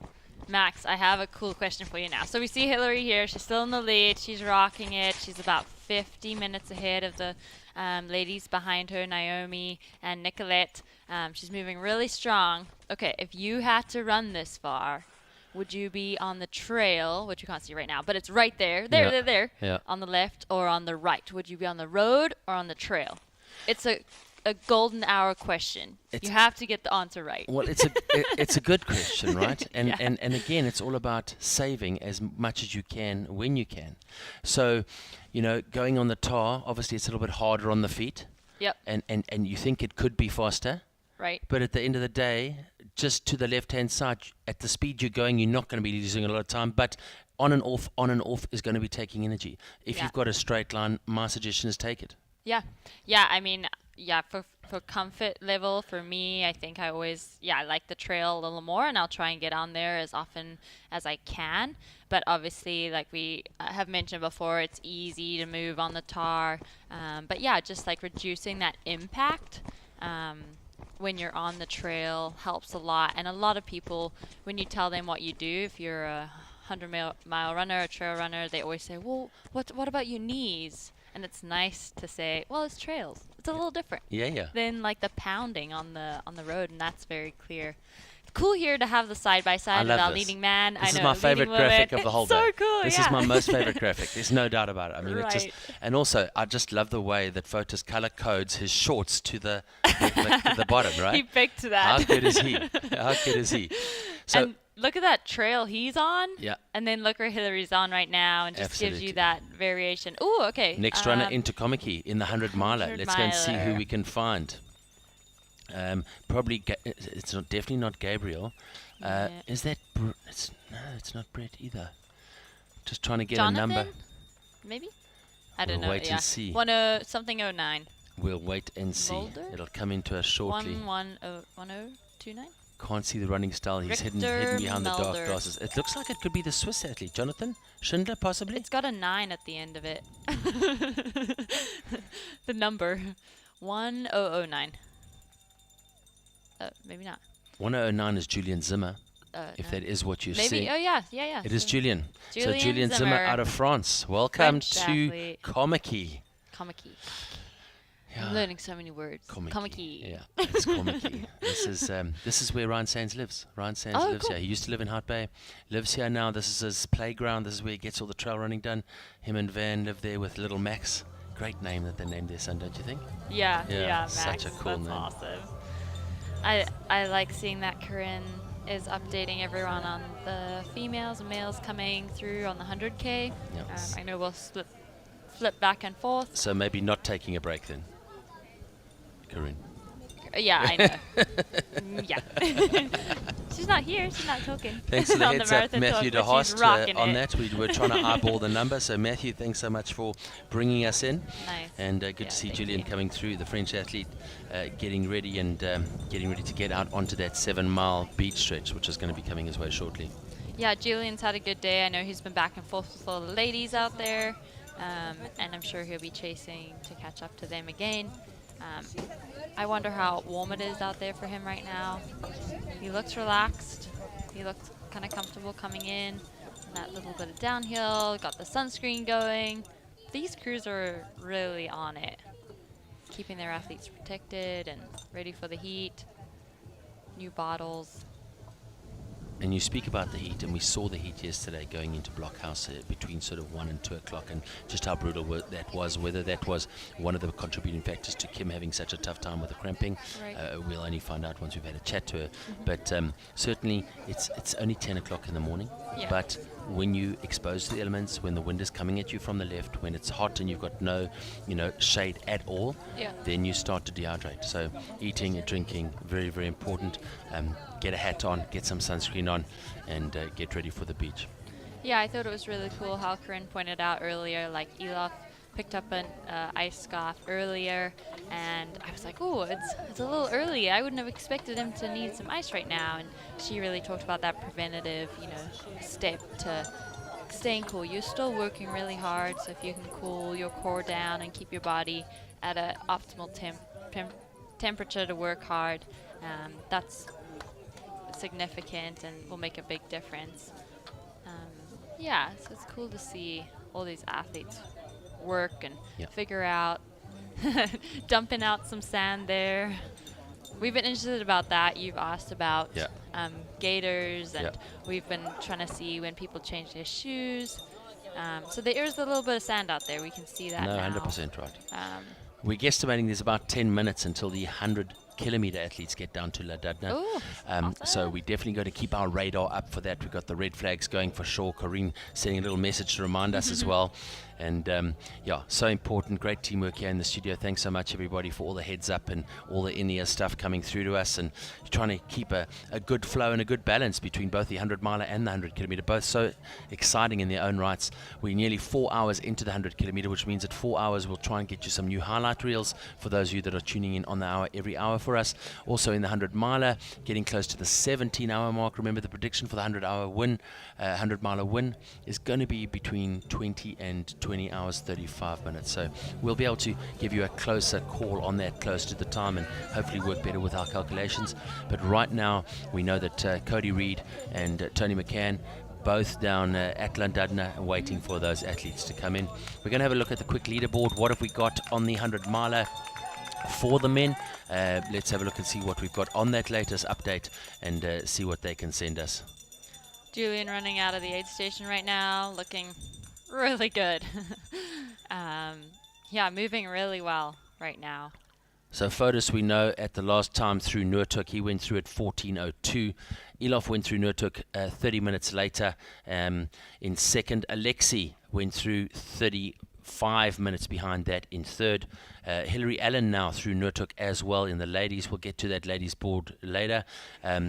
Naomi, Nicolette, Justin now through Komiki, Julian Zimmer now into Komiki. We're guessing that Gabriel Creel will be the next man into that space. So those are official feedback and official that we've got. Another one of the runners coming into Komiki now, or coming out, that is that's Julian. That's Julian. So he's getting at it, and Julian Zimmer out of France and getting down onto the beach. So in the chat on YouTube, the live chat, Max, you've had shout outs for doing a 100-meter dash. We've been told we should all us commentators should do a 100-meter dash, and then today I just saw someone asking you if you'd do the 100K next year. Me? Yeah. Look, I've got leading women doing some scrambling through the gorge here, some good visuals, just giving you an idea of the trail, and Hillary just in just great form. Look at the wind, how hectic it is. It's much worse than it was when Fotis went up here probably an hour or an hour and a half ago. So it definitely is brutal. And remember, this is that climb. This is that climb where she goes from 100 meters to 500 meters in a very short space of time. So this year is really going to be draining. It's going to be a mind game. But we do know, speaking to Corrine, that she likes climbing, and she's a good climber, and that she's a strong climber. Yeah, really good climber. It was super still when Fotis was climbing up here, but maybe this breeze will help a little. As long as she's keeping hydrated and, water on the skin, it'll cool her down. Maybe it'll give her a little bit of relief. She catches herself there as she stumbles a little bit. She's super strong on the climbs, doing well. Those poles. This is kind of sometimes where the poles get in the way, is the brush is really overgrown out there. But she's obviously choosing to use them And yeah, when it opens up like this, it's so gorgeous. Look at that blue water, runners. It's quite the picture. It's special, yeah. Yeah. You almost want to just stop talking. I know, and just like watch it. maybe bring in a bit of the ambient noise, but I mean, imagine a killer soundtrack right here. Like, Oh, yeah. Just like totally just quiet, silence, give everyone a time to rest their earlobes for a little while, and just put in some killer music in the background. I mean, that would be amazing. So getting back to your question, I'm incredibly fast over 6 meters on a downhill. On a downhill. That is my, that is 6 Gravity. meters, I'm pretty much unbeatable. Would I take on something like this at some stage in my life? Well, possibly. Yeah, I've heard you're a big adventure racer. When I was young and fit yeah, that's awesome. and skinny. You probably have a lot of experience though, just watching all these athletes across the board, like different sports. Yeah, I mean, that's my drug. You know, my drug is just seeing athletes perform at their highest level and enjoying what they're doing. I'm very privileged to travel around the world and do that, and you know, and in so many different sporting codes. I've got to tell you though, and I'm just putting it out there, that Ultra-trail Cape Town for me is one of my favorite events of the year. And I think that's primarily, look at that view of the beach, that little sneaky little check back from the cameraman. Clever. Look at those beautiful turquoise waters. Cool. I mean, that is just radical, right? Yeah. They call it Long Beach for a reason. 7 miles long. Noordhoek Beach for those of you who are local and want us to call it by its proper name. But it is a very, very long beach and a very beautiful beach. You guys are most privileged to live in this area. Look at that. Unbelievable. Again, roll background music. Roll epic playlist. Bring in yoga mat. Yes. And cool that Hillary just stopped and had a look. You know, it's good to have a look and check back. I don't think she's going to be able to eyeball any of the athletes. If she does, she'll definitely not know who they are. But let's get back to the route. Tell you where we are and what it looks like. There it is, the bright red of the brand new RMB Ultra-trail Cape Town 100 miler, and it is a route that, as you can see, really takes in pretty much everything of this beautiful Cape Peninsula.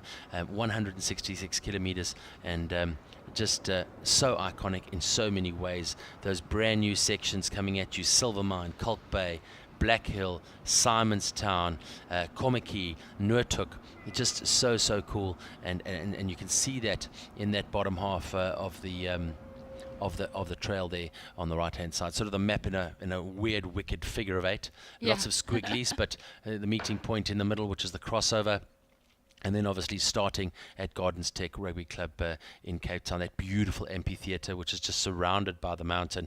Those of you that can join us, those of you that are in Cape Town, even if you're not a trail running fan and you just want to see your mates and come and have a cold Jack Black beer with us at the finished venue, please join us tomorrow. Prize giving will be between 12 and 1 o'clock at the venue, and we will then go straight into what is called the golden hour, which is the last hour of the 100 miler, where we'll be bringing in those athletes before their 45-hour cutoff. That golden hour is really well known too as being like the most inspirational hour of any sport. The hour when the athletes have been out there for the whole time the race is running. They're, you know, back the pack athletes that just keep working hard, athletes that have just crushed it out there, and they don't get to be on this live stream as much as these front runners are, the part of the race we're following, but every single person out there has taken on this huge challenge and is the most inspirational, you know, person in Cape Town today. Like watching everyone putting one foot in front of the other. They've all, you know, gone on different vision quests and been through highs and lows and in between, and found themselves and discovered things they never knew, seen amazing things. They'll all have stories to tell for days. Absolutely. It's so cool to get to that finish line and just celebrate them. And let's do that, people. Come and join us tomorrow at Gardens Tech Rugby Club. Just a big thing for you quickly about tomorrow before we go down to Ladudna. Tomorrow, of course, the TM35. It's the 35K starting at 6 in the morning. Winners expected around 9:30. We're going to possibly what is the unofficial Junior Trail Running World Championships in the shred tomorrow morning with the kiddies, under 3, under 7 and under 11. Don't miss that from 8 o'clock at Gardens. And then prize giving between 12 and 1. the golden hour between 1 and 2, and then me and Mr. Green, one of the best live acts ever coming out of Cape Town. These guys know how to put a party on. You're going to have people dancing on the tables. That'll be from 4:30 onwards, and then of course into the end of the day around 6 o'clock in the evening. Once we've got all of those 35k athletes in, they'll all be in by 5 o'clock. They're cut off at 5 o'clock tomorrow night. So shortly, it's got to be close. These athletes have got to be coming into Ladadna shortly. We know that Toni and Cody are chomping on the bit. We're going to be waiting for them in Ladadna. Let's get to that shot as soon as we can, and let's see what we've got. So who is it going to be? Remember, Sebastian Speller looking really good at Table Mountain. Hannes Namberger there, Dimitri there, Jared Hazen, Drew Holman, Daniel Klaassen, the first South African, in 6th. Johan Lantz from Sweden in 7. Matthew Healy in 8. Rudolf Mostert in 9. No More Madavinde of Zimbabwe in 10. So watch out for them as they make their way down to Ladadna. In the ladies, Kelly Wolf, Camille Breus, Vivara, Katarina, Olivia are all going to be at it. Mimi should be there as well. Yeah. And yeah, can't wait for that. I mean, it's going to happen, and we'll be cutting across to those visuals for you shortly. Yeah, and I'm hoping when they put that picture up, I was going to kind of show where you came down. This is the change section, so they've just gone through that section that they changed this year, and we're super excited to see this point. If there's any casualties here, how much people have slowed down, or totally blown everyone's visions for this and they've just crushed it. I know Oman can move through this section super fast, so we'll see how the runners out there right now are doing too. Excited to see them come in, but this section really is cool. You come across kind of the cliff face that you see up above Llandudno and down over, coming through like a gully and through the bush. These athletes have seen incredible views. We've seen Hillary stop and pick up trash a couple times. Love it. As she's dropped things, and that's really responsible as an elite athlete. And on the live stream, super cool to see that. She's trying to get some music in, so there she's going to put in that epic playlist we've been talking about. Yeah. And just continue moving forward. So just taking you through this new section. Obviously, they're coming through Platter Clip onto Table Mountain, down to Ladadna. This is the new section that you told me about. You said everyone needs to do that section. It's absolutely beautiful, but technical. It's technical, and me and Stu decided we'll probably keep it a secret and not try and tell everyone to go down there because it's so cool. But yes, it's so epic. It's so amazing that they've added it in, that the parks have let the race go down that way, and it's just so beautiful. I can't even capture it in words or in pictures when I was up there. It's so unique and really cool. So exposed here as Hillary continues her journey up this climb. Remember, this is a brutal, brutal hour of climbing. They're coming out off the beach. They're at 0 meters above sea level. They get off that aid station at Nurtur, quickly up onto Chapman's Peak. They quickly get up to that 100-meter mark above sea level, and then they go from 100 to 500 meters. And it's brutal. It's really exposed, as you can see, right up against the elements right now. But just look how beautiful it is down to the left. Yeah, as much as it's hard, I think it's so beautiful. I think that makes it easier for sure. Yeah, just amazing to see how the wind changes here. For everyone who was with us earlier when Photos was going through here, it was so still, and which was different to the 100K at that point. And right now the wind is kind of gnarly out there. We'll be excited to see what it's like down at Llandudno. So I think the cameraman with Hillary is Oliver. Okay. And Oliver just, again, another legend of trail in here, the Western Cape. And I know that we've got some graphics on some of the athletes that are carrying those cameras. Not sure if we'll be able to bring those to you. We go now into the 17-hour mark. So 17 hours in the 100-miler. That means it's 4 hours on the 100-kilometer. And shortly we've got to kick back to Ladadna. Those athletes have to be there. I mean, if they're running to some sort of schedule, we're going to move. So I know that the team is listening, and I know that they know they've got to cut to Ladadna, and they will do. So hoping to push to that as soon as possible. We know that coming out of Ladadna onto the beach, a little bit of respite, Ems, and then up to Rocket Road, and then Southern Peak. Southern Peak. Oh, Woo. man. And at this stage in the race, 4 hours in, probably going to be 4.5 hours in at that stage for the guys coming off La Dudna. It's going to be cool. Yeah, it'll be cool because now they've had one big climb and come down, and then we're going to give them a little bit of relief running along the beach, and then running up on the road a little bit. So there he is, Oliver, third in the Bat Run Special Edition by UTCT. I think he was 8th there. Did the George Mountain Ultra-trail in the 42K this year. Again, look at those times there. 7th in the 4th of the Cape Town Trail Marathon. So that not so long ago. So just Ollie, absolute legend, Ollie Cotton. Thanks so much, buddy. We are appreciative of you and very grateful for your sacrifice and your time. We hope you're having as much fun out there as we are bringing this footage to the rest of the world. You're making it happen, buddy, and we are most grateful. Thank you so much. So quite technical. You can see maybe a little bit of... Well, she's got her phone out, so it is does it the make phone? it Oh, harder. she's just phoning home, right, just to tell everyone she's okay. Yeah. As long as she's not pushing that My SOS button, I'm going to be quite happy. Yeah. So there she is, Hillary Allen, our leading woman in the Rand Merchant Bank Ultra-trail Cape Town 100 miler out of the United States of America. Good to see so many athletes coming from the States. It's obviously becoming quite a talked about event in the States, and obviously having Corrine and Dylan involved in the previous years, spreading the love and the word. Obviously getting Courtney out, having Jim out. It's certainly the word is spreading on Ultra-trail Cape Town. Yeah, I mean the cool part about having elite athletes come and step up to the start line is them just visiting here, sharing stuff on their stories and sharing their part in the community, Tuesday trails. It really sends that vibe across the webs and to every part of the world. And so I know a lot of the community at this time are like looking out and knowing fellow athletes and friends coming out here to race. They really get the energy and the vibes out there. Obviously right now it's getting cold in America, so some sunshine looks really good about now. And yeah, it just builds in popularity. Stu, Nick, Sue, they've all done amazing work, and I know Stu is consistently reaching out to athletes, getting everyone to know about our race, and it's just been incredible to see the race grow.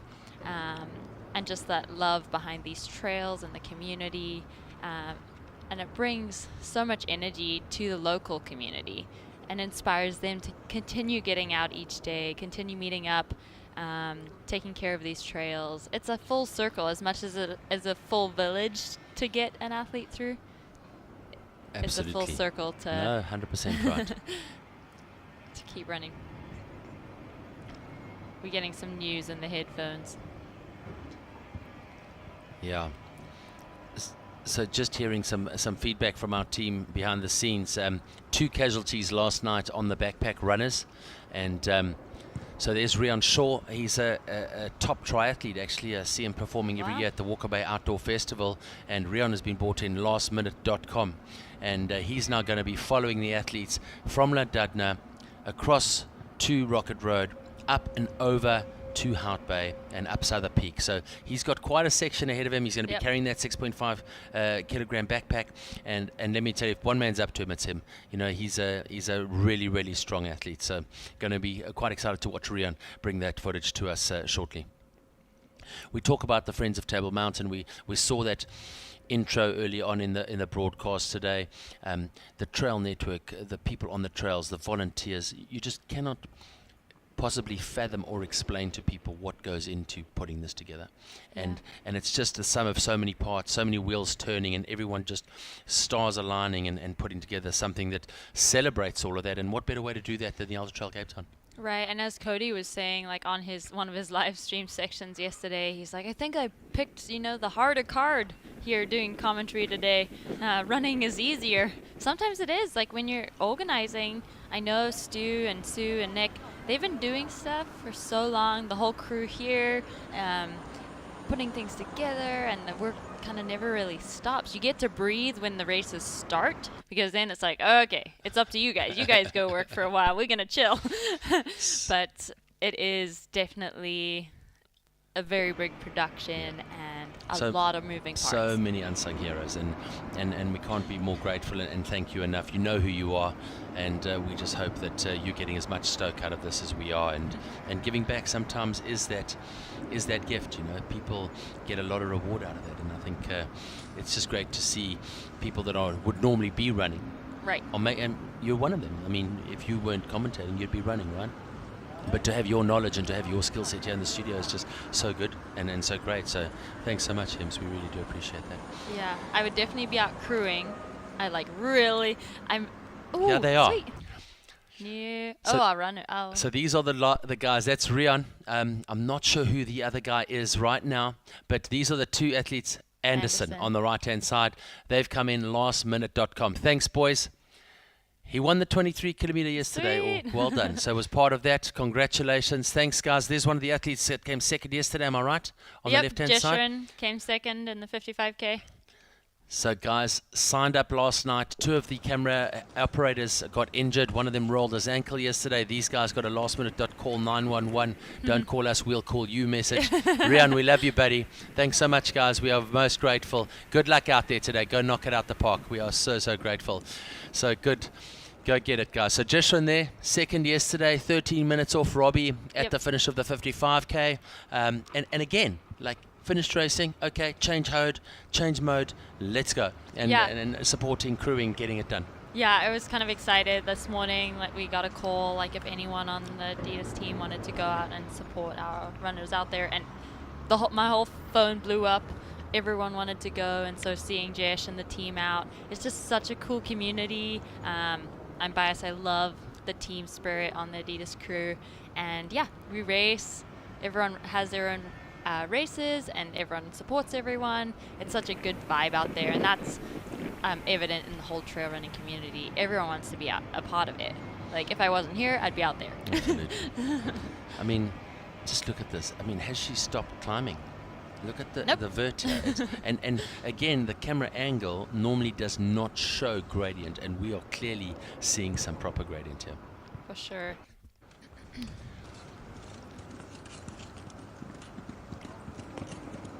All right, let's get back onto a section for you. And here, Pete Kalitz on the 100 miler. This is a pulse section. You can see he's following Fotis now as they go down this section. 463 meters above sea level. So guessing this is taken from a bit earlier today. I'm not sure. Is it live? It's live? Okay, so we have got it live. So live footage here. Pete Kalitz, you absolute legend. And he looks like if you put him in a snowstorm, you probably wouldn't see him. Look at that white backpack, white hat, white shirt, but definitely very, very visible. And that really does help us. Let's have a look there. He is a 2 times winner of the 3 peaks. He's done 600 kilometer trail race finishes. So loves doing a bit of riding, loves doing a bit of socializing, not scared of some brown Fanta and a couple of Jack Blacks. And just one of those dudes that you can go to war with. You know, you can phone Pete at 2 in the morning, say, Pete, listen, I've broken down. He's like, I'm there. Where are you? Send me a location. I'm coming for you. He's just that sort of guy, and you need wingmen like that in this world. So he certainly is one of those. Yeah, and he was here early this morning, and with that big smile, even here early. We know he's racing tomorrow as well. So cool to be involved and be doing his warm-up right now. Yeah, look at the pace Only there. 18K. Pace around 7 minutes per kilometer at the moment. Remember, coming off that big climb. Yep. And now, just if I go across to the sheet, we can have an idea of where he's at. So he's gone through Noordhoek and making his way down this big section. It's 19.4 kilometers from Noordhoek to Constantia Glen. So it's a big run. Yep. He goes past, I think, the old, there's mines there, I think. And then from there, he goes into Constantia Glen. Now, Constantia Glen, if you remember yesterday, in the 55K is where we had the trouble with the footage. Oh, yeah, because there's zero signal there. So what we'll be doing once they get there is we'll be splitting across, because a lot of the excitement will then push across to the 100 kilometer. Okay. So we've timed it pretty well, and I think we're going to be good. Yeah, it's working really well. We have a lot of information we can share, and the camera crews are rocking it on the ground, getting us a lot of images, and we can see so much of these courses. It's just so cool. I mean, we literally have traversed with both Fotis and Hillary up this section. Yeah. And literally exclusivity and really bringing the rest of the world into the racing. It's incredible. I'm trying to look at what kind of expected time we were having at Llandudno. I think on here it says like they were expecting between 9:55 a.m. So it's 15 minutes ago, but we'll kind of see where the guys are right now. Not there yet. Not there yet, yeah. They've got to be close. They have to be close. There's no doubt about that. Everyone's getting so excited. We're going to excite them in. The energy's just going to magnify, bring them in. Again, look at those route markers. Remember, those route markers have to work in both the night and the day. Right. So they've got the reflectors on them. They've got that piece of reflective tape that also goes in the wind, which obviously lets you see them. But again, when you've got so many colors on the mountain, maybe not that easy to see them, you know. Yeah. And also, you know, the boards that we use, we keep them low to the ground so the wind doesn't blow them up, but they're green. Right. So also sometimes possibly not that easy to see. So how important for you as an athlete is navigation? Have you gone wrong in races before? Have you made mistakes on the route markings from your side? Yeah, not as much as making mistakes, which I've been lucky. But when you're going for a long time and you're moving a lot slower than even just the people marking the course, a section that to someone who's marking feels like, oh, I just put a marker down, 20 seconds ago. When you're moving super slow, it can feel like you haven't seen a marker for 10 minutes or 20 minutes, and then you freak out and you're like, oh, did I go back? So sometimes I've run forward, run back, like found the marker, made sure I haven't missed one, and then you add extra mileage. Wow, and look at this cool section. Footage. I mean, it's postcard perfect, man. It's so cool. Postcard perfect.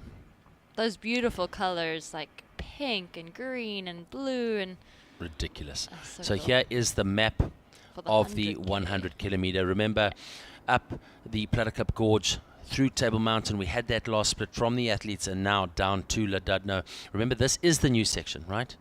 This is the section we've spoken about, right? And we haven't seen this in a race time before in the daylight. So maybe that's why those time predictions are a little bit wrong. Maybe we know it's technical, and at the moment they're probably 10 minutes, 15 minutes behind predicted time. So just showing how technical it is.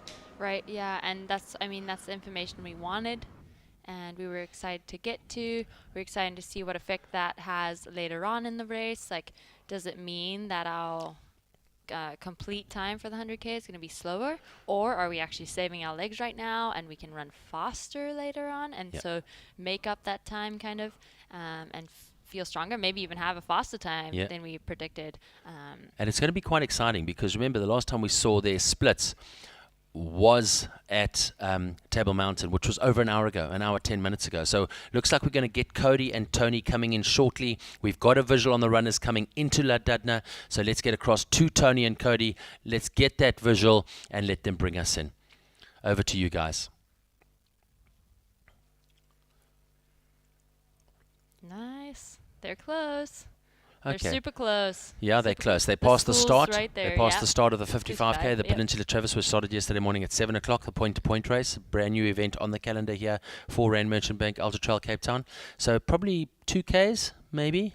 Yeah, probably less than that, but very soon. Yeah, and I can't wait. It's actually about time we gave Toni and Cody some work.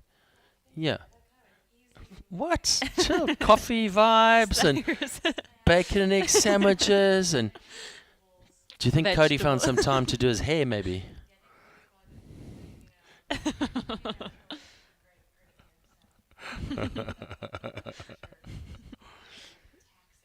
Oh. Taxing. All right. So crazy, yeah? Yeah.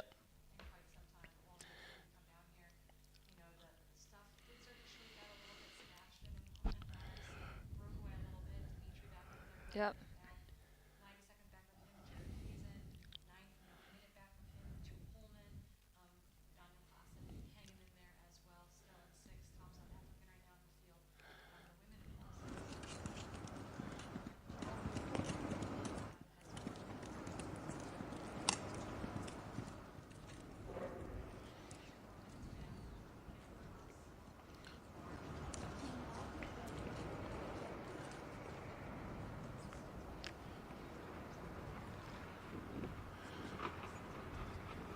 Ladudna, here we go. So what have we got? What can you see?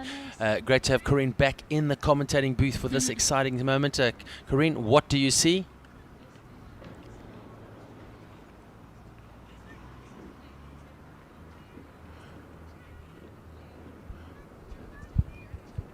Oh, so cool. I love our community.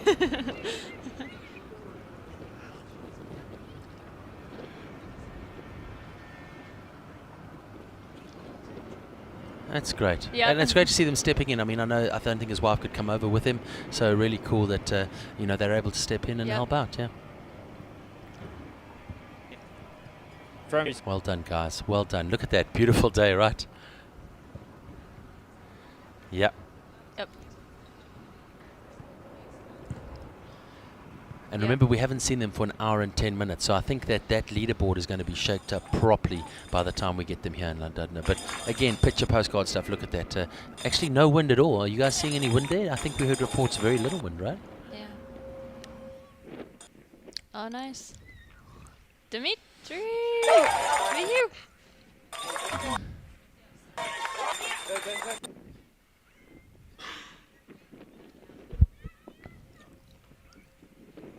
Next runner.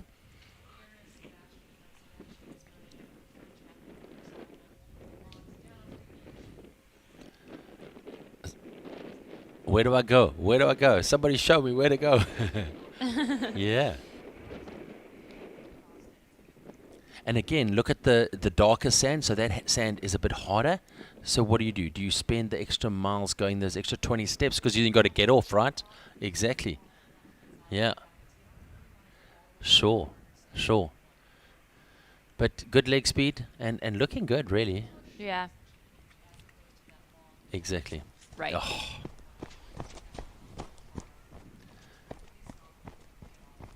But when in Cape Town, you got to touch the beach, right? Right. You got to, right? You got to. And they've come down a lot of sand as well. No. Have they not had a lot of sand yet? Not They're yet. going into it, so they haven't had any on the path coming in. No. That's where it is. That's right. Okay, got you. All right, so this is an update on the leaderboard as it was last time. It will be wrong, and this will probably be based on what happened at the last split at Table Mountain, I'm guessing. Yeah.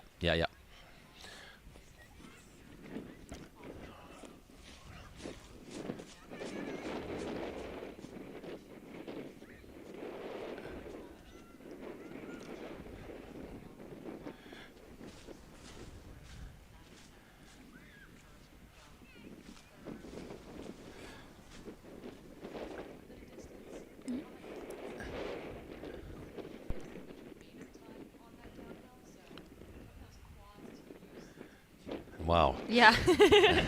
Close. Yep. Yeah. Right. And we've got Benjamin and Rian Shaw following with the cameras. Both of them bought in lastminute.com last night because of those injuries. I mean, rad. Like, what a great community. Anyway, Rian, I got to tell you, is an absolute beast. And he's going to do everything he can to keep this footage. He's got some pressure because we know it's a brutal section. Up to Rocket Road, up Souther, down to Hout Bay. It's a brutal section. And to carry that pack and to keep up with these speedsters. Remember, this is the 100 kilometer. So much faster and easier than the 100 miler. Just a short little stroll. It's you know? Yeah, just a warm up. This is kind of cool because he has this kind of smooth traily section like through the trees, but then he gets onto some rock hopping, and those rocks he's going to hop on like sandpaper. Yeah. And so being very careful about jumping the right distance and not falling over, hitting the arm or the leg, like that. Look at I'm pretty this. sure I've run into that tree and before. it's like Jonathan Albon would be so good. Yeah, this is like a this is like an obstacle course. We just want to check Corrine's mic, please, guys, in studio. If you can just check Corrine's mic so we can hear her on the live feed, please. Thank you. But look at him moving here. I mean, you can see these little sections now, and he's tall, isn't he? Yeah, he's pretty He's a tall. tall runner, right? Yeah, he's very confident. He has a lot of experience. Such a great person. super cool to see him rocking it out here today. He's obviously gone out with intent, and he's ready to continue on. Just watching him run smooth and just flow through this section. So cool to see. Obviously no one saw this in the 100 miler last night. It was dark, we were all sleeping. Now you guys will get a little bit more visual. We did see it at the start of the 55K yesterday morning. It's been on. And so we'll see how the 100K runners move compared to how the 55K runners moved yesterday. Kind of interesting just to watch and see at different points in different races how that affects the runners and how efficiently they can move. Obviously Hannes is good at these distance races, and so he is keeping his stride, keeping his power. Waiting to see what's happening with Jared and Drew, the two Americans. They should be coming due. Daniel Claassen should be right there as well. Johan Lantz, we know, is strong, the Swedish athlete. Matthew Healy inside that top 10 as well. So waiting for those checkpoint times to come through. Cody and Toni are down at Llandudno, so when we get a chance to cut across to them, we will. But right now, Hannes looking really, really good and moving nicely. Yeah, kind of cool to see that the top three are not even separated by 2 minutes. So very close. They're 42K in, or a little more now. Being that close makes it exciting. We have an exciting field. We knew this field was packed, and they're really showing up and showing off here for us all, making it exciting. I love trail running. So we're hoping Corrine is going to be back on with us shortly. We're just going to check her mic. I'm sure she'll do a mic test for us shortly. We'll know where that is. Here's a look at that section now. You'll see the yellow line along the beach, along the boardwalk with the sea on the right hand side, and then we're going vertical into Souther Peak. Souther Peak off the back of Rocket Road, and again another very, very technical climb. And the 100 milers doing this at night. Yep, the 100 milers did this at night. Yesterday morning we saw it a little earlier in the day, so we didn't know how. I think it was cool enough, but previously when we started at 4 a.m., when you start that climb up Rocket Road, it gets really hot. And so I'm interested to see today, we're 2 hours later at this point, like how are the athletes feeling? Are we going to notice that it's really hot out there? They kind of have a big section. They see their crew here at Llandudno, and then they have to get all the way to Help Bay until they see their crew again. As I mentioned yesterday, very important that they keep that in mind, get everything they need, maybe stay cool. If it was Elof, I think I would have grabbed that ice bandana here, and seeing Hannes did that, so they are ready and prepared and taking all those necessary steps to get ahead of the heat.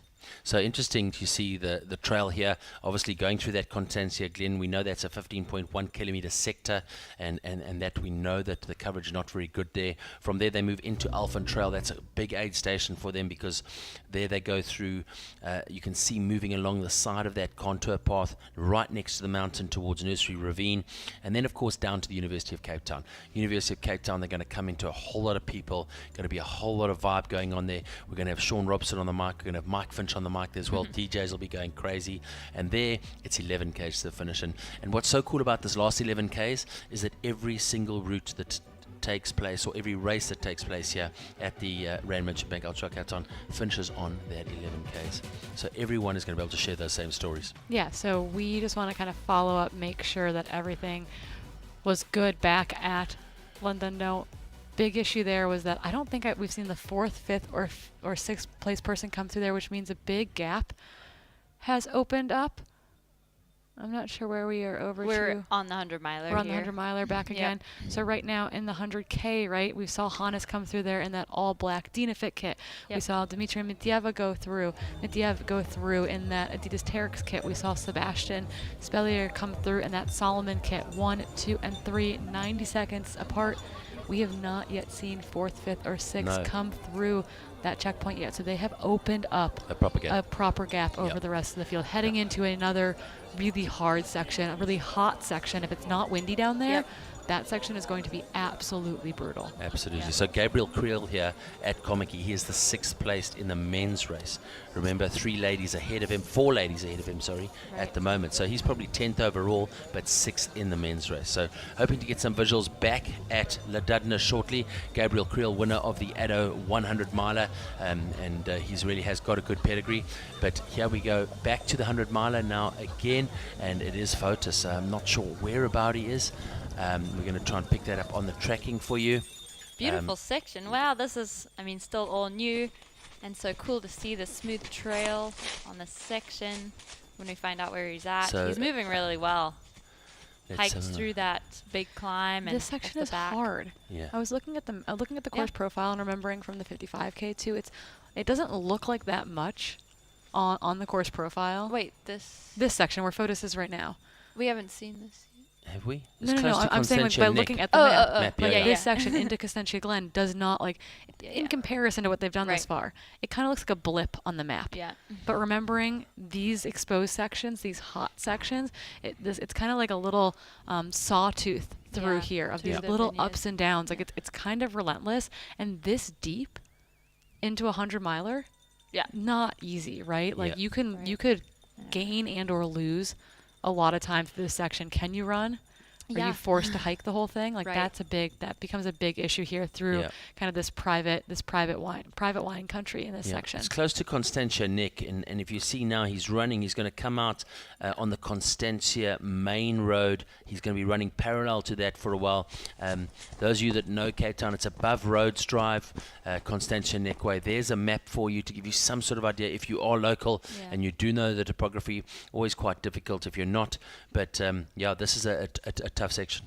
So official split back to 4, 5, and 6 at that last aid station. They're bunched up as well, but they are 8 minutes off that front 3 group. It is Jared Hazen, Drew Holman, and Daniel Clausen all together essentially, about 11 seconds separating the 3 of them. So they came in there together. So you've got a front group of 3 and then a chase group of 3. 9 minutes. 9 minutes, that's substantial. And it just proves that new section is tough. Yeah, yep, exactly. And we kind of knew that. We expected that. And we want to see what happens from now. They've gone through it. How's that given them a leg up or ruined them? Yeah, do you know what the prototypical splits are? The predicted there was 3:55. They did a 4:15. Yeah. So they're 20 minutes off pace. Yeah. So that just shows you. And we thought it was going to be harder. And they're not moving slowly. Yeah. They're no, they're they not moving. They blasted through that aid station as well. They're definitely on a mission. Would have been interesting to see kind of what that 4, 5, and 6 group looked like. Showing a replay here. Yep. This is playing back a little bit. I think this is just off the Yeah. beach. It's a really weird, bubbly little section in there. It's kind of an up this down, is little round. You got to hide. You got to duck under trees. Yeah. And I went the wrong way. Oh, you did. Nice. You saw this one. Yeah, but it is breezy up there for her. It was not this breezy for Fotis. Right. We picked up earlier that we think she's got something wrong with her left ankle. We looked earlier when she was running. She's put the poles away now as well. You'll see she had the poles earlier on in the section. This is still on that brutal climb coming off Nurtuk and up to the top of the escarpment. But we picked up earlier, we don't know whether it was a bit of cramp, but we did pick up that she was just favouring that left ankle a bit. So you're better at that than us. Maybe have a look at it when you see her running again. We'll have to see her when she's an running. idea. But it'd be so easy to roll an ankle in those sections, and it's just it takes a while to shake that stuff off. And given that she's got more limited ankle mobility just from her past, from falling off a mountain to re-breaking her ankle, she's had a lot of damage to those guys, and so a little roll there could definitely send her into a moment of having to kind of reset, refocus. That's why she withdrew from UTMB in 2021, where she stepped on a rock funny and she felt that pain in the foot that she had broken and pulled the plug early and wisely in that instance. But it's definitely, I think it's easy to get in your head when you 100%. Have that injury history of worried that any little niggle, any little pain is us breaking ourselves again. So have a quick look at the map here. It gives you some sort of idea. Fotis Zimopoulos of Greece still leading. He's been at it all of the last 17.5 hours. He's led from the front. Alexi sitting in second, Elof sitting in third, and that shows you whereabout they are on the map. So interesting to see that, and hopefully we can work backwards and give you some sort of idea how far it is for them to get to the finish. They're probably he's probably on around the 25 to 28 Ks to the finish now. There's been a real back and forth between Elov and Alexi. All the they time. Just constantly back and forth, back and forth. Someone said she can barely walk. I said, well, it's a 500-meter climb that's straight uphill. Vertical. In a sideway. You try to climb like up if the camera makes it look steep, you know it's steep. No, we said that yesterday. Absolutely. We're going to say that again today. But look at the wind. Look at the elements. She's totally exposed. There's no protection from any shade whatsoever. The wind is beating down at her from the right-hand side. Yeah. And you're climbing around on these rocks. Like it's not proper. easy terrain to navigate. That is difficult on fresh legs. Yeah. You know, she's also been running since yesterday. If you're cramping at all, or if you're cramp prone at all, taking these big maneuvers, right, where she had to go into complete flexion, into big extension, that's going to cause your quads to cramp. That's going to cause your calves to cramp or your hamstrings to cramp. Whatever your thing is, whatever you specifically get crampy from. Like, it's wild. Look where she is on that. So that is the 400-meter vertical gain from the floor all the way to the top. Remember, she came off the beach at Nurtuk into that aid station. From there onto Chapman's Peak Remember, Drive. she went from sea level. She's almost at 600 meters above sea level Exactly. now. And those of you that know Chapman's Peak Drive, you can see the road there. And look at that vertical cliff face. She's now that little dot on the top. That's a 400-meter vertical gain. I mean, just significant. What a beast. I mean, incredible, right? To do this on fresh legs is hard. To do this in the 100K is hard. To do this at this point in the 100-mile race is hard. I mean, she's been out there. What's our running time 17 right now? and a half 17 and a half Yeah, hours. yeah. Absolutely brutal. Radical. So impressive. And sitting fourth overall, by the way. Sitting just fourth in case you overall forgot, everybody. is pretty baller. Hillary Allen. Her nickname's the Hilly Goat because of how she goes uphill. So she's putting good use to that name today, making quick work, making expeditious work of this, 500-meter climb up to this, rocky cliff face. So guys, just want to tell you that it's 10:30 in the morning. Doesn't it like feel a lot later? I don't know what time of day it is anymore. I went and sat in the sunshine for a bit on my break, and that was kind of nice to remember that it is in fact daytime outside. Yeah, it's been an epic broadcast. Obviously doing 8.5 hours yesterday on the PT55, a 3.5 hour stint last night for the start of the Rand Merchant Bank Ultra-trail Cape Town 100 miler, and then again today a 15-hour session. We're going to go back to the leading man in the 100 miler, and this is Constantia Glenn here.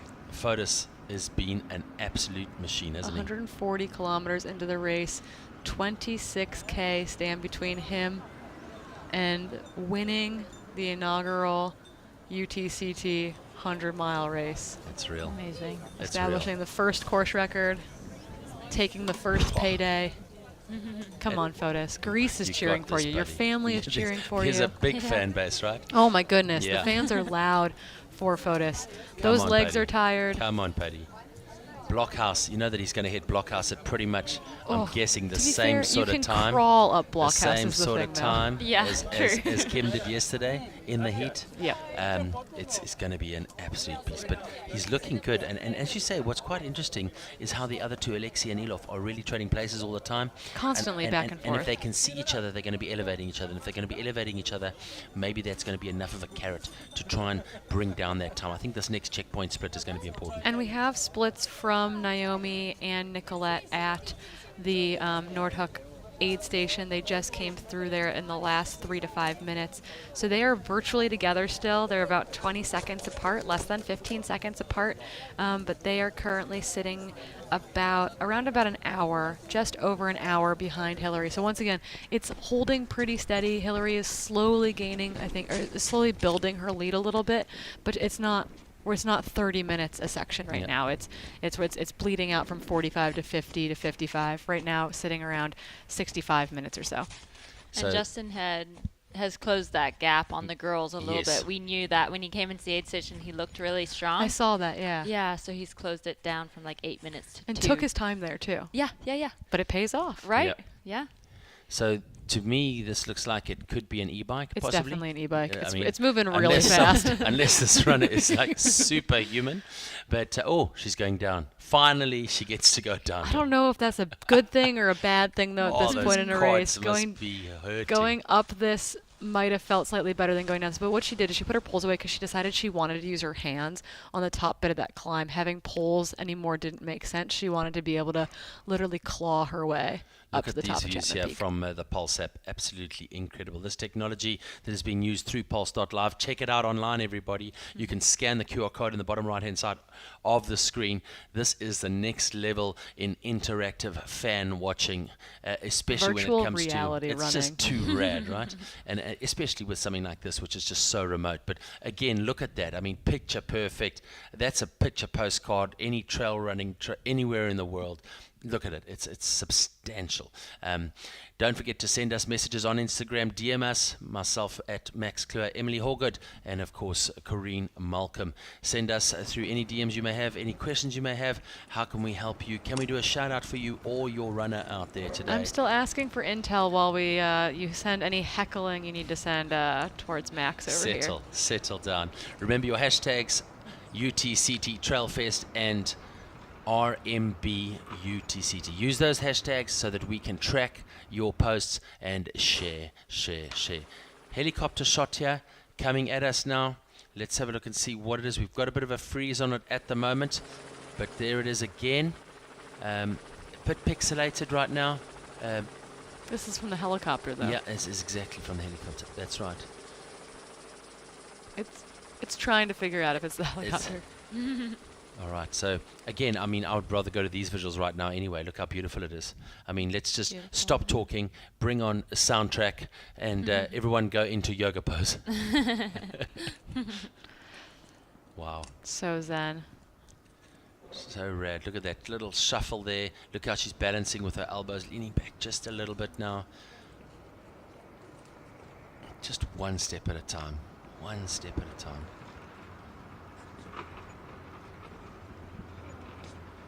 That. All right, so what you are seeing there is what we're now going to pick up from the helicopter. Wow. Massive, epic. Beautiful. This is my favorite part of the ski movies, you know, where it's like they're zoomed way in on the skier and they zoom out and they zoom out and they zoom out and then you're like heli skiing in Alaska and you're like, no. Yeah. So this is her coming down the mountain. This is our heli skiing. Yeah. This is her coming down. Come on. 100 Rand for anyone who can spot her. Who is first? Wally. Wally, where are you? Where are you, Wally? Heli's wearing a nice bright color. That is, if you're gonna run a race with Peter. Peter had this nice white hat. Let's pick nice bright colors, please. Okay. No browns and greens. There she comes. Wow.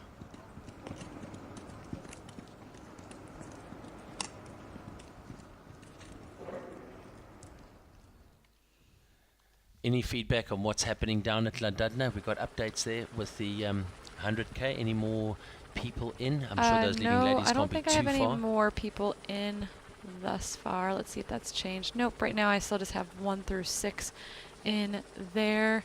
Wow, look at that helicopter image of Hilly making moves up this climb. Really impressive. It looks like we might be able to have visual on our men in the 100K. There's Hannes and Dima. So Dima has bridged up to Hannes, and now they are running together through this section. Honestly, if I was Hannes, I think that's great. I think that there's no reason to be off the front going over Suffer Peak or Suffer Peak, I think the locals call it, or at least I call it. But we're like having someone to go through the section with who's maybe doing the route finding for you saves a little bit of time and energy in your brain. 100% right. They're also about to drop into those boulders, aren't they? Those boulders are literally right in front of them now, I think. Yeah, we saw some replay of that yesterday, kind of after the fact, and that looked gnarly. And the 55K runners just started bolted through there. Yeah. Like, these guys will move through it fast, But those 55K runners were sprinting through the boulders. Like, that looked terrifying. And later on today, I mean, it's an absolute minefield, especially with the heat. Those rocks get really hot as well. So, yeah, there you go. Onto the boulders. Look at this. Incredible. What do we call it? Bum scooching. Bum scooching. I don't think they want to do that here. Yeah, this is not a butt scooching location either. It's not. It's not like okay. So 3 of them together. Am I seeing 3? No, that's just another person. I don't think that's a racer. Yeah. That's not a racer. That's interesting. Not Sebastian Speller. No. Sebastian, remember, is in red shorts. He's a Solomon athlete. Okay. He's a bit shorter than this guy that's in back here. I'm not sure who this individual is that's tagged onto the back of this group here. I don't think it's one of the 100K racers because he's not one of the 6 that we have on our splits coming through at this point. One of our 7 coming through, Johan has also made it down to that aid station, but he's another 13 minutes back of Daniel Clausen. Yeah, it's amazing. Those guys have he's 23 minutes now off of Hannes and Dima. Wow. That is wild how much that opened up on that huge. downhill. I think there's going to be some wild stories coming from there well, for a couple you of said years that later. you're calling a bunch of people dropping out at the beach too. Yeah, well, if they can't get, because they're going to come into that new section and you just can't move as fast through it. And so if you let that get into your head, like, shucks, I'm moving so slowly. I'm not even halfway. Yeah, 42K in. It's taken me this long. I have another uphill right now. I could just see a lot of people being like, I don't know. Not so sure. Yeah. All right, so 4 hours and 41 minutes into the Rand Merchant Bank Ultra-trail Cape Town 100 kilometer. Looking at visuals right now, Hannes Namberger from Germany right there, Dimitri as well. Yeah, so and that person who made a move around Hannes there is not one of the racers that we're aware of. That right now your 2 leaders are Dima Mitiev and Hannes Namberger here. So two strong men off the lead. Seb is probably not that far behind them. I don't know how long he took at the aid station. I don't think we got to see him leave there. No. I think Dima was probably very fast at the aid station. He likes to be very quick in aid. Yep. Had good hands on deck there with the Adidas Terex team ready to swap everything out, and they'll hang out there to wait for Ekaterina to come through as well. So I'm not sure who this other gentleman is in this trio. I think he might be one of the Pulse guys. So All right. we could get some vision. All right, that'd be great. Yeah.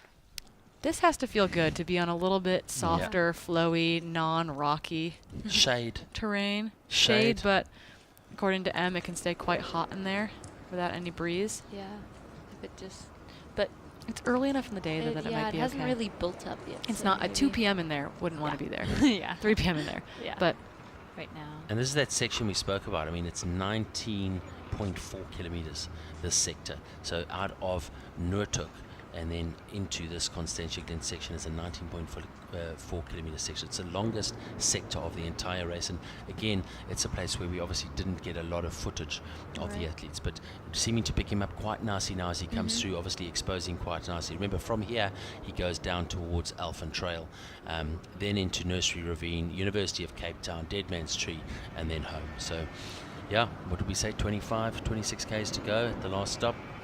And you can start counting down the Ks man. at this point, right? Like you've gone far enough in that you can definitely start counting things back down. But looking good. I mean, yes, he's on a downhill, but you're not seeing any, sign. Obviously, he's tired, but he's looking fluid, he's looking smooth, and he's looking motivated, and that's important.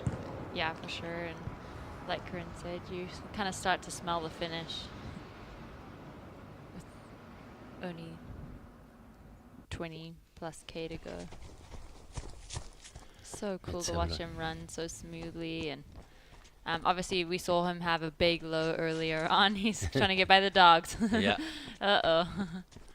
Well, at least they have harnesses on and bandanas on. I think those were nice dogs that I think he just ran into, but he's been out there for a while. All the creatures might not seem like something that you want to bump into on the trail. Yeah.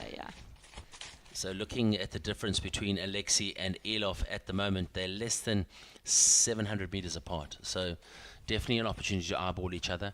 I mean, running well. Hillary now sitting on the 124 kilometer mark. So that takes her into just under 40 kilometers to go. Yep. Photos has been nothing less of an impressive though, hasn't he? I mean, Yeah. we saw him go out at the gun. We saw, just how quick he was. He was just making his intentions known from the get-go.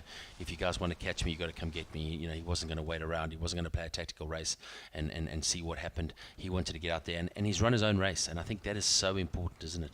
Yeah, it's cool. In the trail world, we always have a big debate at the beginning, like, was that a dumb idea to go out so quick and be so far ahead of everyone? But he's really showing right now that he's still moving strong, he's still feeling good, he's looked after himself, and so that was a good move, and he's doing really well, like you said, running his own race. All right, so back to Komaki now, and 1035 in. I know Matthew Healy has gone through and done Rudolf Mostert as well now. And you can see these guys have hurt. This section, it's sad that we didn't get any images from it, but I would really like to see some images of it because it sounds like it's an absolute war zone.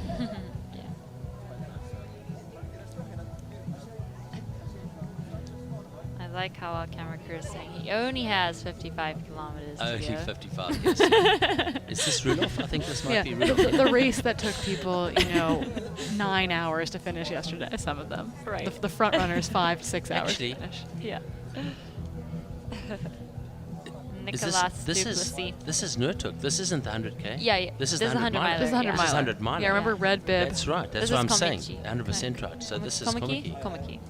Komaki and Nicholas Duplessis. All right, got you. Nice. Well done, Nicholas. Look at that. Wow. Beautiful.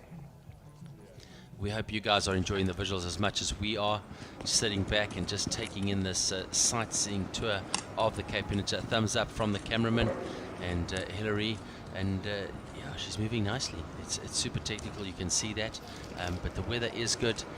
She's got her long sleeves on, which means she can keep herself. Those sun sleeves. She's trying to stay sleeves. cool out there, trying to keep the sun off of her, recognizing how hot the sun can be. When she gets into aid stations, her crew can put ice in them. They can wet them down, ways to help keep her cool. But yeah, one of the best ways to stay cool out there is to just protect your skin from the sun. Getting sunburned is actually a really good way to mess up your thermoregulation. It's 100%. inflammatory. It creates more heat on your skin surface. So in order to cool yourself down, covering yourself is actually one of the best ways to do it, even though you might want to wear less. Absolutely. Wearing a little bit more actually can go a long way. Well done, Hillary. Stoked for you. You're having an incredible day. Keep going. 1 foot in front of the other. We saw her putting her poles down, and you can see just why she put her poles down. She's using those hands a lot. And wow.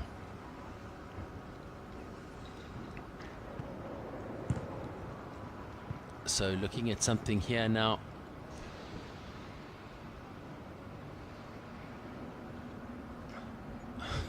All right, so this is third place man. Yeah, so this is up to Rocket Road, right? This is the third place man. This is Sebastian.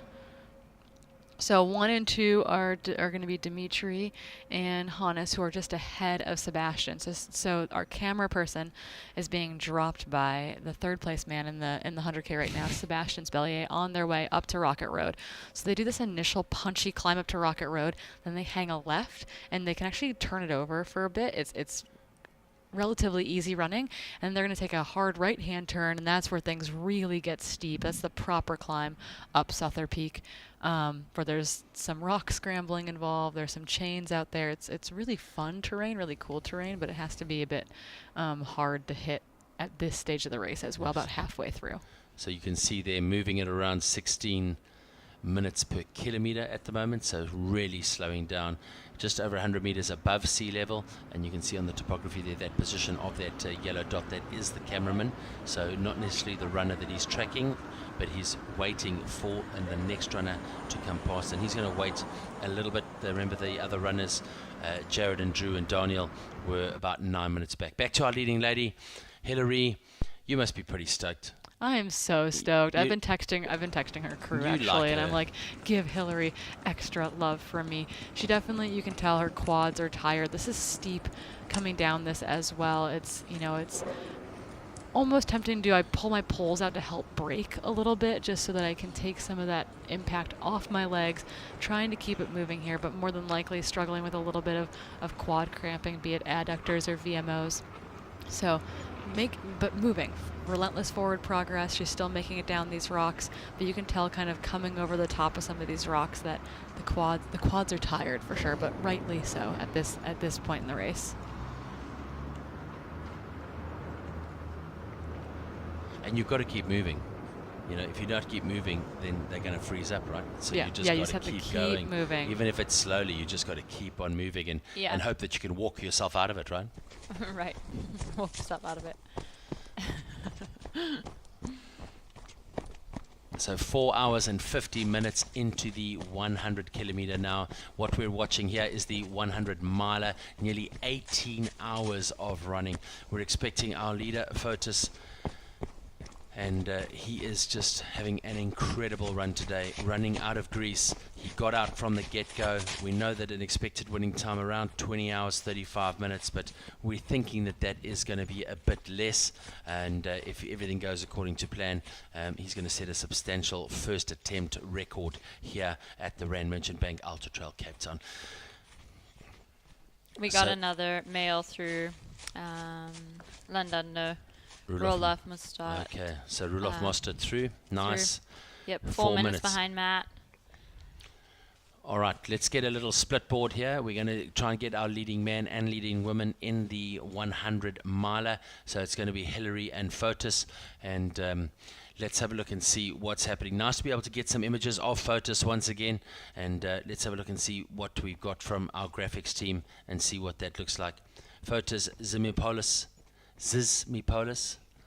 We're going to have to sit down with him over a little beer later and just check exactly how that quiz gets him after the pronounced. race as to how we pronounce his name. It's not easy.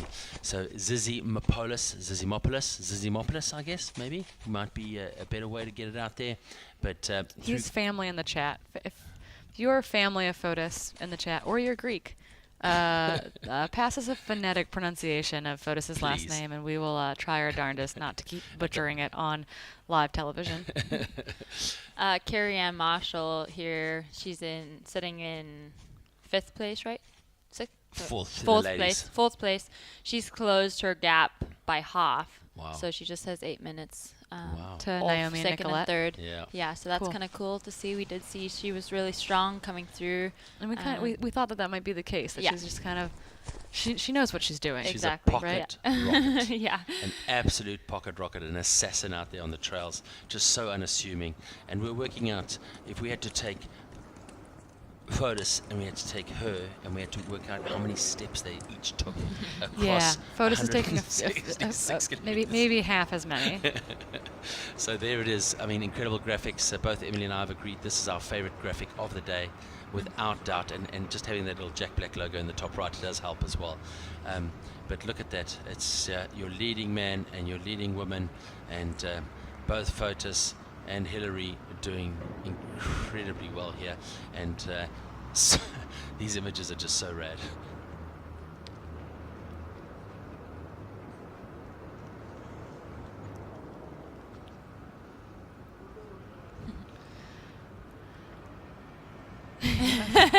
We're chuckling because we get all this background commentary into our ears from the back, and the question was, do you ever get so exhausted that you fall asleep running? And I was pacing the Western States 100 for an athlete who was having a hard day, and I fell asleep walking behind this person as I was trying to pace them. But yeah, it's definitely, you can be on, we call them the sleep monsters.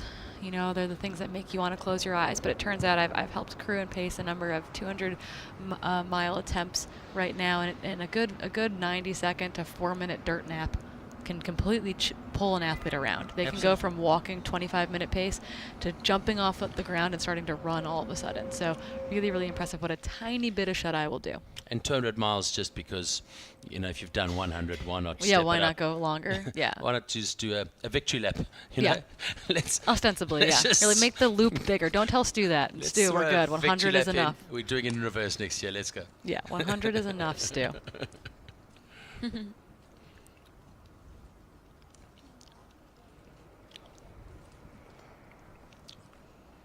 Absolutely right. It's been incredible coverage here. To get both great coverage of the women's and the men's race.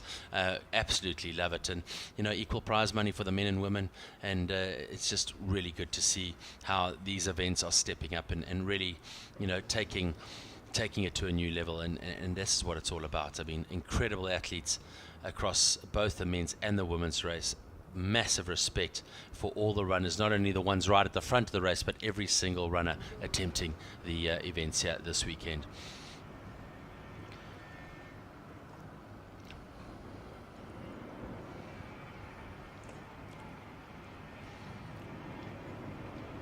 So two different, very different viewpoints from both the athletes. They're probably about 15, 12, probably 14 to 15 kilometers apart as they are live on the trail at the moment. So obviously Fotis in the front and Hillary that sort of 14, 15 kilometers behind him. But I mean, he is really starting to move quickly, isn't he? He's moving quickly. Let's have a quick look at that prize money. We did speak about it, $30,000 over the weekend, 600,000 Rand here specifically for the 100 miler. It's 40,000 for first, 20,000 for second, 10,000 for third, and that's in the 100 kilometer. Am I right? That is the 100 kilometer. So that should be purple. Am I right? The color. But yeah, amazing. They've only color coordinated the timer for us. Nothing else is color coordinated, but it does say kilometers and miles in the lead. 140,000 Rand in prize money for this one of 5 races here this weekend. So really, really cool. We have 2 females through Llandundo. Yeah, we need cameras at Llandundo. We know we have cameras there. We would love to see the leading ladies coming through the 100K. There we go. Okay, there we go. Nice Mimi work, team. into Well done. Llandundo. Mimi and Camille and Cammy Brewers is in there too. We can't see the camera on her yet, but we know they're right together. So Kelly just off still. Yeah, so 10 seconds separating Mimi and Cammy coming into this aid station. Yep, you got to go across the beach, Mimi. Get out of there. So again, Swedish athlete. Was that strapping on before? On their knees? Is that new? It might be. I don't remember seeing it earlier. It's just like for the patella tendons, as like your quads get tired down the race. Yeah. I'm not sure there, but yeah, that's Mimi. Coca, make your way across the beach. There you go. Swedish athlete representing La Sportiva. She's being chased by Camille Bruas, French athlete. She knows Solomon this athlete. Mimi's been here before. Yeah. She should know where she's going, but she did make the call to move a little bit further right to get into that firmer sand to try to get across the beach here. I don't think that's a bad idea. It's going to be a little bit easier to run on, a little bit less soupy, as opposed to the left-hand side of the beach. Yeah, and timing has the top 2 women only separated by 10 seconds, so they're right together. Kelly is in. Kelly's in too. Yeah. Sweet. So 2 minutes off the pace. She's in 4:57. So just actually less than 2 minutes, probably about 1 minute and 40 seconds. Kelly Will from the United States. So she has also gone into Llandundo. So all 3 women within 90 seconds of each other. That's still really, really tight. Honestly, that's closer than they were at the top. So Kemi's made up time on Mimi on this downhill, and Kelly's made up a little bit of time. Or actually, it's about the exact same. So Kemi has moved up on that downhill. She's made up, about 2 minutes actually on Mimi coming into this aid station, and then Kelly has kept that exact same distance from Mimi. It's a second different, 149 at the top of Table Mountain, 150 coming into that aid station. All right, so we got some blood on Mimi's quad. Well done. Yeah, I saw that. Well done. Yeah. Let's do a quick recap of what that top 10 looks like. So Hannes Nürnberger from Germany coming through and having an incredible run at the moment. Very exciting to see how they come through Llandundo here in the race. Dimitri right there, Sebastian in 3, Jared and Drew in 4 and 5 with Daniel Klaassen from South Africa, our first South African. Johan Lantz a further 13 minutes back. 2 minutes back to Matthew Healy. Rudolf Mostert, we got it down. So Mimi has already gone down. got some blood on her, but we've gone for a double. She's got blood on the left on the left quad, going for blood on the right quad. It looks like there. Yeah. This is a hard little section. It's very windy. You got to watch your footing. It's not easy moving through here at all. It's a little bit awkward. Okay, cool. Okay, cool. Gotcha. Cheers. Here we go. Let's have a look at the replay. Here's the slow-mo. What happened? Yeah, just slipped. She doesn't quite get her foot up. See the sand right on top of the step as well. Yeah. So just no room for error, right? Yeah. Again, our top females are really close to the top group of men. I think we have 9 men before our females, so 10th, 11th, and 12th are all female. Really cool to see these fields so close and competing with each other as well, men and female. All right. Rocket Road. Yep. This is Seb and Drew Holman. It looks, or no, this is Jared Hazen. This is Jared Hazen and Drew Holman. Seb and Jared are both in red shorts, for anyone wondering. Damn. But that is Jared Hazen and Drew Holman on their way up to Rocket Road. So that is Rocket Road now. You see them both getting on both out of the two United States of Americans America. running together. Well done, guys. And Rocket Road now, they'll make their way down to that check-in point, if I'm right. They get scanned here, don't they? Yep. A small aid station, just some water. Which is going to give us a time and is going to let us know how they're doing. So let's try and find that, see what that looks like. Yeah, the other men's timers didn't come through the Rocket Road aid station, so it might be that they're not reading well there. So we'll see what that looks like when they get in there. But again, remember that Drew Holman leading Jared Hazen here. They are both about 10 minutes back from Hannes and Dima, and then Sebastian, the French athlete, is kind of in between there. He's 90 seconds back from the lead, but again, 8 minutes up or so on Jared and Drew. So we have a second split through that. Constantia, Glenn, Alexi. Yep. They're going back and forth again. I Are know. you kidding me? They can't stop. I mean, we don't know. Like, maybe it hasn't switched, but that's kind of exciting. It's constant. Yeah, that's Alphen Trail. Yeah. Alphen, nice. Yep, this is Fotis going through Alphen Trail, making Fotis. That's a quick section. I feel like that's got to feel like a pleasant section given all the heinous terrain they've already traversed. So he's about 144K, technically 143.66. And right now it's saying that Bruce Arnett has come through there. Bruce withdrew early this morning, so Bruce Arnett is not winning the 100-mile race right now, though. No. Would love to see it.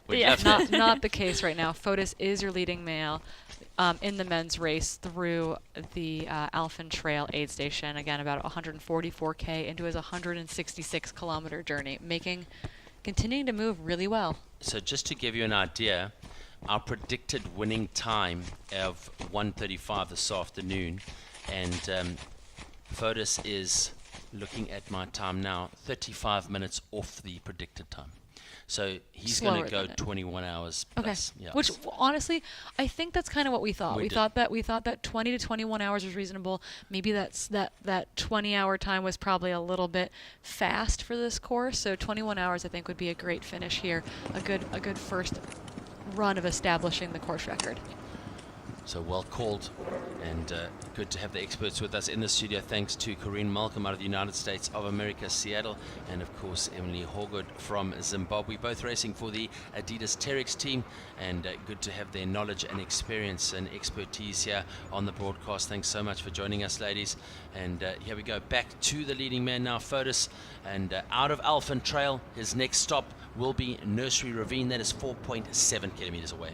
And then we have the 4th place position for the women's race coming through Ladunno as well. That is Varvara Shikanova. She is about 5 minutes or so back from Kelly Wolf. So honestly, I don't think that was a big change from the top. She's slowed down a little bit maybe from that lead group, but then there's a big gap from her to Ekaterina, and then a gap from Ekaterina to Olivia. It's kind of spacing out back there a little bit right now. But Varvara has also come through the 42-kilometer aid station. Just a little bit of a heads up.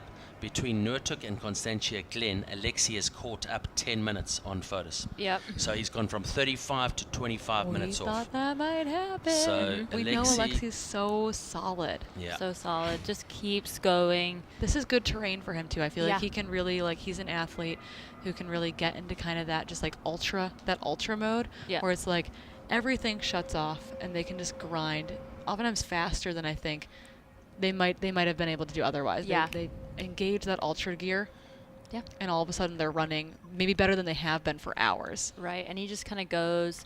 He was smiling and thumbs up the last time we saw him, so hopefully that energy has just continued through.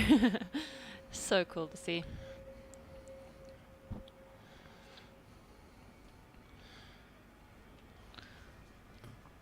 So the two Americans running close together now and feeding off each other.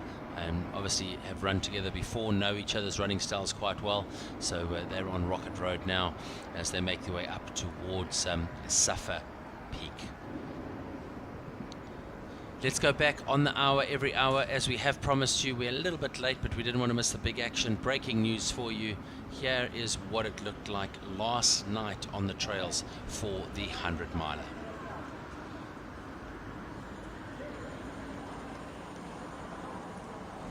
So Armand getting in with the Pulse app and getting with Fotis.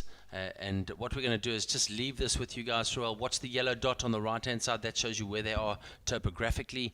And just have a look and appreciate how technical this section is and how different it is running at night to running during the day. I hope you enjoy this.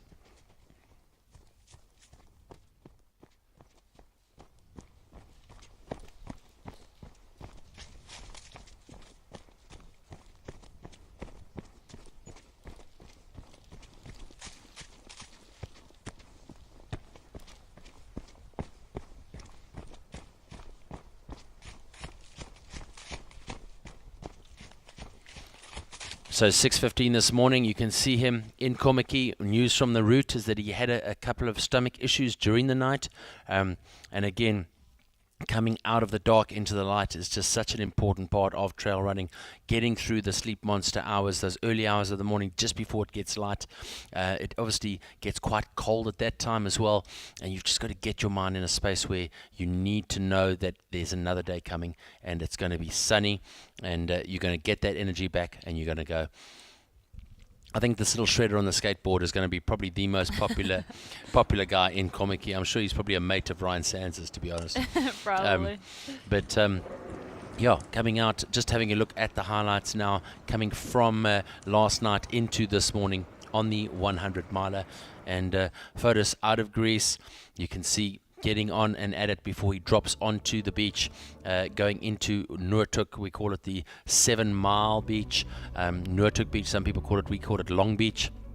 But you can see how soft the sand is. He'll get directed down to the water's edge now. And this was probably for me one of the greatest visuals of the race so far. I mean, it's just totally spectacular. Remember, he's been running through the mountains, up the mountains, on the rocks, and now all of a sudden he's got this 10 kilometer 7 mile section of beach running, and just absolutely exquisite. Early in the morning, probably around 6:30 in the morning now, and what better time to be on the beach than early morning and making the first footprints and getting out. You can see the surfers in front of him there with their surfboards, and that little black dot on the beach is an old shipwreck which is 120 years old, been withered and worn by the storm and the wind. And yeah, just spectacular memories and spectacular history here of this iconic Long Beach in Noordhoek. There's the lighthouse at Kommetjie, and yeah, a beautiful morning. It was really cool on this section because it captures Fotis's low point. So that was really cool. And now we see Elof when he was coming into Kommetjie. Him and Alexi, the guy in third, have been switching back and forth all day. Currently right now, Olaf has actually moved behind Alexi again and is about 11 minutes back from him in third.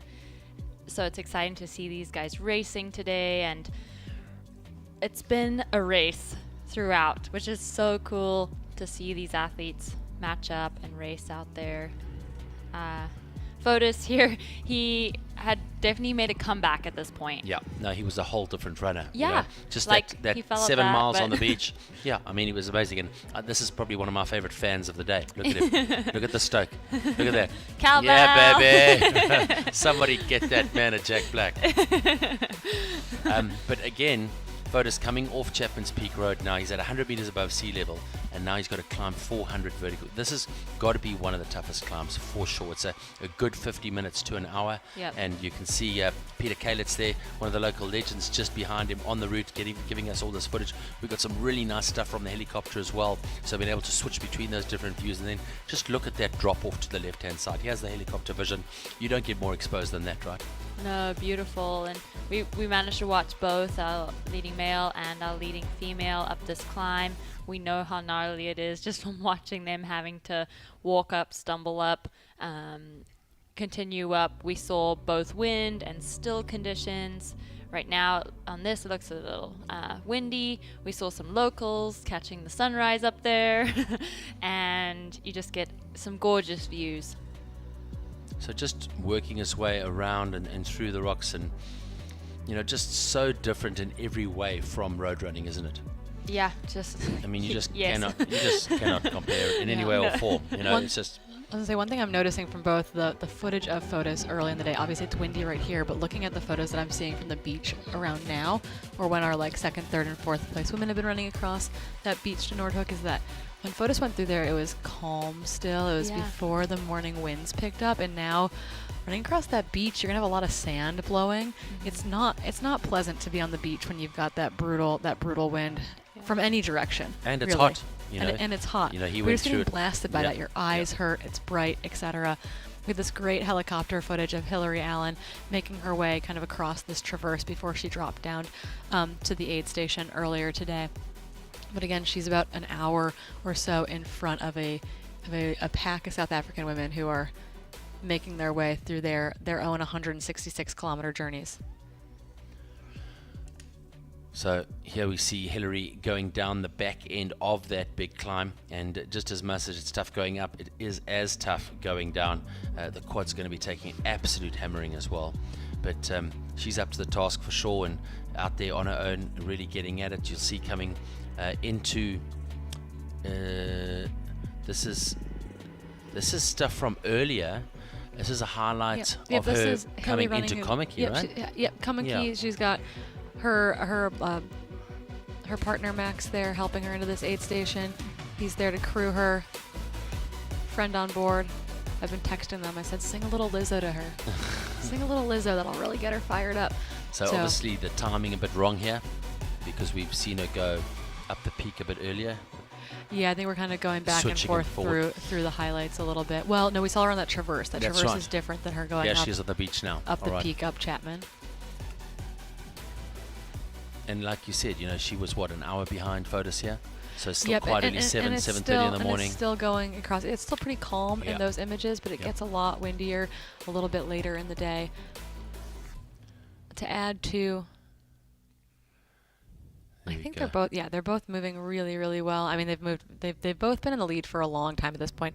Kind of early race leader, Ragnar de Bot's dropped out really early this morning. She dropped out at Schalk Bay, which I think was not quite the 96K mark, maybe? No, I think that's Simonstown. Early this morning, dropped out. And then right here, you've got these two South African women, Naomi Brand leading in there, and Nicolette. They've been running hip to hip, basically, since Simonstown this morning. They left there together, and they've virtually been within probably 10-15 seconds of each other ever since. Let's have a quick look and see what I can find here for you. Going into Nordhoek now, you can see Naomi Brand 1 hour and 4 minutes behind Hillary. Nicolette right with her, just 10 seconds back. But Kerry-Ann Marshall is bringing that time down. We spoke about it earlier. She is now just 7 minutes behind those two. So 2, 3, and 4 at the moment is a good game. Yeah, it's closing now. We do have one more woman through the 42-kilometer aid station down at Ledudno. That is Ekaterina Mitieva. Her husband is currently running in first or second in the race with Hannes right now. Teammates, coaching partners, etc. The list goes on. Mm-hmm. They're pretty fun to live and train with. But Ekaterina back in fifth right now in the women's field. She has lost a bit of time on that descent. I believe she's lost probably 5 or 6 minutes to Mimi and Cami at this point. She is about 17 minutes or so out of the lead and a good 10 minutes behind Varvara in fourth position. Obviously, lots can happen. We saw lots happen yesterday very late in the race. Yep. But we are seeing that downhill section, the Table Mountain section, and then that downhill off of Table Mountain really take a toll on people today. Yeah, I'm kind of excited to see Ekaterina actually come through a little further back right now. I'm excited to see that she knows this course. She knows what she's in for up ahead. So I think she's being smart, being a little more conservative, holding back, not to, kicking it. Because we saw Dima kind of kick into action at Llandudno. Which I think is kind of what I hope a lot of plans were, right? Yeah. Get to Ladendo and then go. But that was a great shot there for a second. We had Ryan Sands. Yeah. Once again, we keep calling everyone's a legend here. Yeah. Dylan's not in the studio, so The everyone's Hedgie, the hedgehog. Oh, this dog was a bit afraid of the poles, I Shame. think, there. Yeah. Yeah, sorry, pup. Sorry, pup, you're going the other way.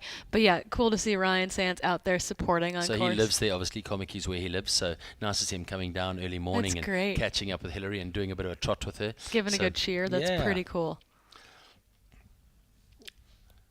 So we've got 22 runners through Ladadno now. 22 runners through Ladadno now.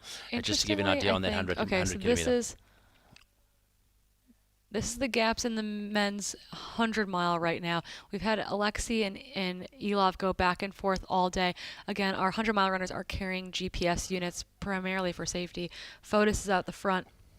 Alexei is almost to the aid station. Look how close he is to the aid station there. Yeah. Alexei's going to be in that aid station shortly. Elov not far behind, but that gap is closing down for 1, 2, and 3. And then I think they're going to go back to see where 4th place overall in the field right now. First woman is Hillary Allen.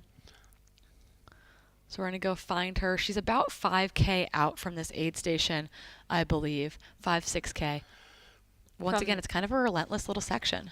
Yeah. She's 5K out from the aid station before, right? From the aid station before, yeah. Okay. Seems to me like Alexei is definitely on the hunt right now. Yeah. I mean, he's been working incredibly hard, and he's brought it down from 35 to 25 minutes.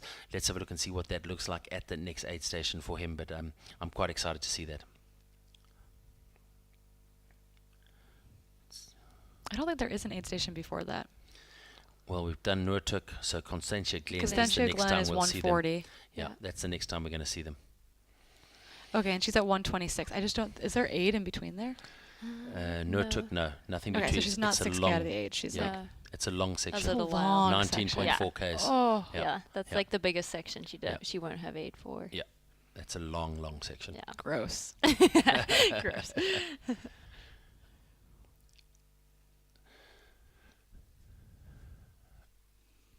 So let's get back to Cecilia Forrest. Here is your leading man, Fotis Tsimi Paulus, and 19 kilometers, I think they said. So just under 20 kilometers to go now. So really, really cool. And you can see those beautiful ferns, lush. He's back on the poles again. Got them available should he need them. And we say just 20 kilometers to go, but but it is kind of nice at this point. You're kind of like, oh, that's a normal run. It's doable. Like that's that could be a normal training day. That's shorter than your normal like long run on the weekend. All of a sudden, like that was I feel like as soon as you get past the 80-mile mark, or the 135K mark or so, you're just like, okay, I can breathe now. Like this is a normal distance to cover. You kind of forget that you've run the previous 135K or so, but it's a normal distance to cover moving forward, and you can kind of start to count down the miles, as opposed to I like to not think about the miles until that point, because I feel like at mile 60 to mile 80, after 100K or so, you've already been running for so long, but you still have so far to go. So you kind of have to switch out of that mindset of being like, once I get to 80. Here's another one of those road crossings which are just so well marshaled. Our next cameraman now stepping in to pick up, which is exactly what we want. Just so that you know, guys, 987 people watching right now. Invite a few friends. We want 1,000. People. Let's get it up to 1,000. That's eyeballs on the screen as we speak right now. So please, guys and girls, send a link to your mates wherever you are right now. If you're watching, send a link. Say, hey guys, check this out.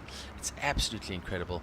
And let's get that number to over 1,000 people watching right now. That'll be absolutely amazing. A big shout out and thank you to all of our incredible partners here at the RMB Ultra-trail Cape Town, to the City of Cape Town, Sandparks, Salomon, Ford, the President Hotel, Sunto, Muriton, Jack Black, and of course GoPro for these incredible visuals.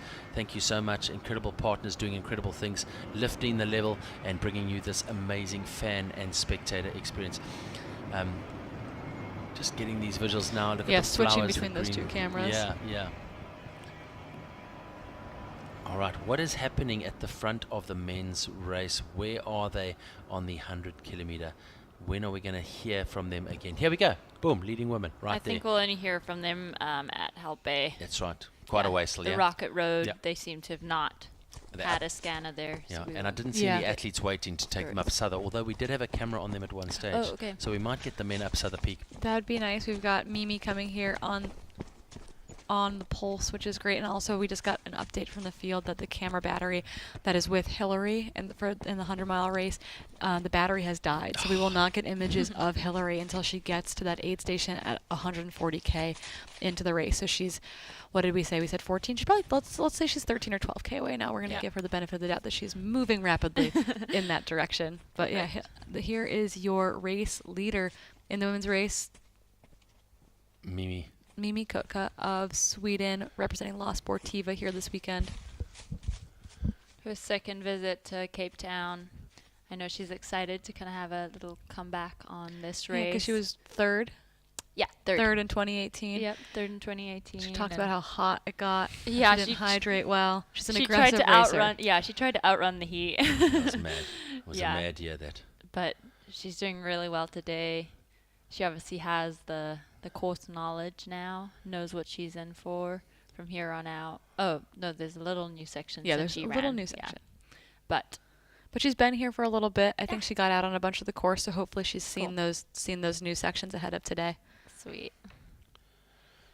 Here's our 100-mile leader. Big steps up and using those poles, using the forelegs. They're very helpful. Yeah, they are so helpful to keep you moving forward. But if Alexi is like running smoothly, this is where he's eating up seconds here and there, and he could run out of distance. Yep. You know, like you can only run so many minutes faster so much faster per kilometer or per mile, right? Yeah. So I think that's. And on that, Alexi has just come through Alphen Trail in 18:20, 20 minutes behind now. So gained another 5 minutes on that little section. It's like a 4K section, right? Yep. That's quick. That's a lot. 20-minute He's gap moving. now. Yeah, it's he's coming moving. down.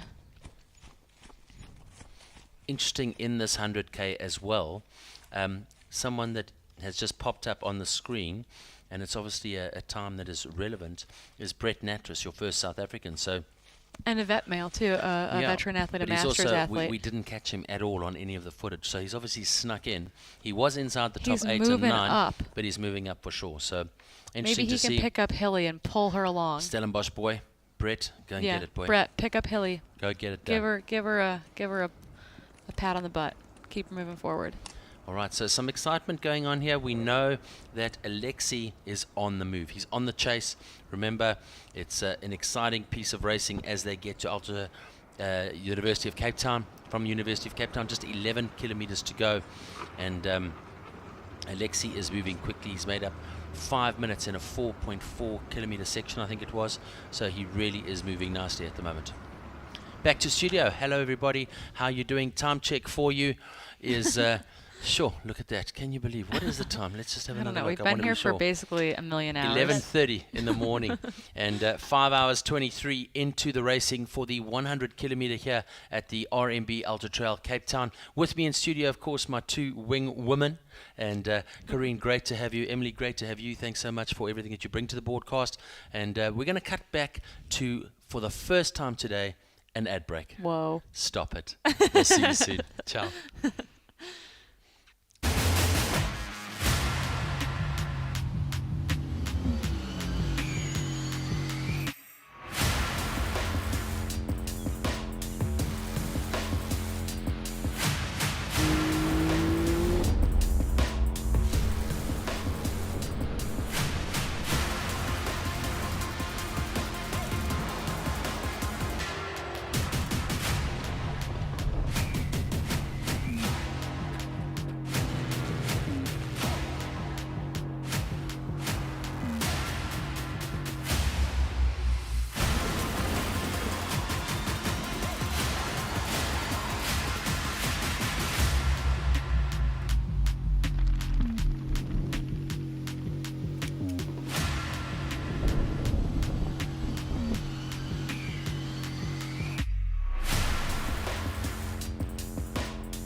Sunto, adventure starts here. All right, back to studio. A very big thank you to all of our incredible partners and sponsors here at the Rand Merchant Bank Ultra-trail Cape Town. And exciting times. You can see the clock on the screen there in front of you. The red is, of course, the 100 miler, 18 hours and 25 minutes into that. And then, of course, the 100 kilometers starting this morning at 6 o'clock, nearly 6 hours into the racing, 5.5 hours. So we've got a whole lot going on. We're looking for some images to come to you from the route. We do have some athlete interviews as well, and we've got a couple of VTs that we can bring through for you. So we're going to just manage that expectation for you, bring in a couple of those interviews for you as well. We're just waiting for our director to tell us where we want to go and what you guys would like to see. So if you've got any suggestions, let us know. Get those onto the feed for us, and let's get ready to look at some social media tags for you. Those social media tags, remember, get hold of either one of the three of us on Instagram. Send us a direct message, and Emily Hawgood on my right hand side, myself, Max Kleur, and then of course Corrine on my left. So please don't forget to DM us, let us know what you're thinking, and if you need me to ask any pertinent questions or our two ladies to answer any pertinent questions, let us know. Your Twitter handle, Ultra-trail CT.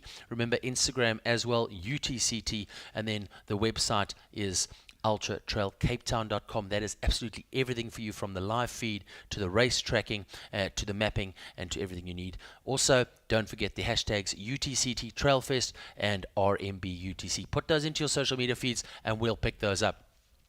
Let's have a quick look at the build-up to this year's event, and we had a lot of stuff going on. Let's cut across to a VT now and show you a little bit about what that was about. So, checking it out. What is the time there? 18:27. What did we say we were looking at? 21 hours? Yeah, 21 hours. 35 to 21 hours. Yeah, that's where we are. All right, where are we going, guys? What do you need?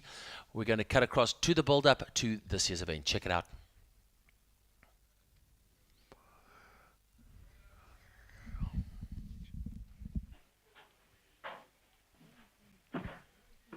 You guys coming?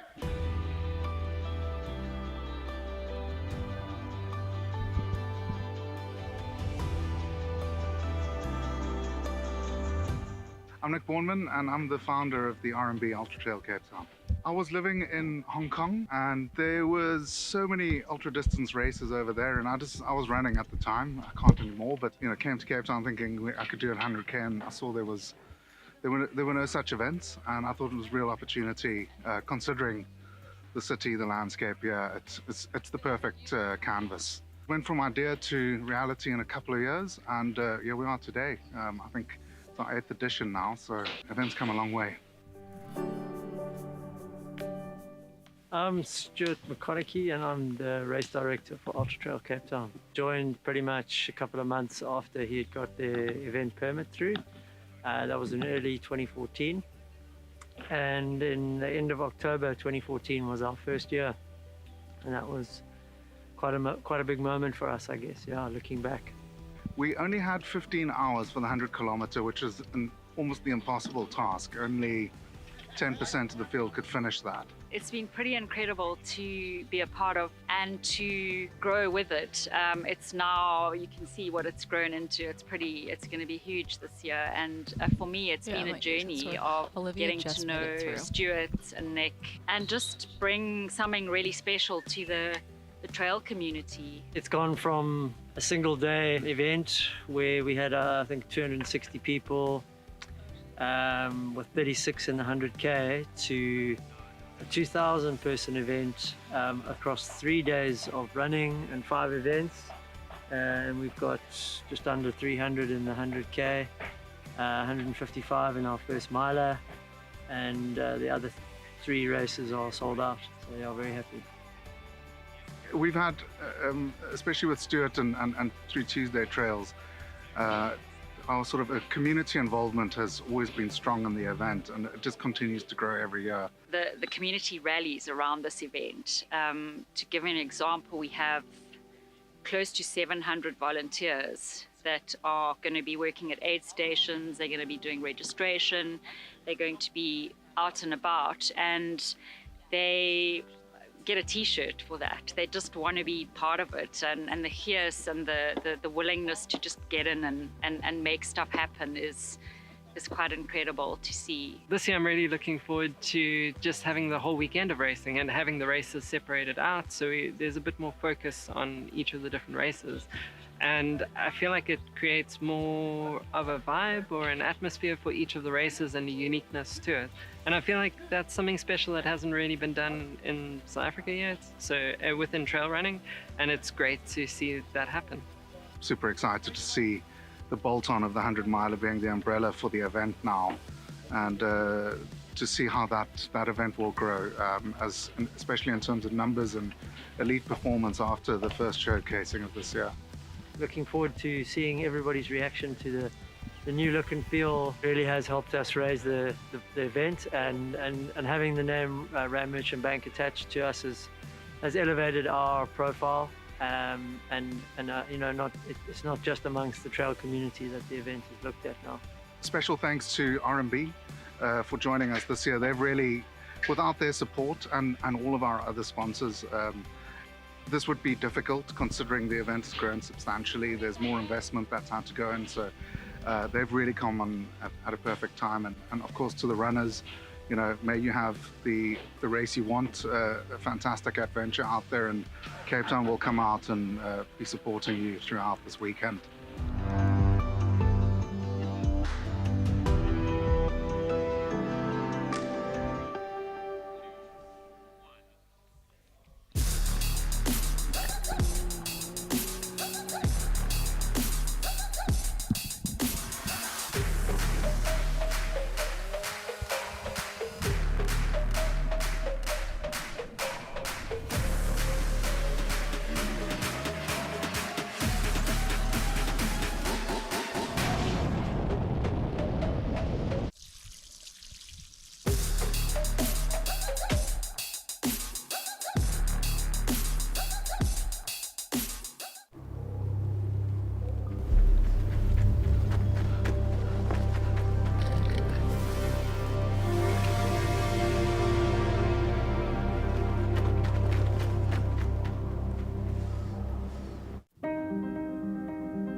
Sunto Adventure starts here. All right, here we are back in studio. Those of you tuning in, good afternoon and welcome to the 8th edition of the RMB Merchant Bank Ultra-trail Cape Town. With me in studio, these two incredible humans, Corrine Malcolm and Emily Hawgood. Ladies, we don't need to introduce you again, but both legends in their right, both racing for the Adidas Terex team as well, and racing not only around the world, but commentating around the world as well. Our trail expert, and of course our legend 2018 winner of the UTCT 100km. Welcome, ladies. Thanks for joining us wherever you are. A big shout out and thank you to our partners, and for just making everything possible, not only the event and the broadcast, but also the experience for the athletes, which is just so important and so special. So there we are. Get hold of us through the direct message on Instagram. Myself, Max Kluwer, Emily Hawgood, and on my left-hand side, Corrine Malcolm. Send us some DMs. Tell us what you need to know. Give us some shout-outs. Tell us who we need to give some shout-outs to, and we'll come back to you with some answers. Twitter, Ultra-trail CT. Your hashtags, Ultra-trail Fest and RMB UTCT. Get those into your social media posts so we can track, follow, and share for you. Right now, there's lots happening out on the course. We've got the 100-miler and we've got the 100km. What we're going to do right now is we're going to go across to some of the highlights from today's 100km. That started at 6 o'clock this morning. Check it out. Here is the start this morning, 6 a.m. sharp. They moved the highlights. They moved the start of the race back a little bit from 4 a.m. to 6 a.m., which meant we all here in studio got to sleep in this morning. It was fantastic. But the race started under we knew it was going to be windy up high. It was windy up high overnight. We knew people were kind of hunkered down in the tent at the start to make sure that they were staying warm. But on your screen right now is the leading men leaving from the Gardens Rugby Stadium. You've got Hans Nyberger up in front with Seb Speller on his shoulder, Dmitry Mitiev on his shoulder as well. Those are currently your top 3 men. Still, they've created a little bit of a gap back from them to Drew Holman and Jared Hazen right now. There's a Daniel Macy early in the race.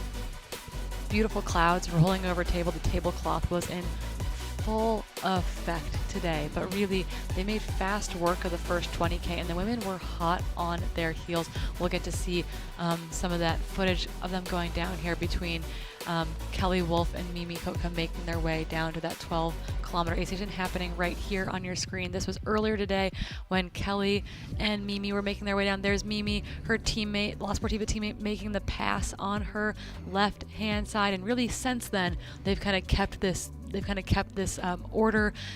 Kelly's fallen back a little bit at this point at the 42K mark, with Cami Bruas also moving up into that top 3 group. What has been most exciting for you right now, Em, about the 100K race this morning? I think just in both fields, having the athletes so close, we've got some excitement. We've had a little bit of everything, and so we've got to see both their strengths and their weaknesses, and they seem to be moving really well through it all. Yeah, and we didn't have anything up on Table Mountain section, and we didn't get to see that new section that we've been kind of so worried about and or so excited about coming off the Table Mountain. You previewed it the other day, you thought it was phenomenal, but we have seen that be the place where times are opening up in a big way in the field. Why do you think that is? Yeah, I mean, it's way more technical than it was the parallel section from last year's course. So we know that it was going to slow everyone down, but also the technicality just kind of highlights people's strengths or people's weaknesses. You're going down, it's a little more technical. There's a lot of butt scooching, Max, and we really see the athletes lean into that, or a little fearful on that section. We also know that athletes that have been around seem to have held back a little bit on that section and maybe are coming in a little further back than we expected, or we expected, but then they've seemed to hit Llandudno and kind of take off. And so they've really had that first section, kind of closed the door and said, okay, that's done. What's next? Where can we go next? We saw that with Dimitri. He was in second and then took over Hannes into first right after Llandudno, and has really shown that, and it'll be cool to see him come in to help Bay and see how he's nailed that section. We kind of expect maybe Katarina has done that too, and just trying to see the different not abilities, but amount of time that people have spent on the course, learning the course. Maybe they have different approaches to how they're going to race each section.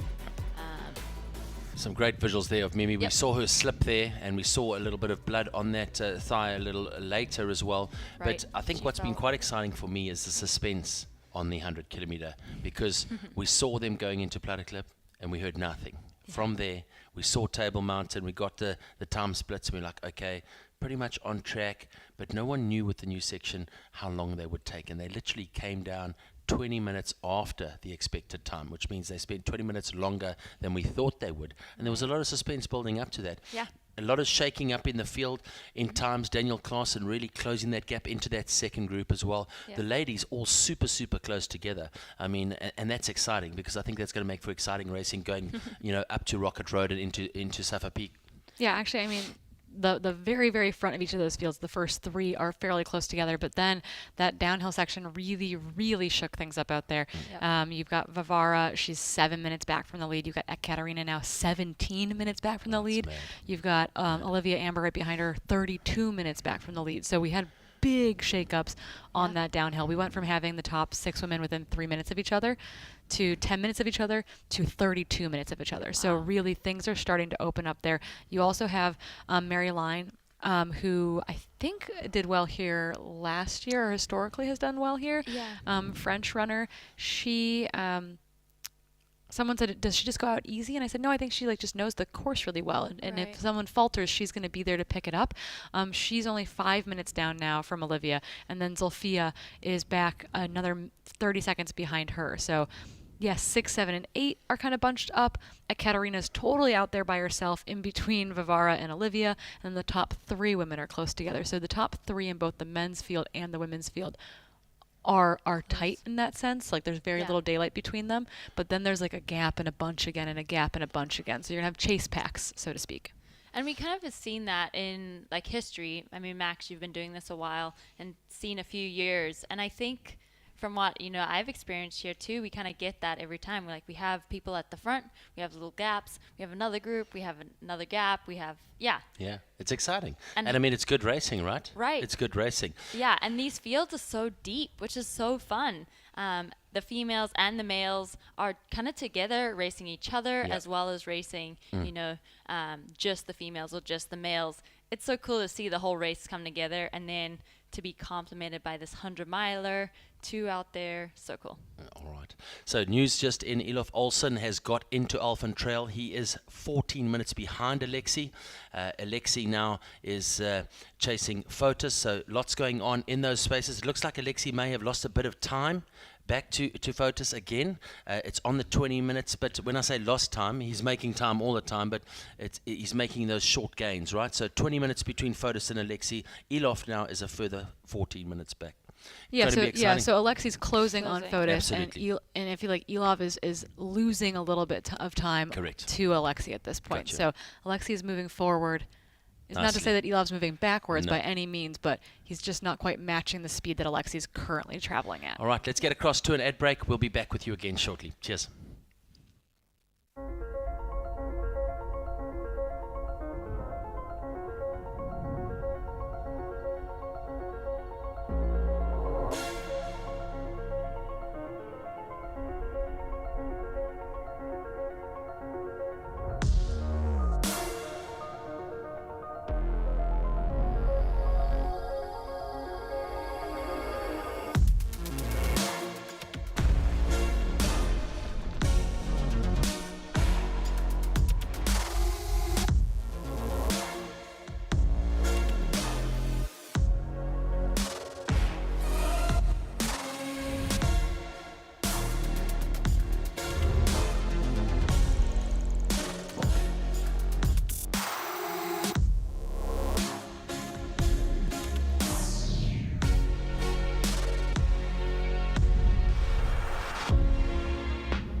Sunto, adventure starts here.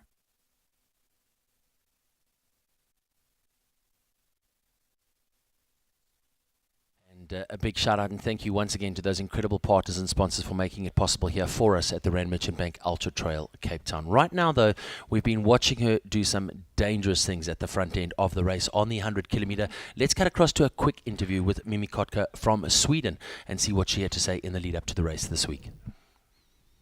My name is Mimi Kotka and I'm an ultra trail runner from Sweden, spending most of my time in the Alps. I run for La Sportiva, and I've been doing this for quite a while now. I ran my first ultra-trail back in 2015 in France. I usually race distances that are 100k or longer, and I've been here before in 2018, and I've done the 100k, so it's going to be cool to return. It's a bit of a different course, but it will be good.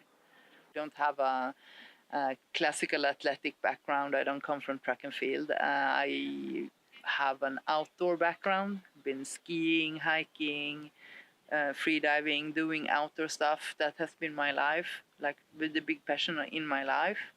But it's never been competition. It's been for like the beauty of moving in nature. And then when I was a science student, I worked so much and I lived in a big city and then just needed an easy way to get out. And I signed up for a physical challenge in Sweden.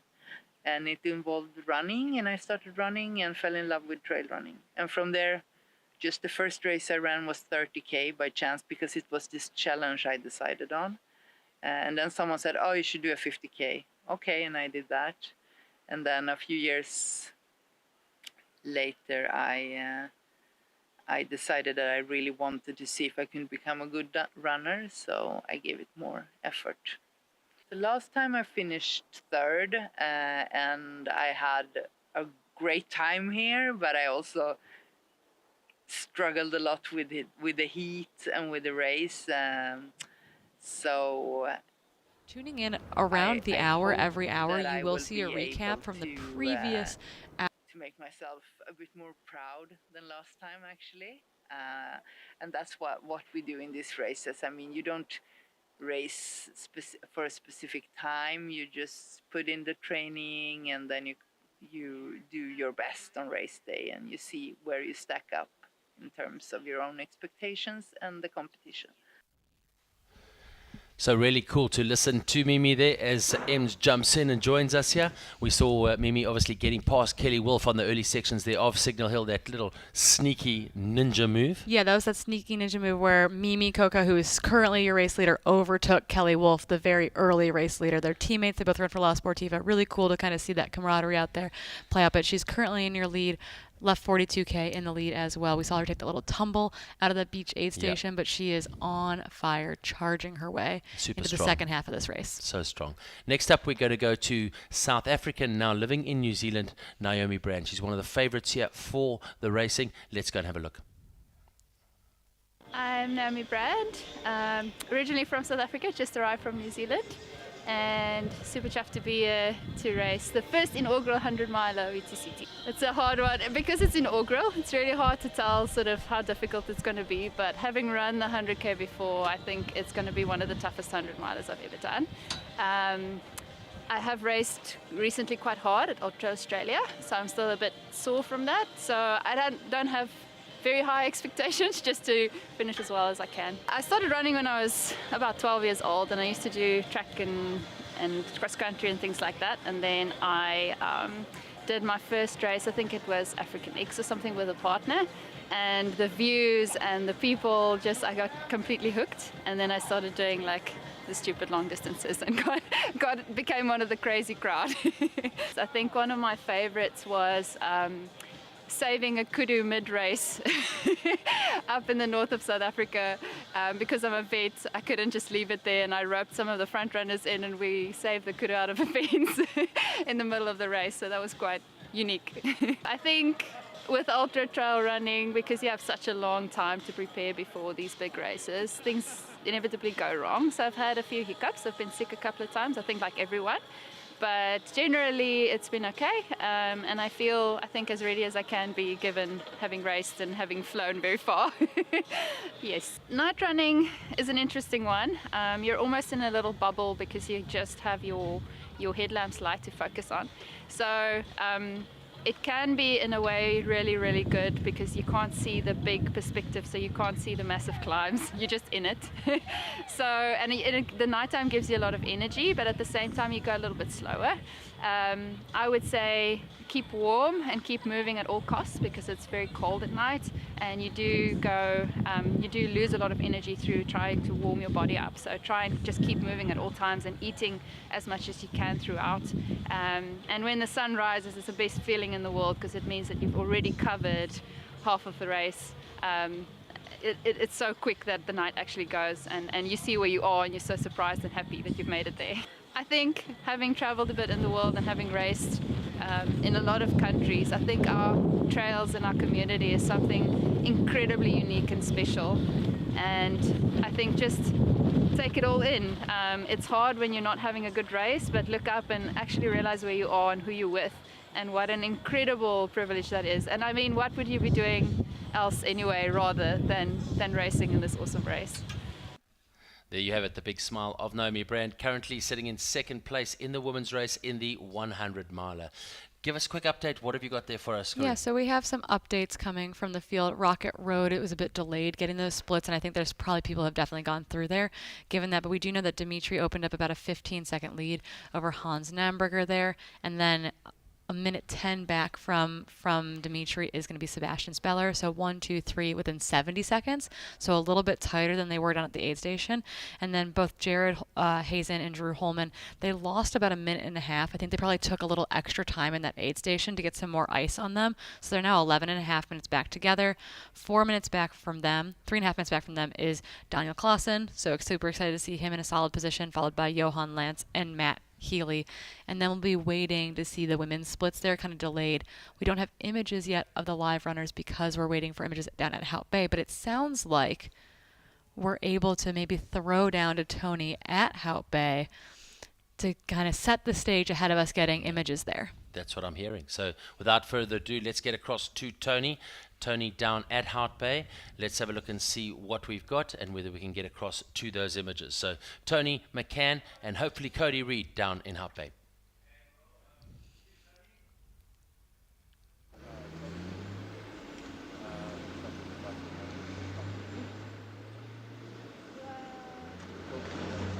Depends on when you were looking. That might have been. That was like 900. How far they're still running. Well, the first lady was last 5 kilometers away. Apparently, that's. I don't know. Should I be across the road? I don't know. I'm wondering if you should. 5 kilometers. Yeah, but that was like.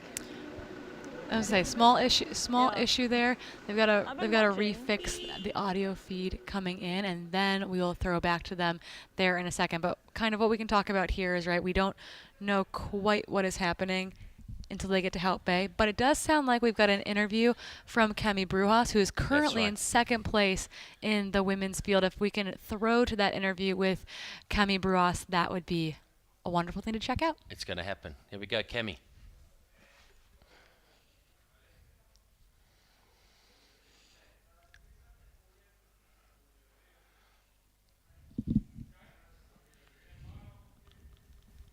Ultra-trail running in Reunion Island, so not too far away from here, but yeah, in Reunion Island. So, and I improved many kilometers to do the Diagonal des Fous on 2018. The same year, after leaving Reunion Island, I came here for the 65K. The same year. My expectation for this 100K on Saturday, it's just to enjoy the comeback in Cape Town. I really enjoy this place. When I came, I always said I want to be come back, but I don't know when. So it's today. So I just want to enjoy to finish the season they'll be way slower properly. Than we are.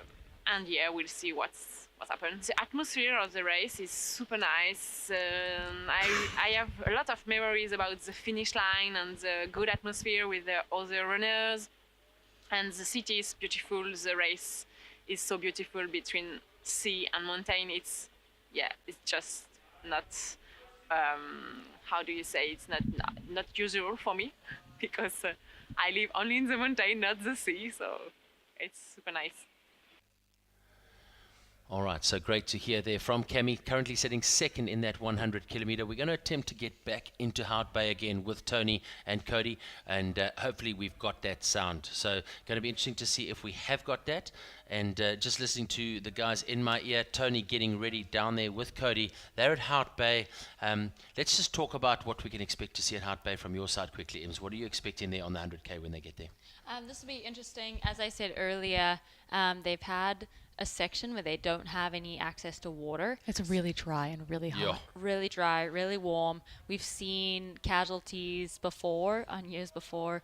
Even Ryan Sands had to climb to the top and climb right back down because he really needed water, had to take from someone out there and just knew like it wasn't right to get support off the course, so walked back down and pulled out. We've seen, this is a turning point. We've said before they have to get to Hout Bay with fresh legs to be able to race strong the back half of the race. This year it's kind of added an extra little punch with the technical descent to Llandudno, and so they've had to do that there. So now they have to do that there. They're going to have to do that again at Hout Bay. So it'll be super telling when they come in, like how they're feeling. What are they ready to take on? Because they are only halfway. They still have a lot of racing to do. Yeah, no, it's going to be crazy. And Hout Bay, you know, we're getting into 12 o'clock now. Yep. It's starting to heat up. We know what the heat did yesterday on the race, especially from University of Cape Town through to Blockhouse, through to Dead Man's Tree. So that's going to make things unfold a little bit later. What we are going to do now, we've got an interview with third-placed man in the 100-miler, Elof Olsson from Sweden. Let's go and have a chat with him quickly and see what his thought process was leading into the race this weekend.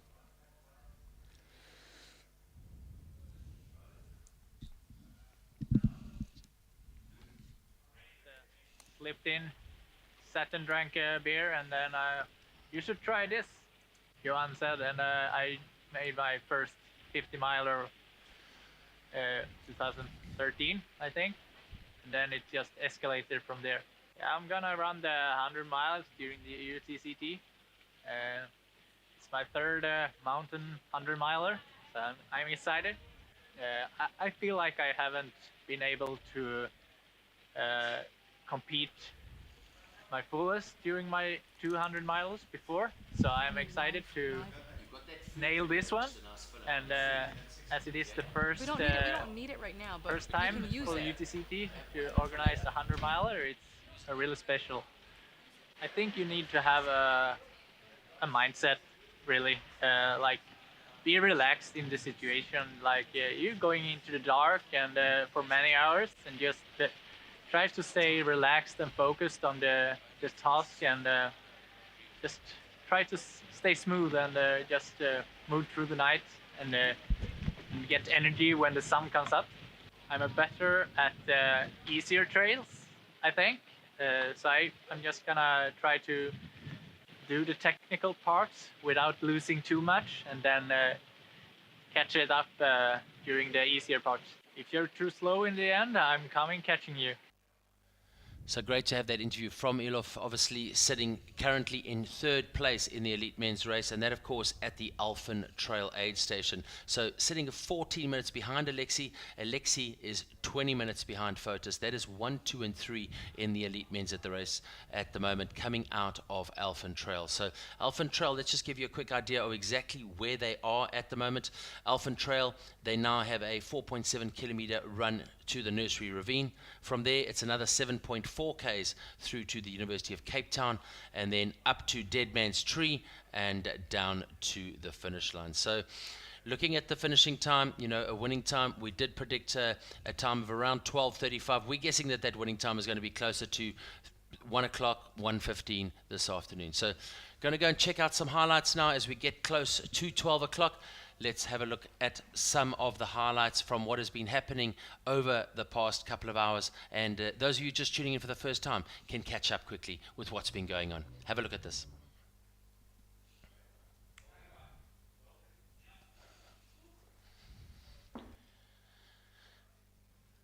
All right, so you can see now highlights package from last night, the incredible Pulse.live app.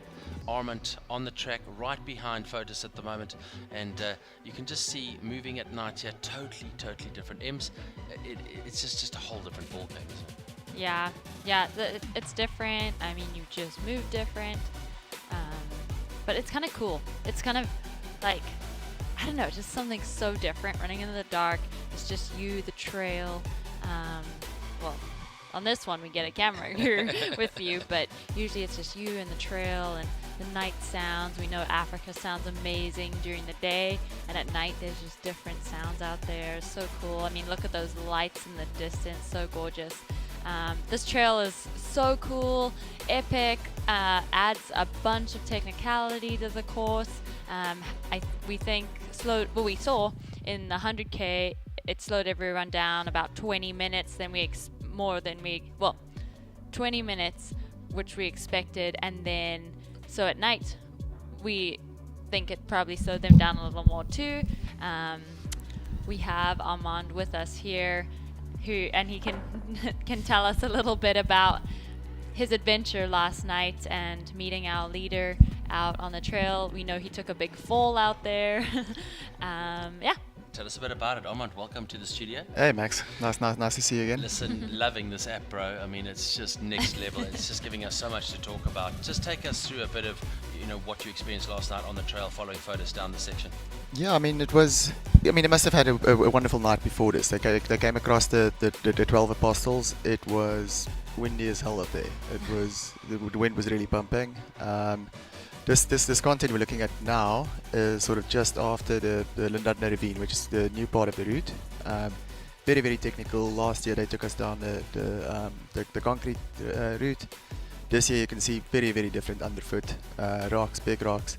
He was moving very fast, like incredibly comfortable. You can see how he's not stressed at all. Still early in the race, before 40Ks. Just before this, he went down really, really hard. Oh wow.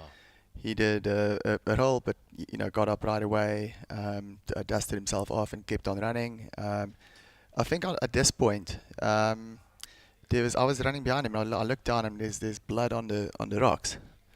So it's like, photos, are you okay? And he's just like, yeah, no, I'm fine. I think there's also a little bit of a language barrier between us. So yeah. I don't know if he understood what I asked. Yeah. Maybe he said I'm really hurting. And you weren't sure. Yeah. No, I just wanted to make sure. But also marking's important at night and very different. I see at the one stage he went a little bit wrong and we pulled him back onto course. Yeah. I mean the route is really well marked. But you can see like scenarios like that where you hit a marker and you're pushing and it just looks like the marker is pointing a little bit to the right, and off you go. He was heading towards what's called the Apostles Battery, where there's all big cannons, but it's very, very steep on the right here. So I think he would have gotten back on track, but it's serious bundu bashing. But you can see how quickly he came back on track, and the reflective markers on the route is really, really good.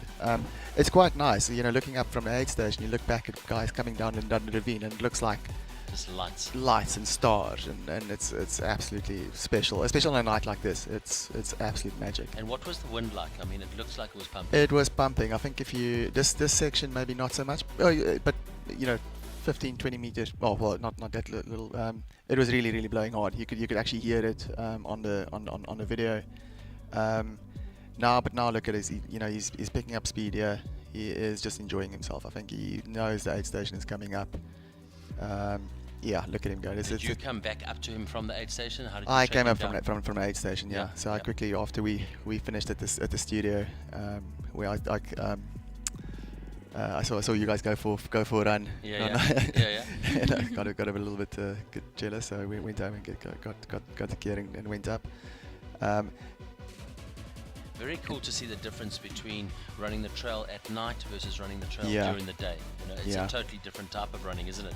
It is very different. I think like this, it's almost, it's very nice because you've got a headlamp, but it's really keeping you focused on just the trail heads. And in some regards, I guess some people enjoy having that just being able to just like look at your legs and you're absolutely focused, no distractions.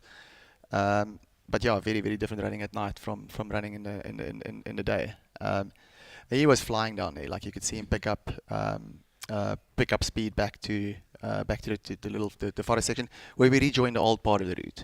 Last year coming through Orange Kloof to the bottom of the Lindudno ravine, and this year just dropping straight down the ravine. I think Stu and Nick has always been looking to introduce that part of the route because it's such an iconic running across the 12 Apostles, dropping down Lindudno into Lindudno.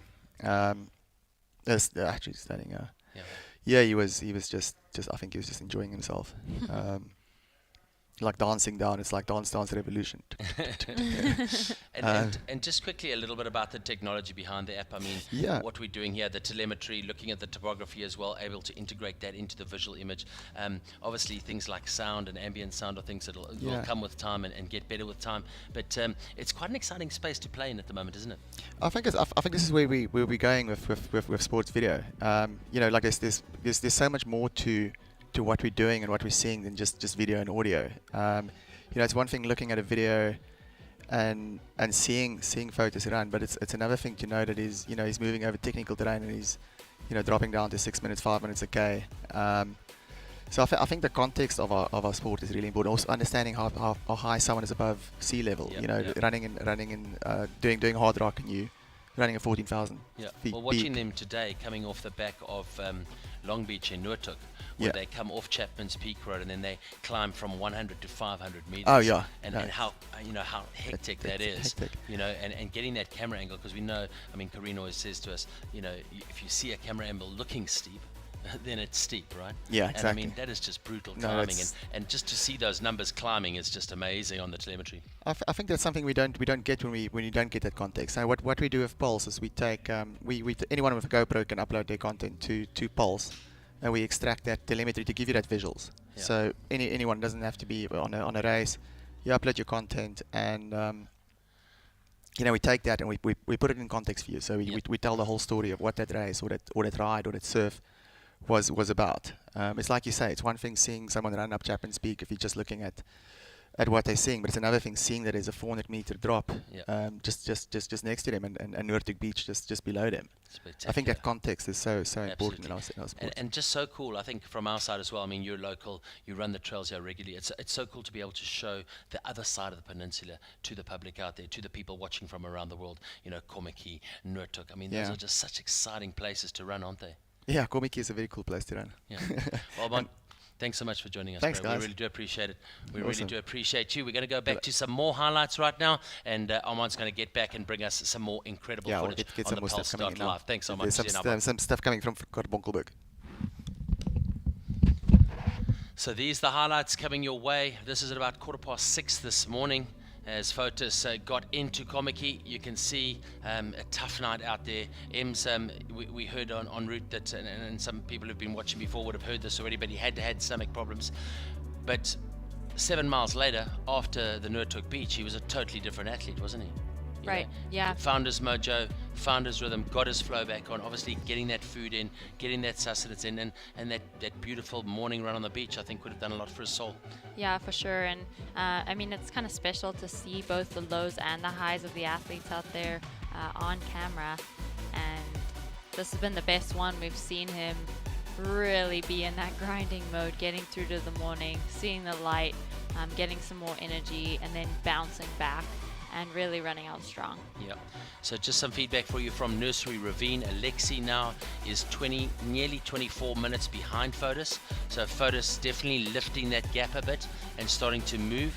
But a ding-dong battle happening there. Won't be too long until we expect to see Elof coming through into the third spot there. So Alphen Trail, let's go and see if we've got anything more for us on the ladies race. And nothing there yet. Corrine back in studio. Corrine, what have you got on the live feed? Who's talking to you? What are they saying? It's mostly just, I think, trying to figure out, there was some question of if Fotis was moving. The trackers are not a perfect science. They definitely can kind of stall out in places or kind of jump around a little bit or look way off course, for example. But Fotis is still on course, is still moving. We've gotten our most recent split from that Nursery Ravine aid station with Alexi 23, almost 24 minutes back. Sorry for that hiccup right there. But that seems to be the case. We're looking for Elov, the man on your screen right now from the recap, to be coming in that third place position.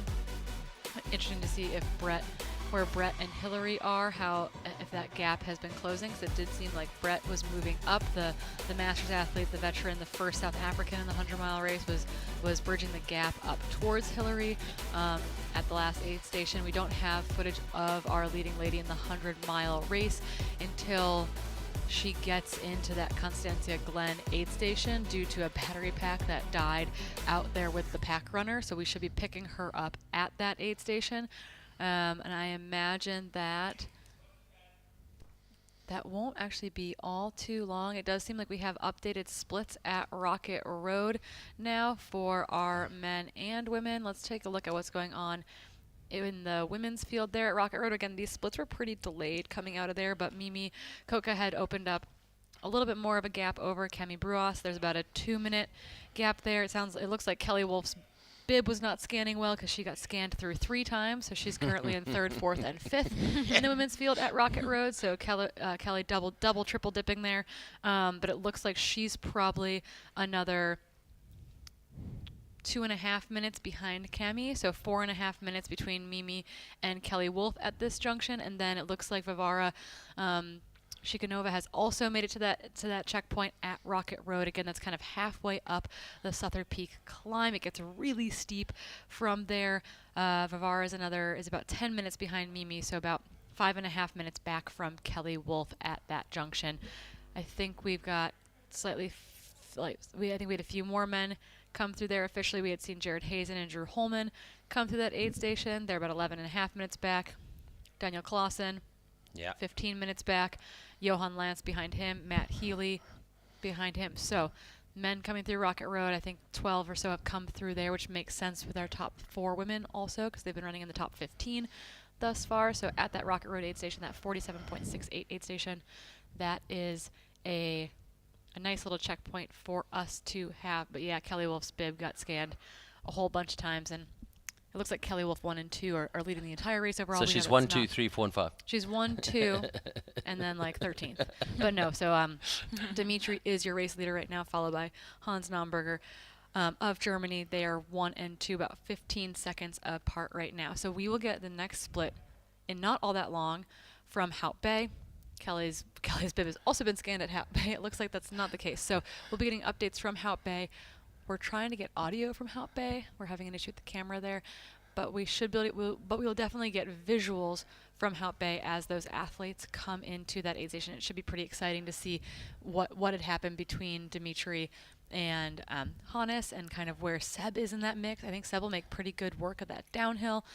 He's really good over that faster terrain after they make it through that scramble, which will definitely be something to keep our eyes on. But again, this is still highlights from the 100-miler earlier today. That's right. So interesting for you that the first cutoff on the 100-kilometer is at Hout Bay. That is obviously at 6:30 this evening. But the predicted time for the athletes into Hout Bay was 11:35 this morning. It's now 12:15, which means they are 40 minutes behind the predicted time. So definitely going much slower than we previously predicted, which is going to push out those finishing times again for the men's race. Elite men are going to look at now at a 4:30 finish today. So going to be interesting to see what that looks like, and that's probably going to be a 10.5-hour run.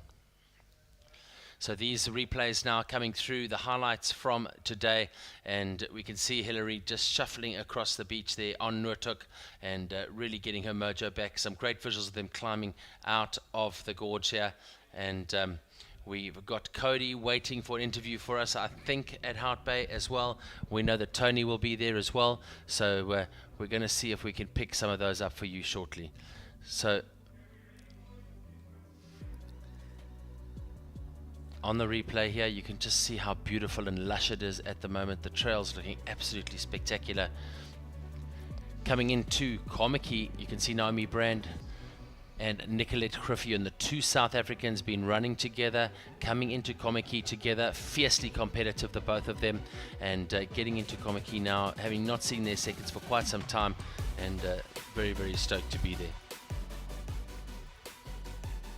Yeah, Naomi especially is extremely excited to be back in South Africa. She's currently living in New Zealand, got the opportunity to fly back, had a rough racing season, and is really making up for that today, running strong, and I'm sure just running on the energy that she's getting from her community, being back on her trails, getting back in that African sunshine.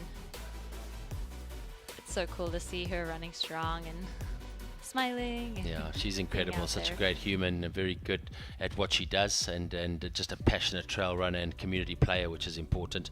Don't forget, on that 100 miler, the first cutoff was at 7:45 this morning. That, of course, at Hout Bay. The next cutoff coming your way at Simonstown at 6 o'clock this evening. So 5 cutoffs in total. Remember, last athletes expected home in that golden hour just before 2 o'clock tomorrow afternoon. Please come and join us at Gardens Tech Rugby Club. We cannot wait to see that. Let's try and push back to Hout Bay. We think we've got some images there with Cody Reid and Toni McCann. Let's see what's going on. That's going to come your way as soon as we can.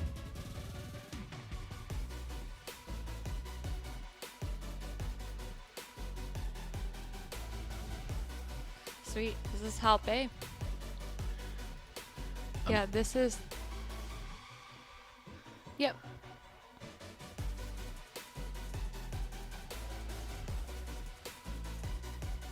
Third place. Go with it.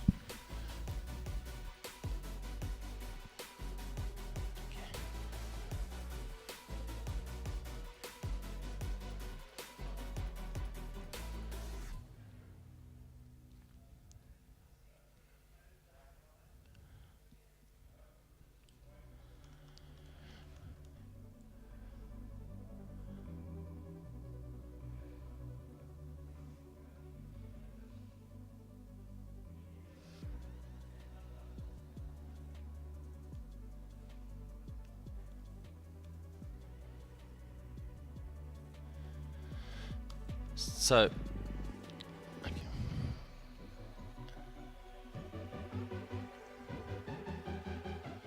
All right, so we're going to check out and see where Cody is. We know he's in Hout Bay. We know he's in the aid station. Let's see if we can get some visuals from Cody now. We think we've got that link sorted out for you.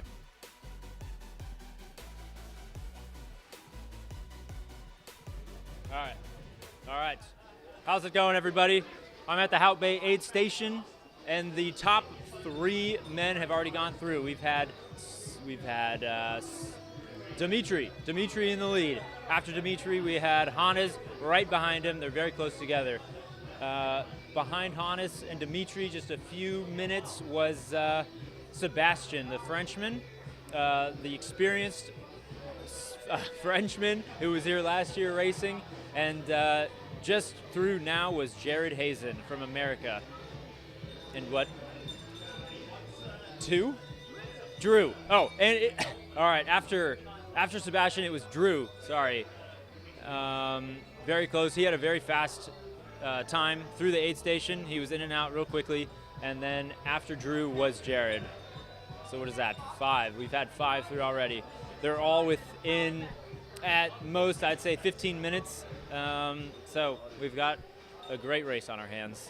The women should be coming up soon, and at Lindondo, they were all even closer to each other. Let's see what's happened over the last few Ks and how they're doing here.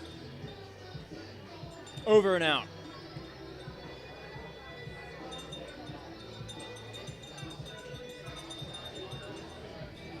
All right, so visuals coming at you from Hout Bay now, and we're just waiting for those times to come in. We haven't yet got those through on our side, but Cody chatting to the athletes or telling us, setting the scene there in Hout Bay. Anything particular you've noticed in this transition? Yeah, so we don't have images of Hannes or Dimitri coming through this aid station, but we did see Seb Speller, and we saw Jared Hazen and Drew Holman, all of which look calm, cool, and collected. We saw Drew getting a lot of ice and water put on him, so really, really good cooling strategies there, something I think that was really, really smart. So we're still waiting for the updates on the live timing. They are not coming through on the Hout Bay aid station right now, so we'll get official splits when we can get that for you. But right now, Jared Hazen on your screen, 5th place male, currently in the 100K distance here today. And he's looking like he's got some urgency, looking like he's on it, and you know, It's really, as you can see, sunscreen. You can see he's getting a bit burnt out there, but he looks like he's in good shape.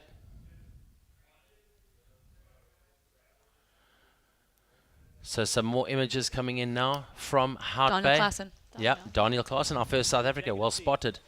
take us through this. What are you seeing? I mean, Daniel came in, sat down. He has a plan. He's drinking, replacing those fluids. Looks relaxed. I mean, excited to see him a little more.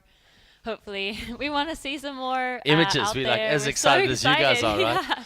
We've been waiting to see this point. Oh, he looks good. His wife is, you know, massaging his calf.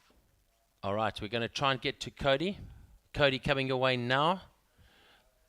He's here right now, getting reloaded by his crew and cooling down, getting the ice rubbed on his legs. Hopefully get some ice in his packet. All right, Daniel Klassen has just come through the Hout Bay aid station. He's a Cape Townian local. He is currently in 6th place. As you can see, he's getting ice rubbed down his legs, ice in the drinks. He's sitting down, he's taking his time. Might even be a shoe change. He's in 6th place right now. All of the lead guys are within minutes of each other. And Daniel is having a great race. I'm really excited for him. Right now, he's the current local leader. He's the first South African in this race right now. He's had a bit of a rough year, I know. He was supposed to run in Europe in the UTMB races, or CCC, but might have had an injury. Either way, he didn't run those races. He decided to train through and showed up here to give it his best, and it looks like he is.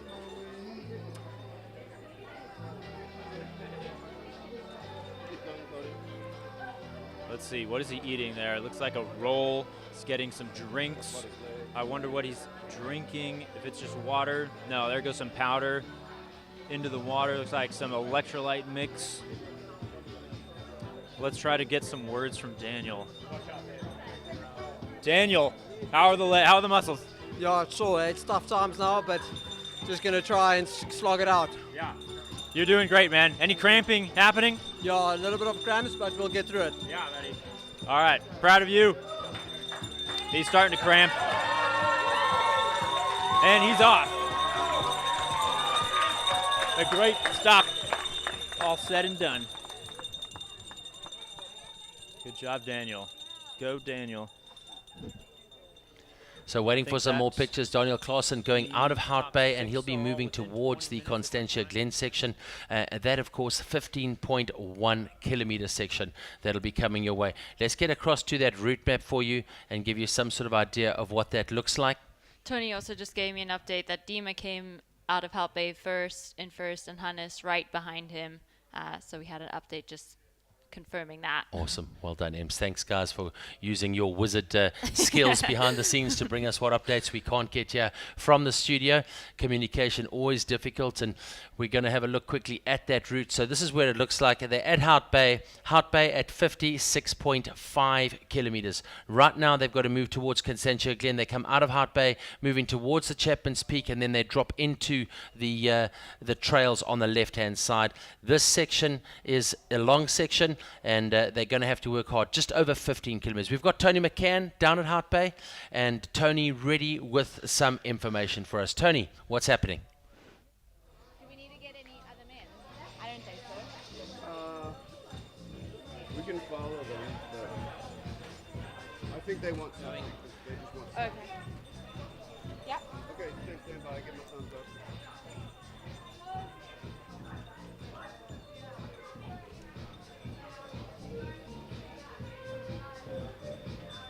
We are here at the Hout Bay aid station. It's been an incredible day so far. We've had the top 6 men now through.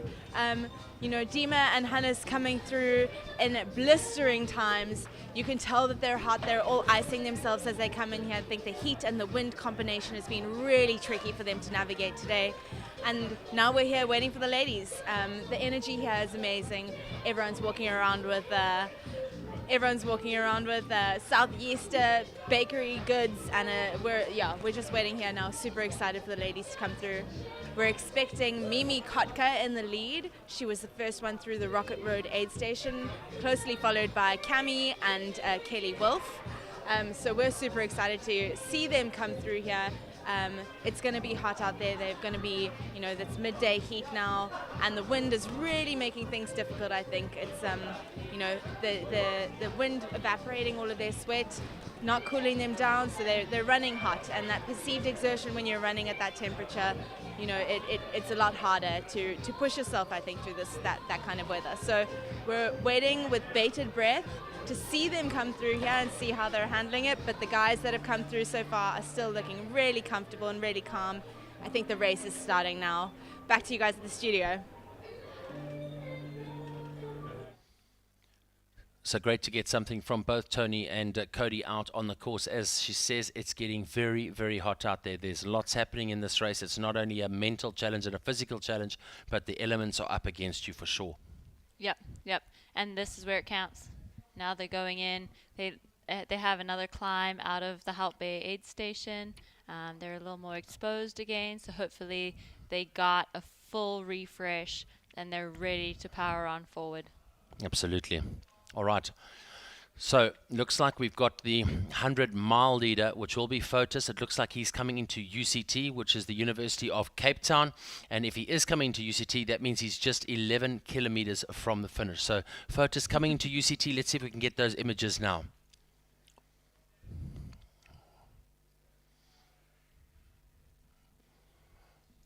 So lining it up in UCT. Just giving you an idea of where that is. So 156 kilometers into the race, and what a race it's been, starting at 5 o'clock last night and getting at it from the get-go. Fotis out of Greece, really getting into the thick of things, running his own race from the get-go. We saw some incredible visuals of them moving through Signal Hill, around Lions Head, up into Kloof Corner, and then through into Platteklip last night. We saw some visuals and got some stuff from last night, and then this morning he's just been unplayable. We saw him at 6:15 at Kommetjie this morning, not in a good space. You could see that he'd had some trouble with his stomach, but literally 10 kilometers later, he was a new man, getting off the beach at the end of Noordhoek and then making his way through to the next. So looking to come into the University of Cape Town, 156 Ks into the race, which means he's got 11 kilometers to go, which is going to include the brutal Blockhouse climb. Let's go to a map quickly for you. This is what the 100-miler looks like. And if you have a look at that route, remember, absolutely brutal. 7,516 meters of climbing over 166 kilometers, 45 hours the cutoff, which is 2 o'clock tomorrow afternoon, Sunday. 14 aid stations along the route. The race starting at 5 o'clock yesterday afternoon. Let's get into the map there for you. He's gone through Noordhoek into Constantia Glen, out of Alphen Trail, through the Nursery Ravine, and he's about to arrive at the University of Cape Town. So we're guessing 5 to 6 minutes before he arrives there. Corrine, what have you got? My mic's on. Okay, we have official timing splits from Hout Bay. Again, Dima and Hannes came in there virtually together, but Dima was able to get out of there a little bit faster is what it sounded like. So the race is on. 23 seconds back from them. No. That's a weird split off of Kelly. 2 minutes. 2.5 minutes back from them. 2 minutes back from them is Sebastian Speller in third, who we saw briefly in the aid station there. Again, in those red shorts, sitting down, kind of getting totally taken care of. Behind Sebastian is Drew Holman and Jared Hazen. They were in there, I think, virtually together. It looks like that Jared might have been in there a little bit after Drew Holman. We do know that Drew left ahead of Jared, and that gap might be opening up there. It might be 2 or so minutes between the two of them. And then we saw Daniel Klaassen come in, the South African runner, the first South African runner in the men's 100K here today thus far, and he's about I think the official split is 19 minutes back, 19 and a half minutes back from the lead, but we'll see what it says officially at the next one, but that is what it looks like for those top 6 men at Hout Bay. Daniel suffering with a bit of cramp by the sounds of it. He said nothing that he couldn't push through. I think Cody spoke to him, just listening in the earpiece there, and he says he's okay, but getting a good rub down there. His wife there, his super second, as it were, and really looking after him in that space. So exciting times for both Dimitri and Hannes, right at it. Sebastian just a little bit off, waiting now to see what's happening with the ladies in Hout Bay, and as soon as we have anything on that, we'll get that to you. So waiting for the women to come in at Hout Bay on the 100 kilometer, and waiting for our race leader on the 100 miler to come in to the University of Cape Town. And what that's going to mean is that our packs are going to be ready. It means that our crews are going to be ready, both on the e-bikes and on the running, and we're going to be able to start picking those people up again, which is great. We're coming out of that dead zone that we've been in for a while. A couple of failures on the batteries as well, but all good, and we're going to be able to start picking up that coverage properly again for you. Now, can you believe it? It's only 12:30 in the afternoon. We've just gone past lunchtime. Let's get across to UCT. Here's what it looks like. So still waiting for the action to come here, but you can see it's all nicely set up. Look at that light tunnel. Oh, you ran through something similar like that in August. Yep. Look at that. That is going to be a disco party tonight. Right. There's going to be a party going on. The DJ's going to be pumping. It's going to be pretty cool. Yeah, that little kid's just going to hang out in there all day. Yeah. Yeah. The kids have been having a blast today. I just shared a picture on my Instagram of my favorite pick of the day, and it's one of the 100 milers with probably his daughter in there at an aid station. So cute. All right, let's cut across quickly. We see the route markers out there all the time, and we need to understand how they get there. Check out this incredible route marking team here at the RMB Ultra-trail Cape Town.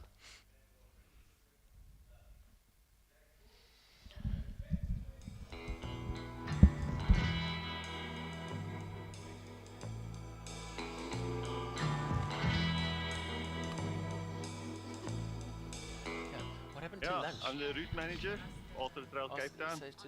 Got involved right in the beginning, 2014, as a front runner. Arrived at Cecilia, ran across. Only guy that arrived at the day and met Stuart up on, what time's lunch? Close to the Blockhouse. And from there, ever since, been involved with marking the routes. Yes, sir, thanks. So this year, we've got 9 teams going all over, and we're all volunteers. So it's great, guys, just giving back to the community of trail running here in Cape Town, South Africa. Yeah, originally I just wanted to get into the trail community, get to know the guys. They're such great people running trails. And I met Stuart and Sue and Nick, all the organizers. And since then we've just become a big family behind Ultra-trail Cape Town. So we're just doing it every year. Going bigger and bigger. I need a flag. Yesterday we were out for about 12 hours.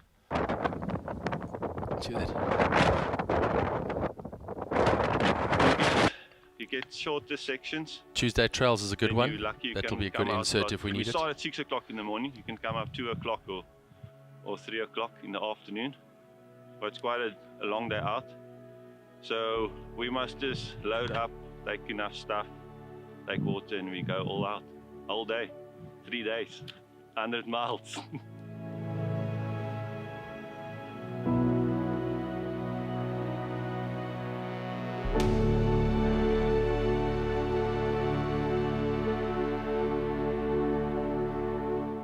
Today we're doing a platter clip to Llandudno. At the moment we're going up Cliff Corner, the famous part of the route.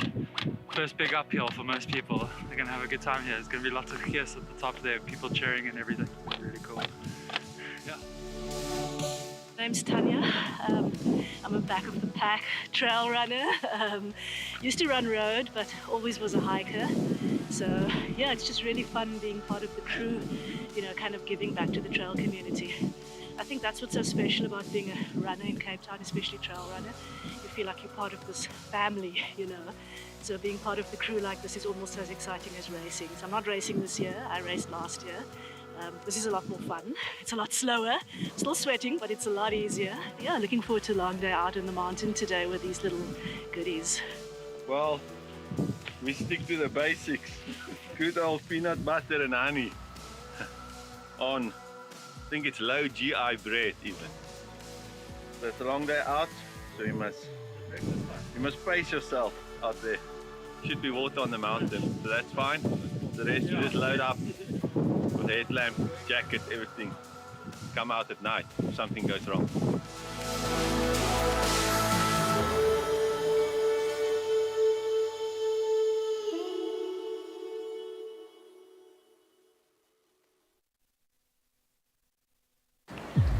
You can have one or the other. It's not something that we at RMB like to say. So when faced with the conundrum of net profit or net zero, we say, why not both? With the right people, it's possible. Commercial success or community success? We like people who ask that question. Why not both? Environment or investment? With our diverse talents, why not both? In this changing business landscape, we find ourselves asking more and more how best to help our clients. Traditional values Or innovative ideas? And the answer always is, why not both?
Sunto Adventure starts here.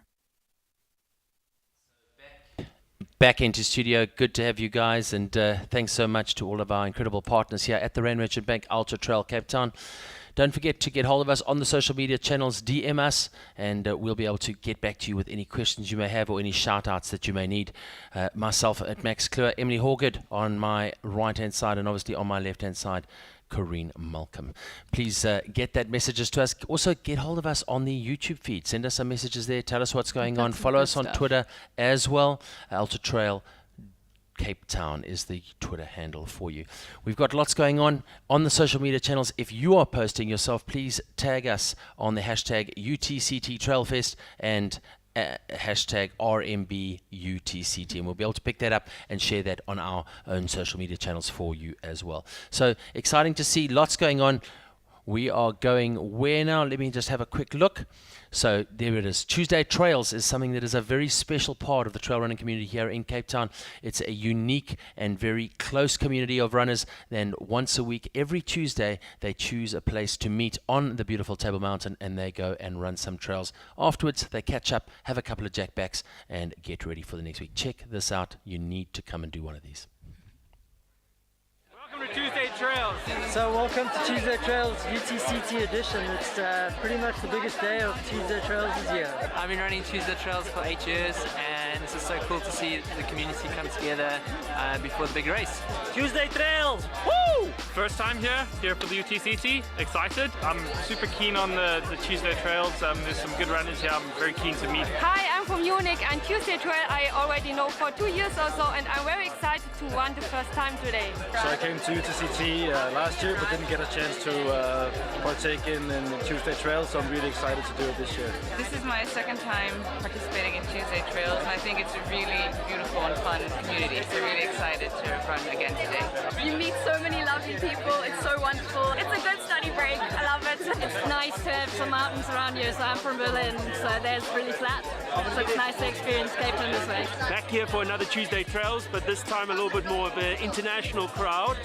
And it's race week here in Cape Town. My first time doing Tuesday Trails, super stoked to be here. It's such a beautiful day. Tuesday Trails, this is the place to be for sure. Looking forward to the weekend. Tuesday Trails, my second or third time coming here.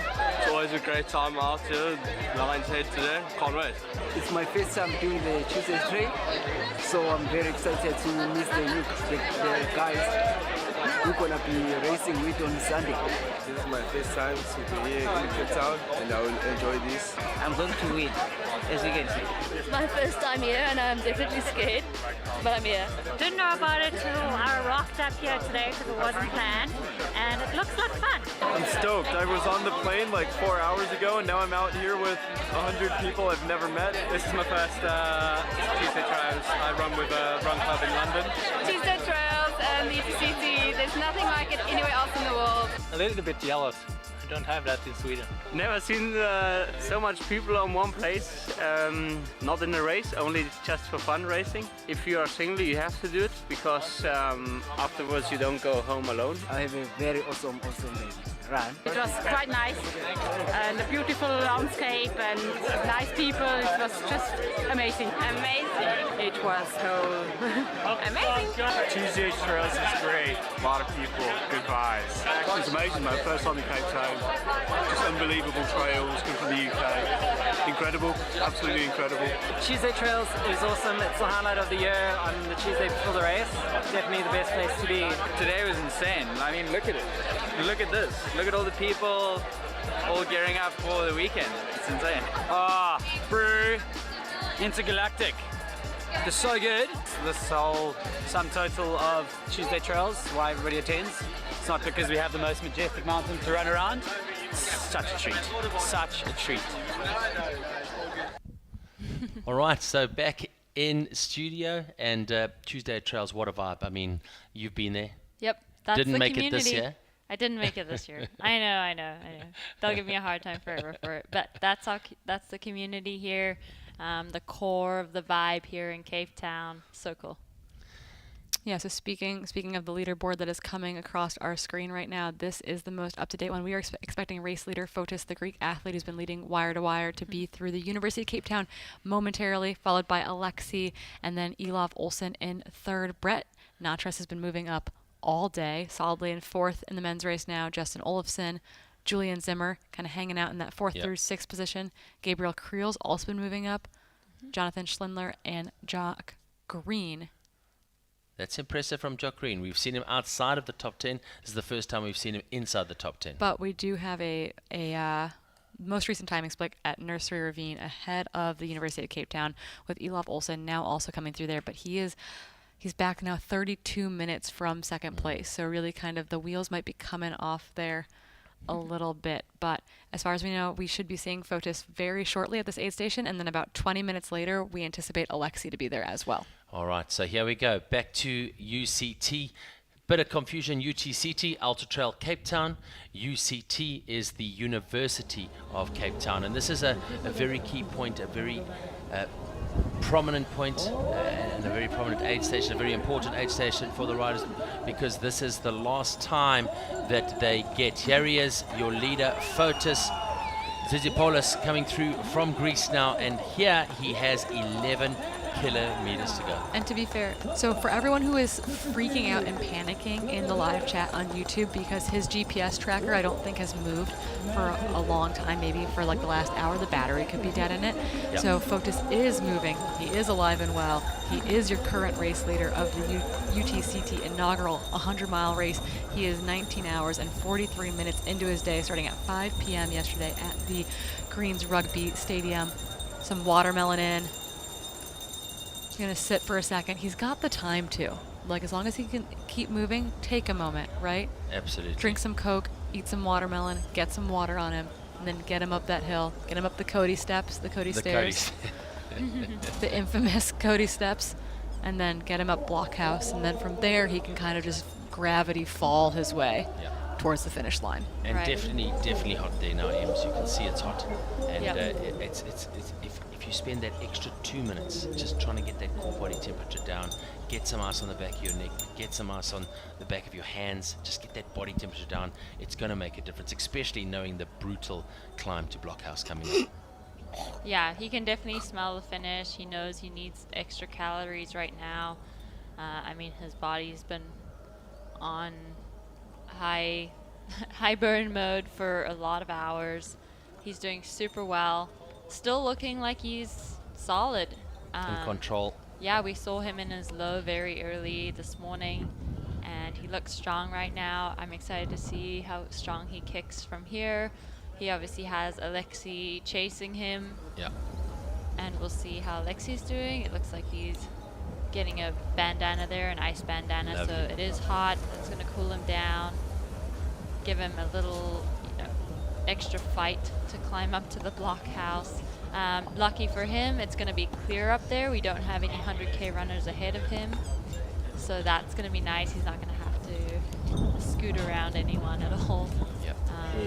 Very relaxed here and getting things in. He's got into rhythm now, coming through the aid station. Oh, standing up. Got the pulls.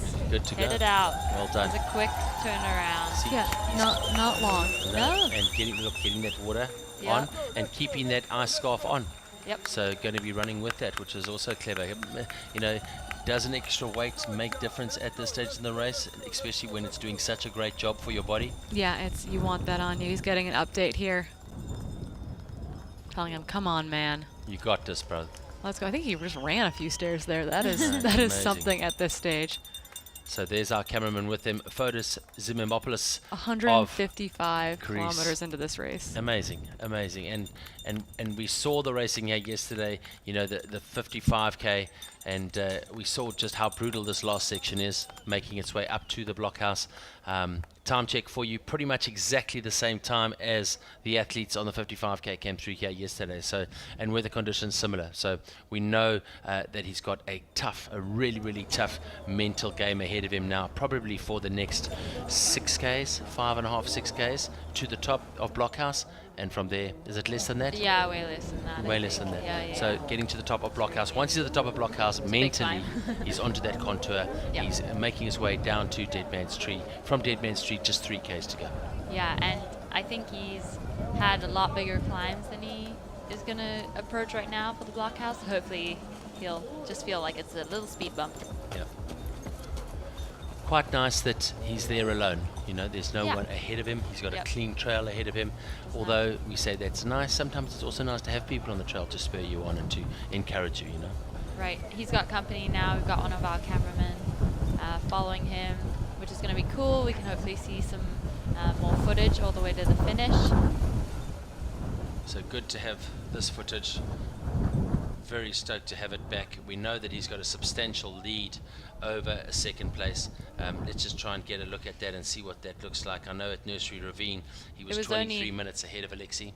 It was only 20 minutes, just so that our crew here knows. The second male will be in a lot sooner than hopefully the 35, 40 minutes you're saying back there. 100% right. 100% right. So we're going to see what it looks like. Alexi, you know, time check now for you, 1:45. Expecting Alexi at UCT probably around 1 o'clock, 1:05. If he's there, then we'll have a good idea of how he's doing. Perfect. So Alex, the runner, with the camera, chasing Fotis now. Fotis really been incredible this year, to be honest. He really has run his own game, done what he needs to, and even though it's just 11 Ks to go, anything can happen. So we've got an update. If you're not going to just call him Fotis, we got an update on the last name pronunciation. So it's ZC Mopoulos. ZC. And technically it's Zay. It's Z-E-A. Zay C Mopoulos. Z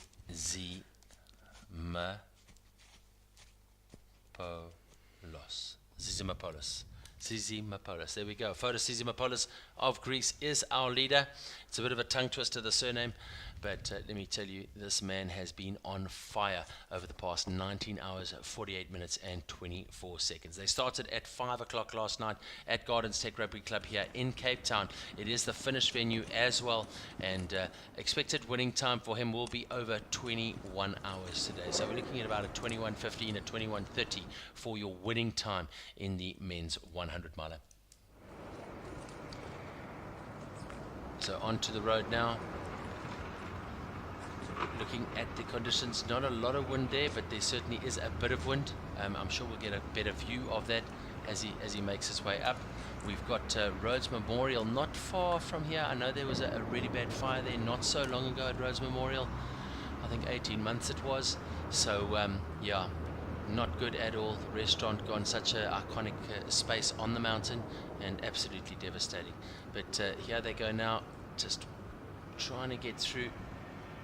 So this is the map now of where we are on the route. Remember that we have had a problem with Zizi's tracker, Photos' tracker. He has had a problem with that, whether that is a battery going down on his tracker, we don't know. Good news is that on the 100-kilometer runners, when we do get them through to UCT, it looks like we're going to be able to get a tracking device onto the top 10 men and the top ladies as well. So the men and women getting ready to rumble out of Hout Bay now. Have we got any updates from Hout Bay on the leading ladies yet? I don't think we have leading ladies through Hout Bay, but we can give it a refresh and see what's happening there. Yeah, no updates on the leading ladies through Hout Bay. We expect it to be Mimi Coca, followed by Cami Bruas and Kelly Wolf, but we'll be keeping our eye on that. We're also keeping our eye out for Hillary Allen, our leading lady in the 100-mile women's race as well. She should be coming into Constania Glen here in a little bit. Let's see where her sometimes the trackers aren't moving super well, and that is definitely a little bit of a hiccup with these live trackers, since the live trackers have also been operational since last night at 5 p.m. Yeah. It's a big lift for all of them.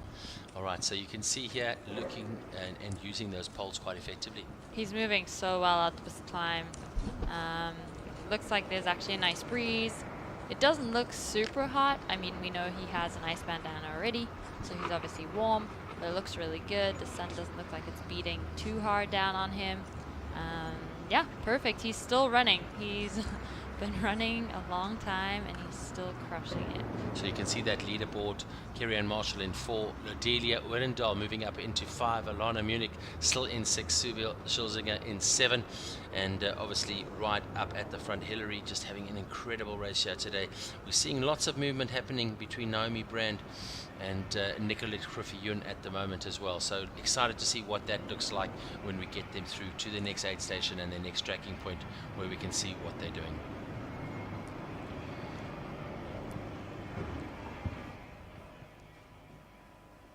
Not Hout Bay.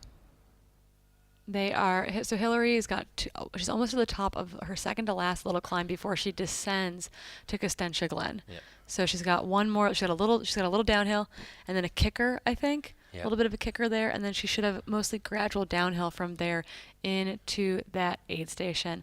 And you've got Nicolette and Naomi back there behind her. The gap has been about 60 to 65 minutes most recently, and then we will get that next kind of true gap update when Hillary gets into, and then Nicolette and Naomi get into Costentia Glen. Okay, so just looking at Kerry-Ann Marshall, she's in 4, and she's really closing the gap substantially. So Kerry-Ann really, I think she's probably about 500 meters off Naomi. Nicolette Griffey-Yoon looks like she's moved into that second spot, and she's obviously then chasing down Hillary Allen, but a substantial lead for Hillary at the moment, but 2, 3, and 4 all very, very close together. So just on 30 Ks to go for Hillary. I think 31 or 32 kilometers to go for Hillary now towards the finish at Garden State Rugby Club.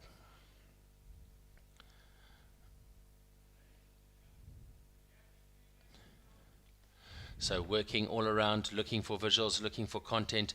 We've got a couple of VTs that we could possibly roll for you as well. Yeah. So, but before we do that, Toni at Hout Bay, first leading lady is coming in. Emily, go. We've got Mimi Kotka here, the first leading lady into the Hout Bay aid station. We've got Mimi Kotka here, first lady into the Hout Bay aid station. She's looking really good. She's super focused. You can see she's still smiling, still got a smile on her face.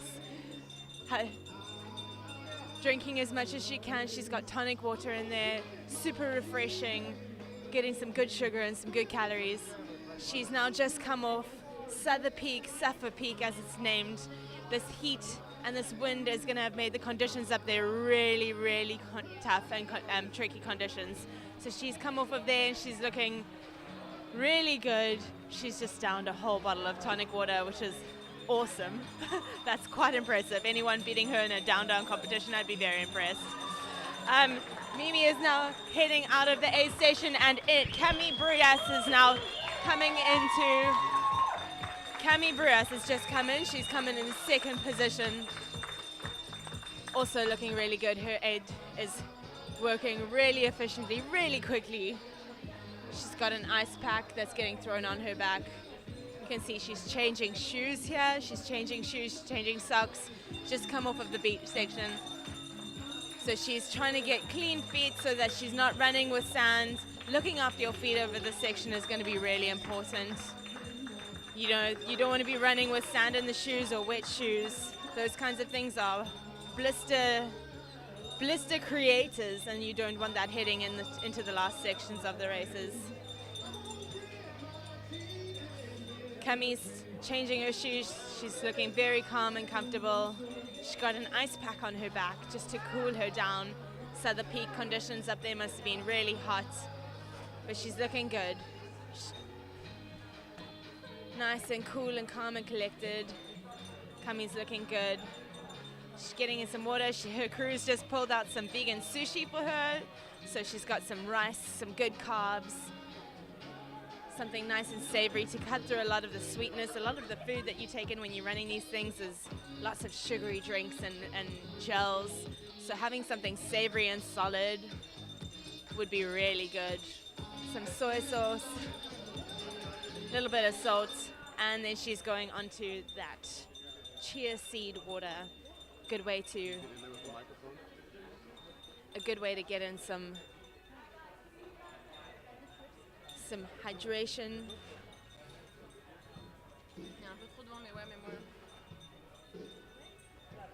Her crew's working really well, really efficiently. Hat on her head.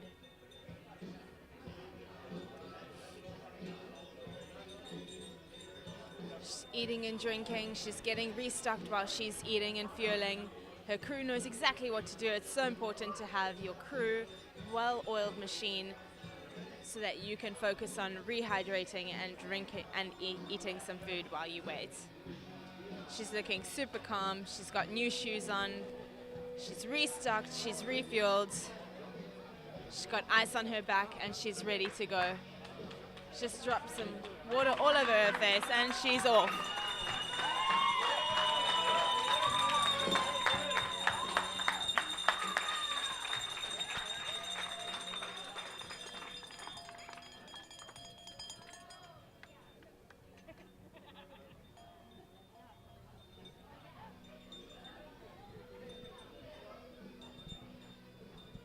So that was Cammie Brewers, who left the aid station now at Hout Bay in second position.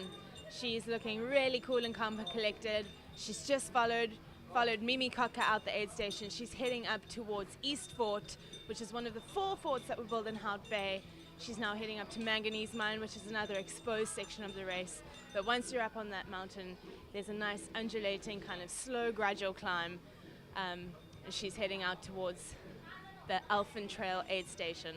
So both ladies looking super strong, super in control, and it's going to be a fight to the finish. Back to you guys.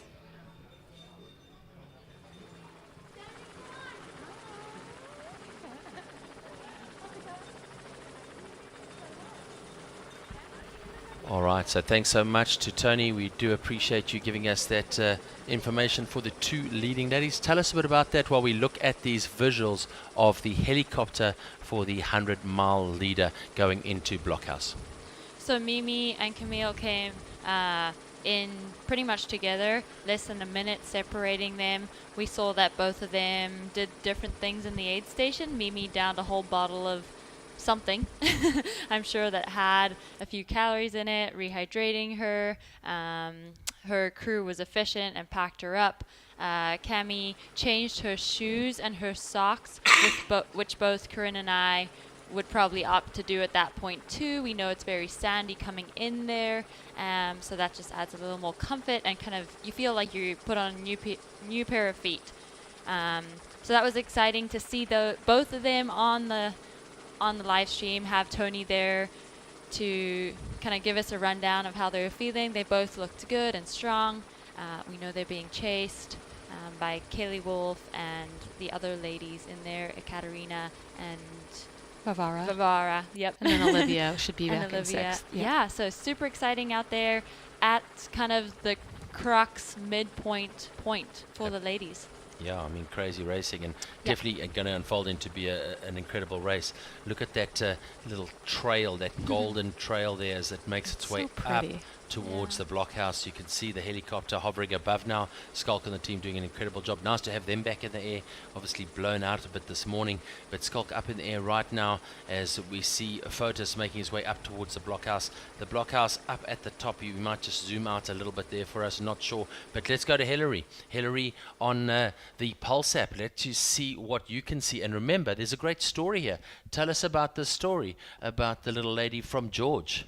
Yeah, so our Bailey now, who's following Hillary, she responded to a UTCT volunteer call for the people we've had out on the trails, and a 14-year-old put her hand up and said, my dad's running the 100K, I'm going to be there, I want to run. And everyone's like, you're 14 years old? Like, this is a big pack? This is, you know, like, big things to do. She doesn't have the pack on her, but she joined the Pulse crew, and she's following Hillary right now. She has the George Peaks FKT, That's right. 6 Peaks FKT, which is about 42K. She's crushing it. She loves trail running. She wanted to be a part of it. She came out. She volunteered at 14 years old, and she's with our leading lady in the 100 mile. That's so cool, and I like that they're like a 6.5 kilo pack, maybe hard to run with. We'll find something for you to do. Running with that Pulse app cam, the GoPro there on Hillary. That's really cool, and Hilly is gonna love that too. Awesome. And I mean, let's just hope that she hears that story, right? Because maybe she doesn't, and we need to tell that to her when we see her. I think Hillary might notice that she's being followed by a 14-year-old. Well, listen, South African 14-year-olds are different to American 14-year-olds. I mean, she's got the FKT for the 6 Peaks. That's right? true. She's a different kind of 14-year-old totally for sure. But to be fair, I think most of our volunteers out there with cameras, with GoPros, actually all GoPros out there are men, and so to have, I think Hilly will notice right away that she has another female out there with her, and then to have, like, yeah, I'm sure that story will get told. I'm sure that's going to be really, really magical. Hopefully that is buoying Hillary along a little bit too, because that would be a big boost for me. Right? I mean, and she's a big fan of trail running, and she knows the trail runners around the world. I can bet you that being 1.5 meters from Hillary Allen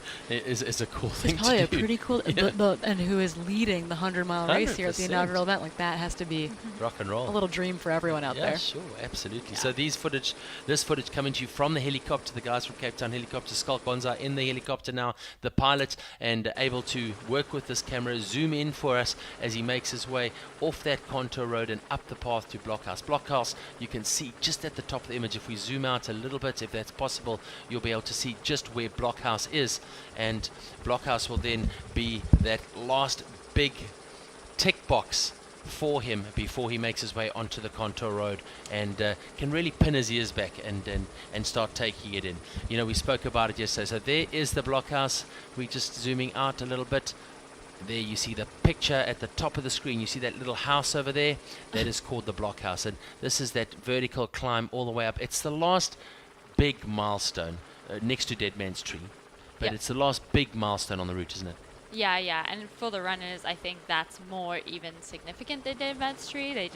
They really do like getting to Dead Man's Tree, but I don't know if they actually know where Dead Man's Tree is. Yeah. But the Blockhouse, huge climb, everyone talks about it. It's your last big mission before you can run it in. Super impressive how our leader is moving here. He's gone quickly, right? He's gone so quickly. He's moving so strong. We can so fast up this. Right, and this is kind of vertical. Yesterday we were right on top of our runners, and we had feedback from our viewers saying if the live makes it look steep, it must be really steep, and it's true.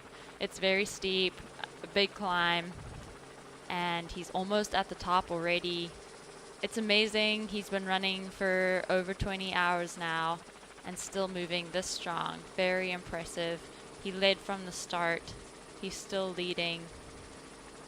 And he's definitely opening up a lead over the rest of the athletes. Alexi is still not at UCT from what we're seeing on our stats here. So Alexi still not at UCT. We know this climb up to Blockhouse is a good 35 to 40 minutes at least.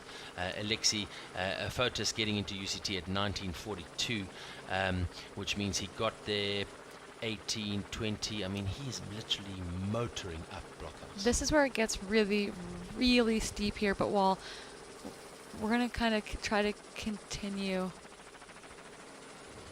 Okay, it sounds like we're going back to Hut Bay to see probably the third place woman actually at this point come in, which is great. Then we can do a 1, 2, 3 update in both events. So we are still in Hut Bay. We are waiting for the third place lady who we've just spotted coming along the beach, coming along the road. She's just come off the beach, which means she is passing. There she is. She's coming along the beach. She's moving really well. Her crew, Tessa Chesa, is running next to her. Tessa ran the 55K yesterday, coming off the back of a foot injury, so she's doing really well. Kelly's looking nice and smooth. She's running controlled.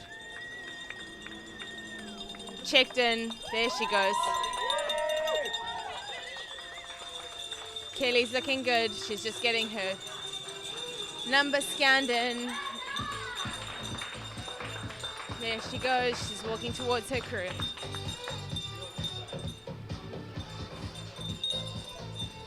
First things first, takes out the bottles, grabs some fresh water.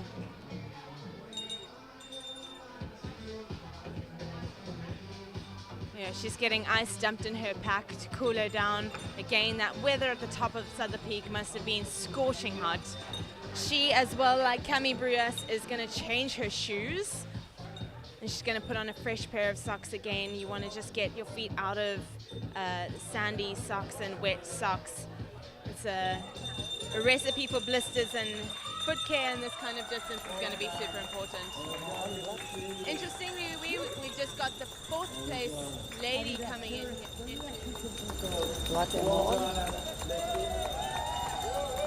Yeah, we go at UCT. Unfortunately, everything happening at the same time on the two different races, the 100 miler and the 100 kilometer. There we go. This is what we wanted. Stop it. Oh my goodness, because that's fourth place in Hut Bay as well. Hut Bay as well. That is, you've got Kelly Wolf sitting right next to Vivara there. They both look like they got warm up on Southern Peak. And then on the left-hand side of your screen is second place in the men's 100-mile race. That's Alexi. He looks really calm. Yeah, I feel like Fotis looked a little bit more beraggled at this point, right? Sat down, needed some watermelon, needed some water. Alexi looks in really good spirits, but there is a pretty significant gap there. 23 minutes. It's not hectic. It's not changing. No, it's not staying changing. pretty consistent. Yeah.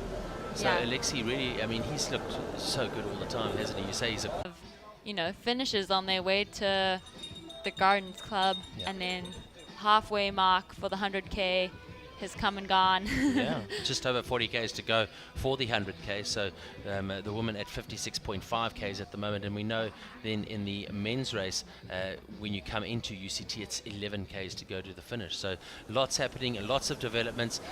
Waiting to see when we'll hopefully get our next feedback coming at you, and that of course will be from the men in the 100K at their next station. So waiting to see what that is, but coming out of Hart Bay, that's the last time we heard from them. Listen to the cheers for the women coming out of Hart Bay, and also for the men coming out of UCT. Things starting to heat up here. We thought Fotis was quick through this aid station. I'm pretty sure Alexi just cut that time in half. So he's on the chase. He's already on the move. Cooled down. Yeah, he's moving really well. He's in really great spirits. Someone said in the chat, "Oh well, so Fotis has it on lock." It's like, well, Kimmy had a 17-minute lead at this point, leading yesterday in the 55K, and started to cramp up. So if anything happens to Fotis on the climb, all of a sudden that thing could come right back down again. And then on the right-hand side, Vivara is still in that aid station. Has Kelly left that aid station, it looks like? So Vivara is going to leave after Kelly Wolf. We can kind of do an official time split there for the women in the race. You had Mimi Kotka come in there. About a minute behind her was Cami Bruas. They both saw each other in the aid station, though. About 12 minutes back was Kelly Wolf. We just saw her leave the aid station, and then about another minute behind her is Vivara, the woman on the right-hand side of your screen right now. So 1, 2, 3, and 4 through that aid station. On the left-hand side of your screen, again, is following the 100-mile men's race. On the right-hand side of your screen is following the 100-kilometer women's race. There's a lot going on right now. the U.S. is slowly waking up. It's Well, they now are. it's now 3 a.m. on the West Coast. It's 6 a.m. on the East Coast. So maybe they're doing a little watch before their long run, getting some motivation. We're up to 1,200 watchers, 1,200 viewers now on the live stream, which is great. So that's starting to boost coming into the finish, and obviously the guys are watching the dots and starting to tune in, saying, hey, we don't want to miss out on the action. So to those of you watching wherever you are in the world, a big shout out to all of you. Thanks for joining us. Don't forget to send us some comments when you've got them. And we got something here from Corrine. Yeah, mostly just want to clarify, because we've got a lot of mix-up and confusion in the chat. Fotis and Alexi are in the 100-mile race. Dima and Hannes are in the 100K race. The 100-mile race started last night at 5 p.m. The 100-kilometer race started this morning at 6 a.m. So we're following the men's field and the women's field in both those races, in two completely different races, two completely different competitive, hectic races that are unfolding right now. So bear with us as we try to make sure, you know, we'll tell you this is the 100-mile race on your screen, this is the 100K race on your screen, but you gotta be paying attention to us in order to stay on top of it right now. We're going to help you as best we can. You can see also the two clocks running on the screen, the 100-miler 20 hours in and the 100-kilometer 7 hours in. So hopefully you're going to be able to keep you guys up to date. Stay tuned, send us all your messages, but for those of you just tuning in, you can see Toni McCann on the screen right now. What a legend, and let's see what she's got to say. Nope, all good. So we are at the Halpe aid station. The Varvara has just left. She was fourth lady behind USA's Kelly Wolf, looking really good. She has had a ton of water dumped on her head. She just had a really good refuel. She had looked like 2-minute noodles and some broth. So she's had a good stop here to cool down, to wash off her feet, to reload before she heads out chasing USA's Kelly Wolf, who also just looks really calm, maybe a little bit hot, a little bit uncomfortable. She sat here for a little bit longer, took a little bit of time at this aid station as well. But these ladies are looking incredible. They are all top 4 on their move towards the Elfin Trail halfway through the event. It's wild out there. Super excited to see how this race unfolds. Back to you guys in the studio.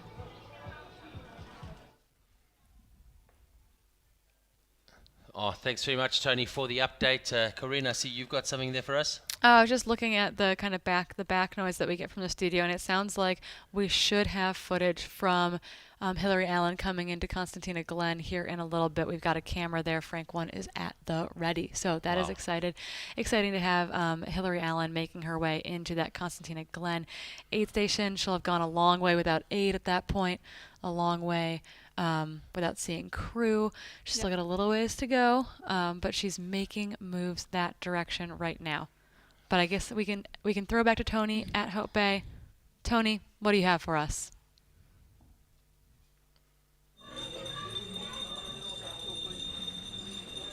So we are here at the Halpe aid station still. We've got Swedish athletes sitting behind me. He's been here at this aid station now for around 30 minutes. I'm gonna go and see if he's willing to speak to me. Let's see how he goes. Hey Johan, are you good? How's it going? Not good. How's it going? How's your day so far? Really bad. I twisted the left ankle like the wrong way, not like not like that way. And it's really bad. Are you have you had medical check you out? Are you planning on moving along, or are you gonna? Okay. Sorry, I will quit. Okay. I'm sorry to hear that. Did you have a good day before then? How was the trails out there? Oh, I had a really hard time on the technical trails, and I think I don't know why, but how did you? It's hard. Yeah. Well, congratulations and well done. I hope to see you back here next year.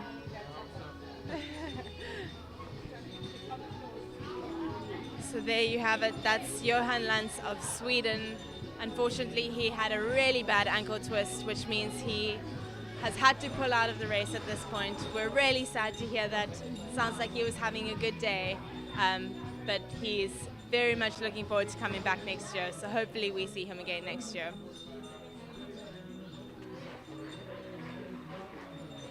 There's a steady stream of athletes coming in now, all of them really working hard to cool themselves down.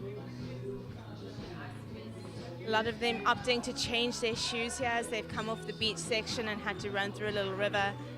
Good chance to cool the extremities down as well with ice on the feet and the hands. He's whipping out his spare pairs of shoes. It's ice in the caps, ice in the buckets, and a Red Bull in hand.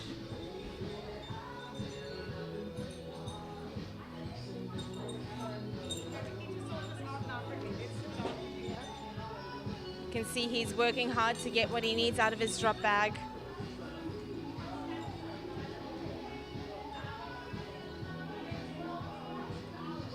It's very helpful to have a crew when you're working in these 100K races.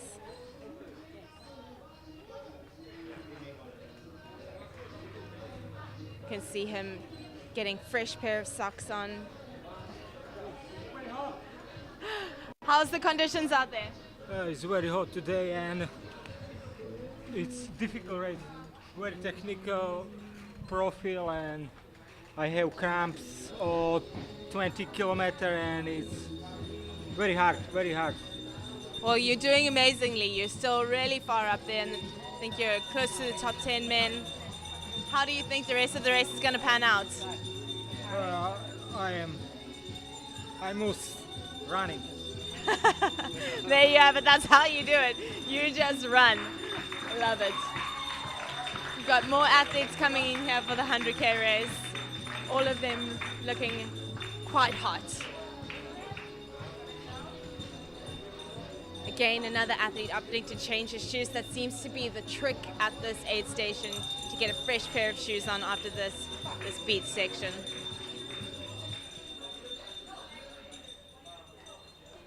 Looks like there's a lot of fluid being taken on at this aid station as well, coming over Southern Peak.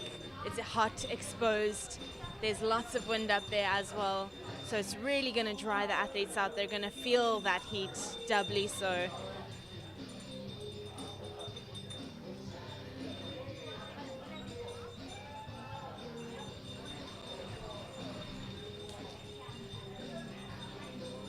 You can see significant others working hard to get their partners ready to head out into the new section of between Hout Bay and Constantia Glen.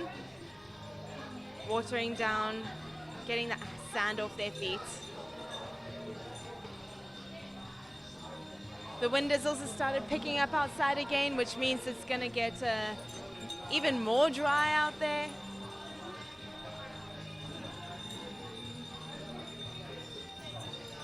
Midday heat at the moment, so that weather out there on Southern Peak is going to be challenging to say the least, and I think anyone who is coming from the Northern Hemisphere is going to really feel this heat today.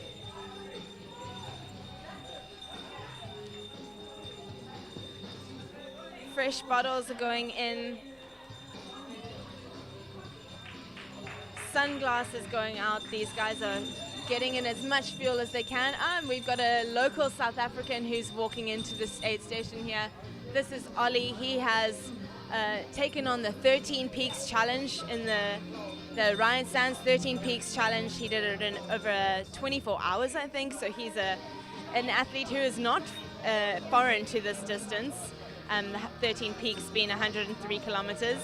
Hello, I'm good. How are you? Yeah, not too bad, thanks. How are the conditions out there? Yeah, it's not too bad. It's a bit hot, but not as hot as it could be. So, yeah, it's pretty good. Awesome. And highlights of the day so far? The whole thing, I guess. Give you some time to think about it. You can see he's taking on some fuel again. Nice, that looks like I don't know, Woolworths wrap. Looks delicious, actually. Again, changing his shoes, getting some rehydrate in his bottles. I think the wind and the water is really going to make it hot and hard to hydrate out there. Got some ice to dump on his head.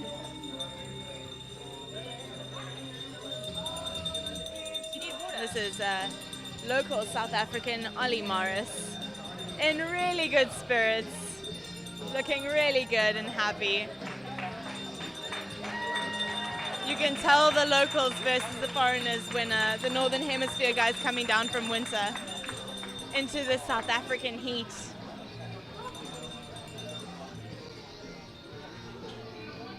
Here we've got Nikolai from France. Nikolai from France, he is downing some water there. I think all of these athletes are really struggling to take on water. It's probably a lot hotter out there than they expected.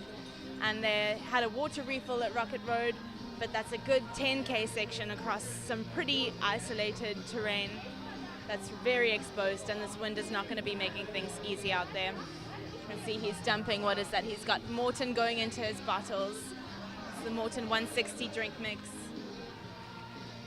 He's getting on as much fluid as possible before he heads out. Grabbing a squishy, some pureed food. All of these guys taking the chance to sit down, reset, get some fuel on board. Looking really good and strong, super comfortable, moving well. Repacking their bags as they head out onto the Manganese Trail up towards Constantia Glen. It's only a 10K section, but it's another punchy little climb out of here as they head out onto Chapman's Peak Road towards East Fort, where they veer back off onto Sandparks Land. Taking on what looks like some cuppa soup there, some brothy soup, something nice and salty again to just try and get some electrolytes on board.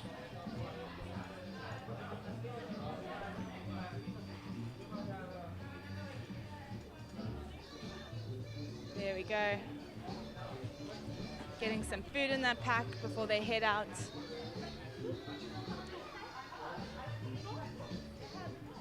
Some ice on his back. Nice sponge bath. There's nothing quite like a sponge bath when you're feeling hot.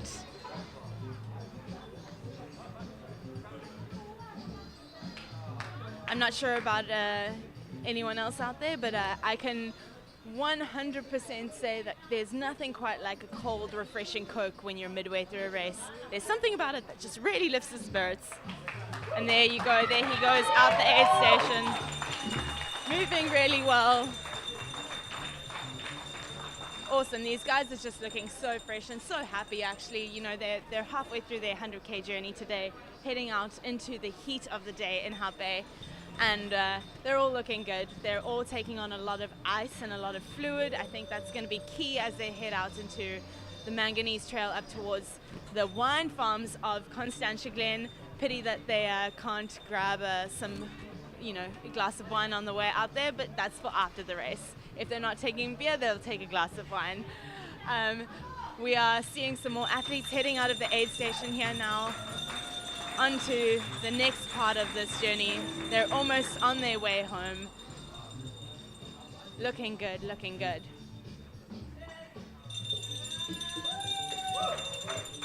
You can see the athletes as they walk past the aid station eyeing out the treats that are on, you know, on offer here.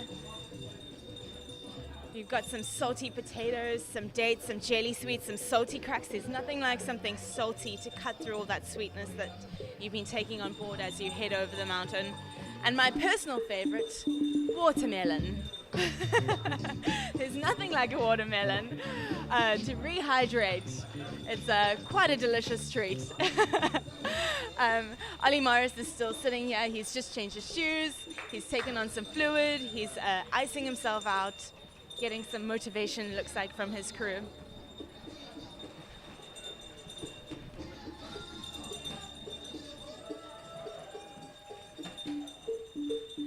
He's got support from all the family members, including the little dog. Drying himself off, taking on the fluid. And looks like we've got our fifth lady coming into the aid station here. This is Katerina Miteyev from Adidas Terex. She's she's getting tagged into the aid station. This is Katie Miteyev. Looking good, Katie. She's grabbing some fluid. She's looking good. She's going to get some bottles refilled.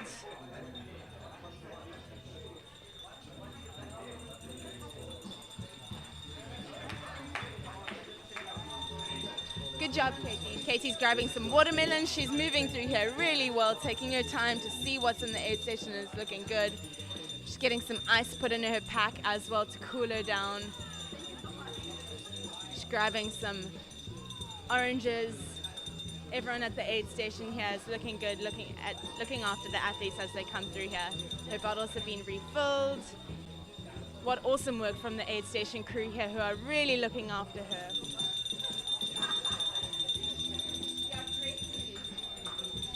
Bottles have been refilled. There's nothing like a good crew to help her out. There we go. She's had a bottle refill. She's dumping all of her rubbish. She's only taking on board with her what she needs for the next section of the race.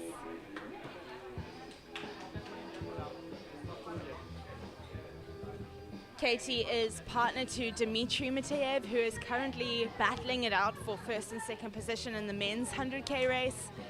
She will be chasing them down now. They have been here for now 5 weeks training, so she knows what she's heading out for.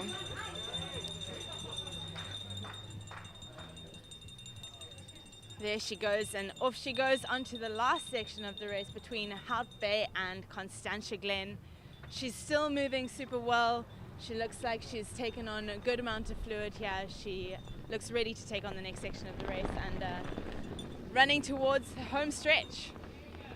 So it's been a pretty exhilarating period here at the Hout Bay aid station as we've seen a couple athletes come through, all of them looking like they've needed a bit of a reset to refuel and rehydrate because it's been very hot out there. I'm just standing here doing nothing and I'm thirsty, so I can only imagine how difficult the conditions are out there as they head up along the road towards East Fort, where they head onto the manganese mine aid station. That is it from this aid station here. I think we're going to head back to the studio, back to Max and Corrine and Emily, who are doing an amazing job. Keep it up, guys, and we'll see you later.